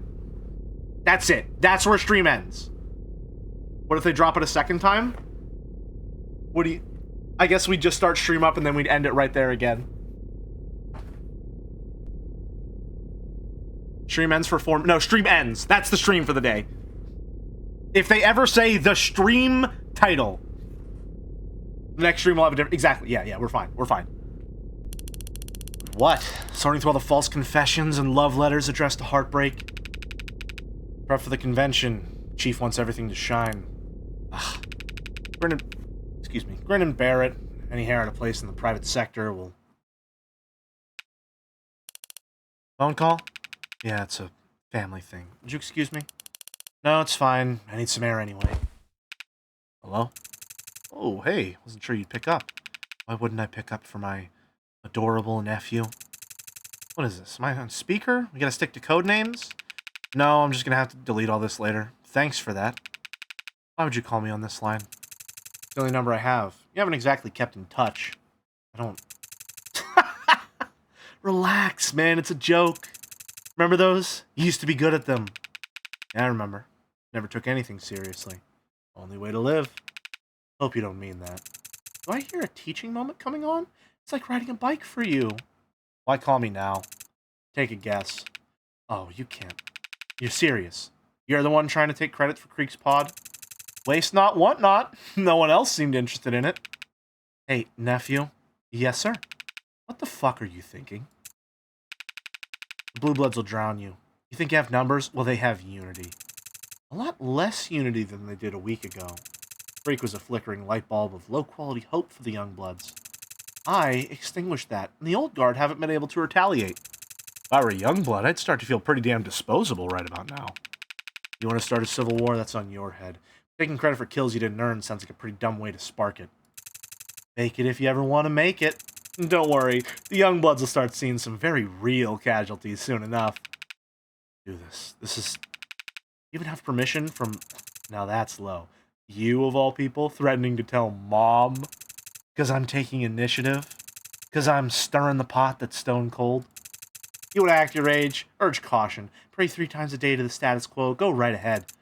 I'm gonna move. I'm sorry. I didn't call to argue. This is a courtesy call. Thought you might appreciate a warning about all the smoke that'll get blown up your ass over the next few weeks. Thanks, but I'm not so old I can recognize bullshit when I smell it. I can't recognize bullshit when I smell it. That's good. Glad to hear you're still sharp. Besides, I'm not an OC anyway. You went back to arson. You're not still in homicide, are you? Thought that was like a sabbatical. No, that sucks. Because I've met the guys who are in OC, and I don't like any of them. Sounds like they're doing their jobs then. Sure. Hey, listen, I didn't mean to drop contact. Aw, don't worry about it. You picked up when I called. That's all anyone can ever do, right? Bare minimum. Yeah, well, not like I can invite you over for dinner. Guess not. Don't do anything that'll get you killed. Damn, you're full of good advice today. Got the fortune cookies afraid for their job security. I mean it. Don't do anything that'll get you killed. There it is, the double emphasis. What did you used to always say? Redundancy, right? I remember. Believe it or not, I took every lesson to heart. Ooh. Some hotshot claiming to be Heartbreak, huh? Perhaps. And received call. Hey, no, I'm glad you called. I could use some decompression. Well, I just had a loss, but don't tell anyone I called it that. Thanks. It'd be the death of me if it ever got out. Yeah, no, I read the story. Well, when I could. It was kind of hard to read anything in between the editorializing. Right. If it gets you the resources, who cares? I don't know at this point. If I can be conspiratorial for a second, I'm not sure they want Heartbreak caught. That's going a bit far. It's more like, so long as Heartbreak's out there, they want to take advantage of the moment. People are scared because of Heartbreak. The state thrives on fear. Some of the radicals are getting bold. The state will relish the chance to draw them out. Maybe after the election? No, that's okay.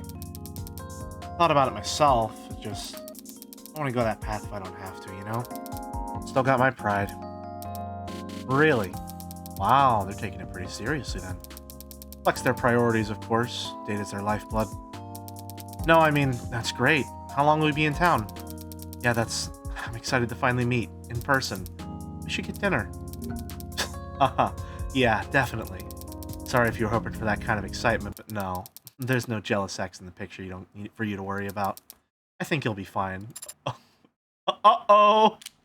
Uh-oh! Uh-oh! Uh-oh! I'm sure that's gonna be just fine. Anyway, concept art time. Yay! Who's this? Oh, her. Auto. Oh, she wasn't here at all. David. And... okay, there we go. Yep, low rewards. I love this shit, man. I love this shit. Ooh. Or, oh, hold on, let me, I'm gonna take chat off the screen for a little bit, just so that we're not covering up the art. Or, hold on, I can probably move it. I'll move you temporarily down here. That's better. Raynar Diamani. Looking cool, Raynar. Maid man. I see. Freak. Fucking name on the back of his jacket. Come on, man. Come on. I like the little bandana around the arm. That's fun. And the mostly brown. I'm a fan of the mostly brown, I gotta say. Stupid little fucking fang. He's got a little taser. 3D model of a gun in the middle of all this? Interesting that he's the DM. That's fun. Oh, those are mods. Interesting. Looks like the fun part is over. Good night, everyone. Thanks to Steam. Have a good one. Yeah, we're just checking out the fan art. Or not the fan art. Well, we do have some fan art. I'll check that out next week. Although it probably would have been good to check it out now. I probably should have checked that during. It's fine. We have fan art that I'll check out sometime soon. The cool shark is fun. But yeah, checking out the concept art. The devil concept art. Creek's office and torture room. Ooh. There he is! There's the special boy! Aw, little phone wallpaper. Look at how wide that fucking smile is. Aww. That's cute. The little sweater vest. Aw.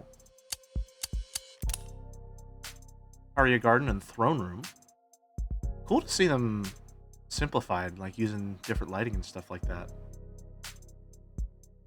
He do be wearing a school uniform under. It's true. He do. He really do. How dutiful. Here's Sosuke. Ooh, they actually show you the tattoo? That's cool. It's on the back of his jacket, too? Alright, yeah, sure. Oh, I just realized that they cover up the birthmark even in his damage report or whatever the fuck it's called.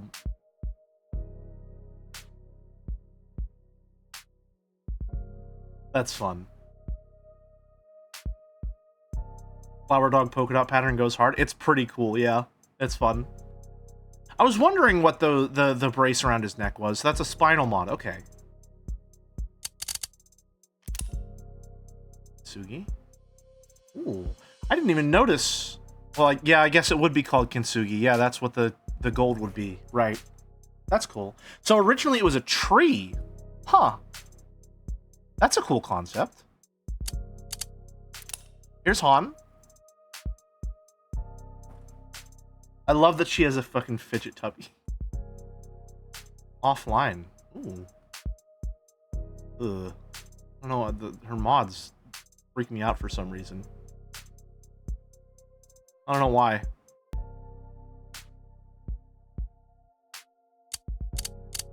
Saw on Blue Sky that Kintsugi was finished by episode 1, but they realized they didn't have to use it. Ooh. Here he is. This stupid little piece of shit. And our prize victim. Purple hair, huh? Interesting. God, his boots are so massive. He's a fucking Mega Man character. Look at that fucking expression.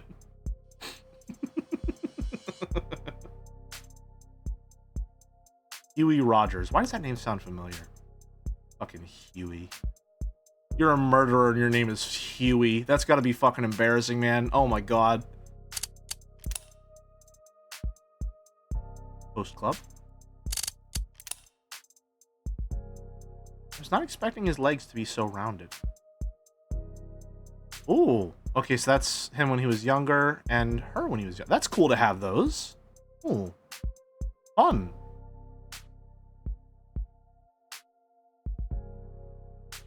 I love his, like, fucking casual-ass posture. Everyone dresses lightly because it's hot. I was wondering about the slippers Creek was wearing and just noticed it again with Han. Seems like it. Well, he's certainly not dressing lightly. One thing I find off about this chapter is that we get very little info on both Tariq and Huey compared to the highs of David Asher and the lady whose name I can't remember. That's true, yeah. Although I think with David and... Why can't I remember her name either? But the culprit of episode 1...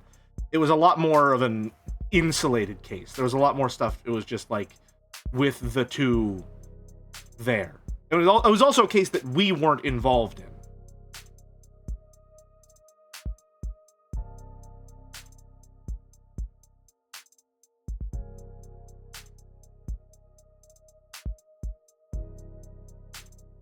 The info high of lady I can't remember. Sorry, I get what you mean. It just looks funny. Let's see. Oh shit! And Morgan. Casual Morgan. And the little school outfit. Surprised I was right about that. All red.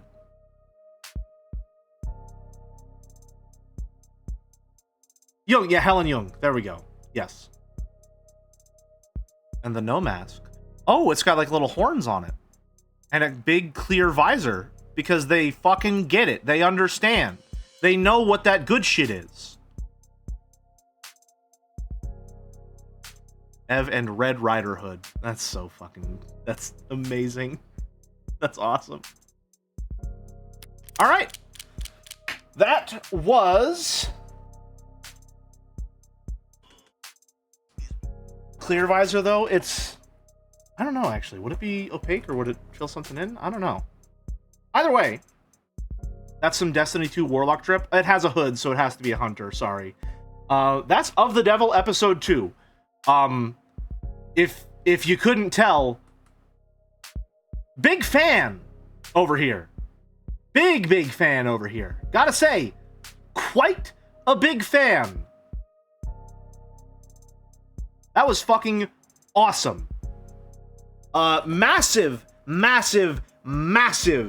improvement on a lot of the courtroom mechanics from episode 1. Episode 1, I found myself getting consistently pretty frustrated with Blackjack especially.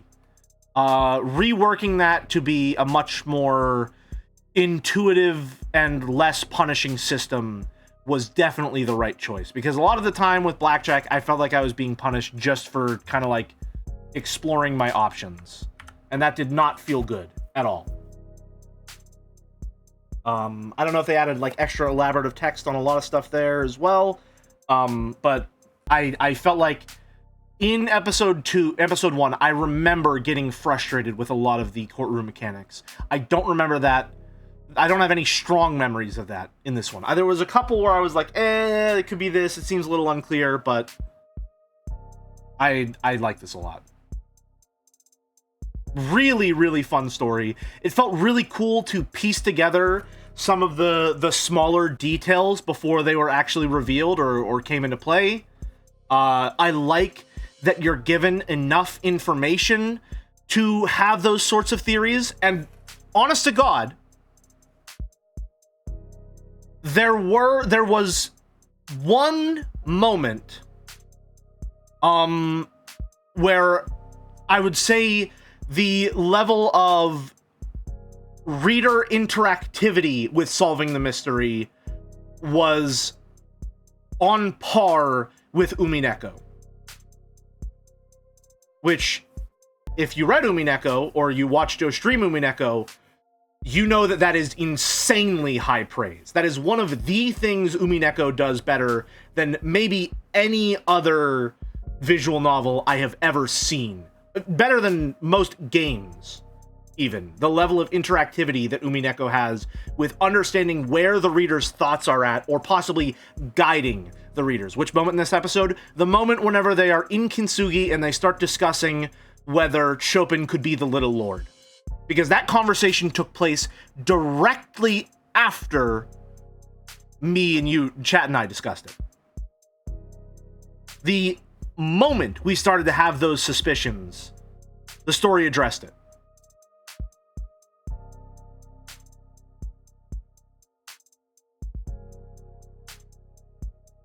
I think that's really impressive. I don't think that's going to happen with everyone, but it happened with me. And I really enjoy that.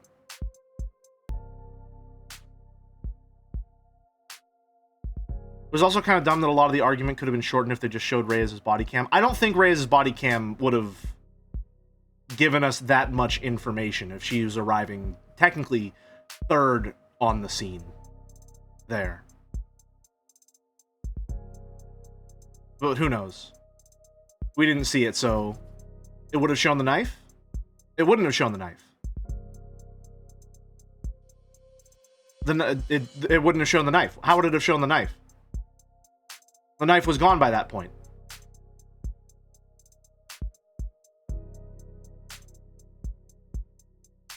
He dropped it out the window directly into the barrel.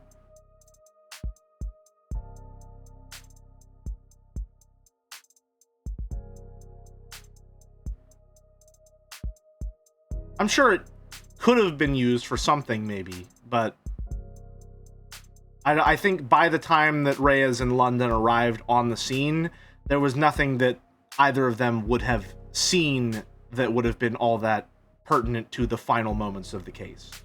I do wish she testified, though. Yeah, I think that could have been interesting. She definitely seemed like she probably would have had a lot more to say. Maybe she wouldn't have been able to keep calm through testifying or something like that. Either way, Of the Devil continues to impress me on all fronts. Not that I'm someone who isn't easily impressed. Let's put all our cards on the table here. It's what Morgan would want. I'm very easily impressed. My emotions run very high. And I am very easily affected by things. Right? So, me being impressed, not really anything to write home about. That said, I am still impressed, consistently so, at how well this stacks up to its contemporaries, of which it has some very heavy hitters. I mean, we're talking the likes of Danganronpa and Ace Attorney, which Danganronpa maybe doesn't get as much respect as Ace Attorney does, but both of them are absolutely pillars of the genre. And that's some very, very hefty shoes to fill. And like I said, I might think, I'm beginning to think that it might need a size larger at this point. In some ways, in a lot of ways, really, I think that this is surpassing its contemporaries. Especially Episode 0. Episode 0 is by far the best tutorial case in one of these games I have ever played. It puts every single Ace Attorney tutorial case to shame. It's that good. It's not even close. And it does a very good job of guiding you towards the correct solution by using specific language or specific interactions or the tone and flow of conversation, and also limits your options to just enough that you don't feel like the answer is being given to you and you still have to work for it in some cases. It's unbelievably impressive how good this game is and how consistently good this game is. The most criticism I could offer is stumbling blocks. Little nitpicks here and there about how something feels in the moment. The biggest problems I had with the game were Episode 1, specifically Blackjack. And that's been fixed now as of Episode 2.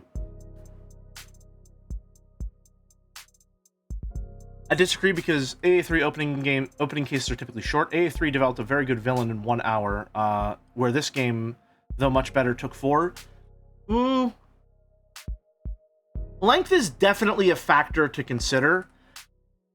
And it's not just about the writing. I'm also speaking mechanically and tonally as well.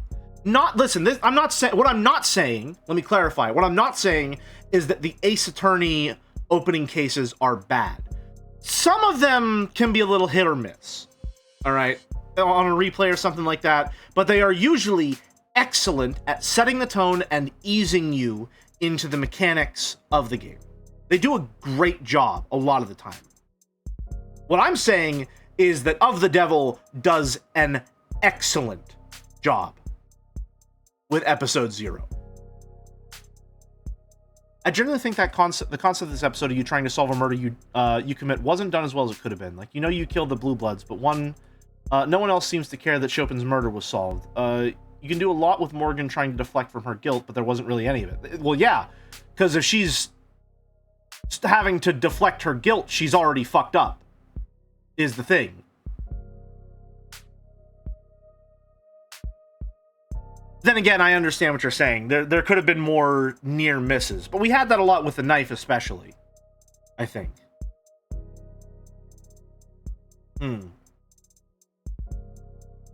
I see what you mean. I don't necessarily agree, but it could just be the case that I haven't experienced something maybe that does this better. That's likely the idea.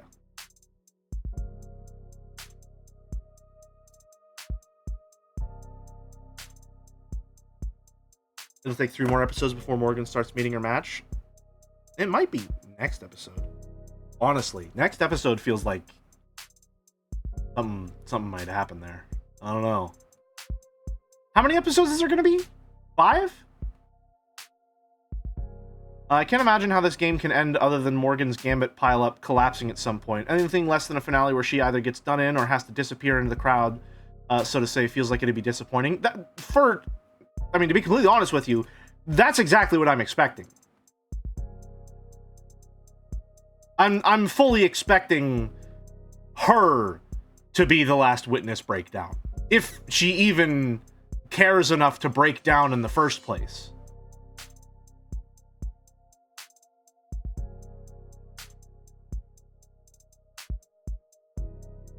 I just hope it won't be Morgan will let you go because fighting with you is fun. Oh, no, I sincerely doubt that'll be the case. It's ending with one or both of them dead. For sure. Or at the very least, Morgan behind bars.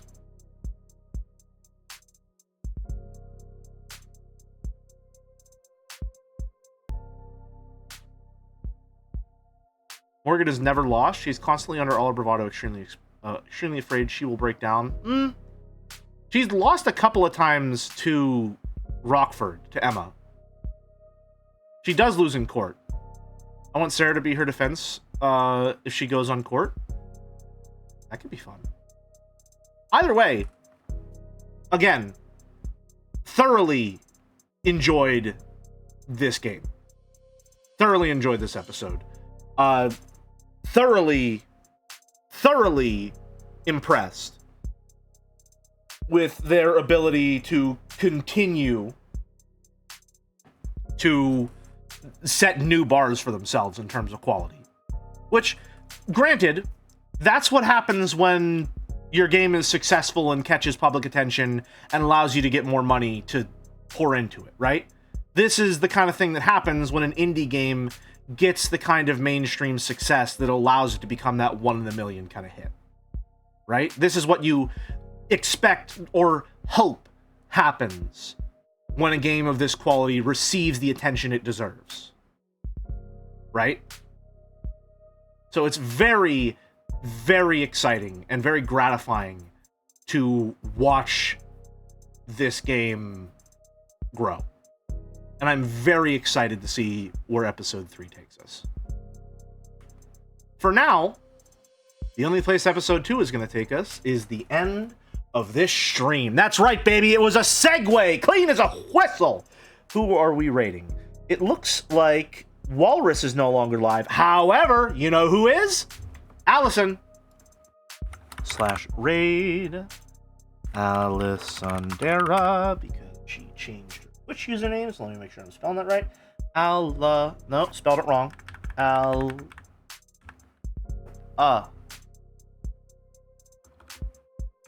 Sindera.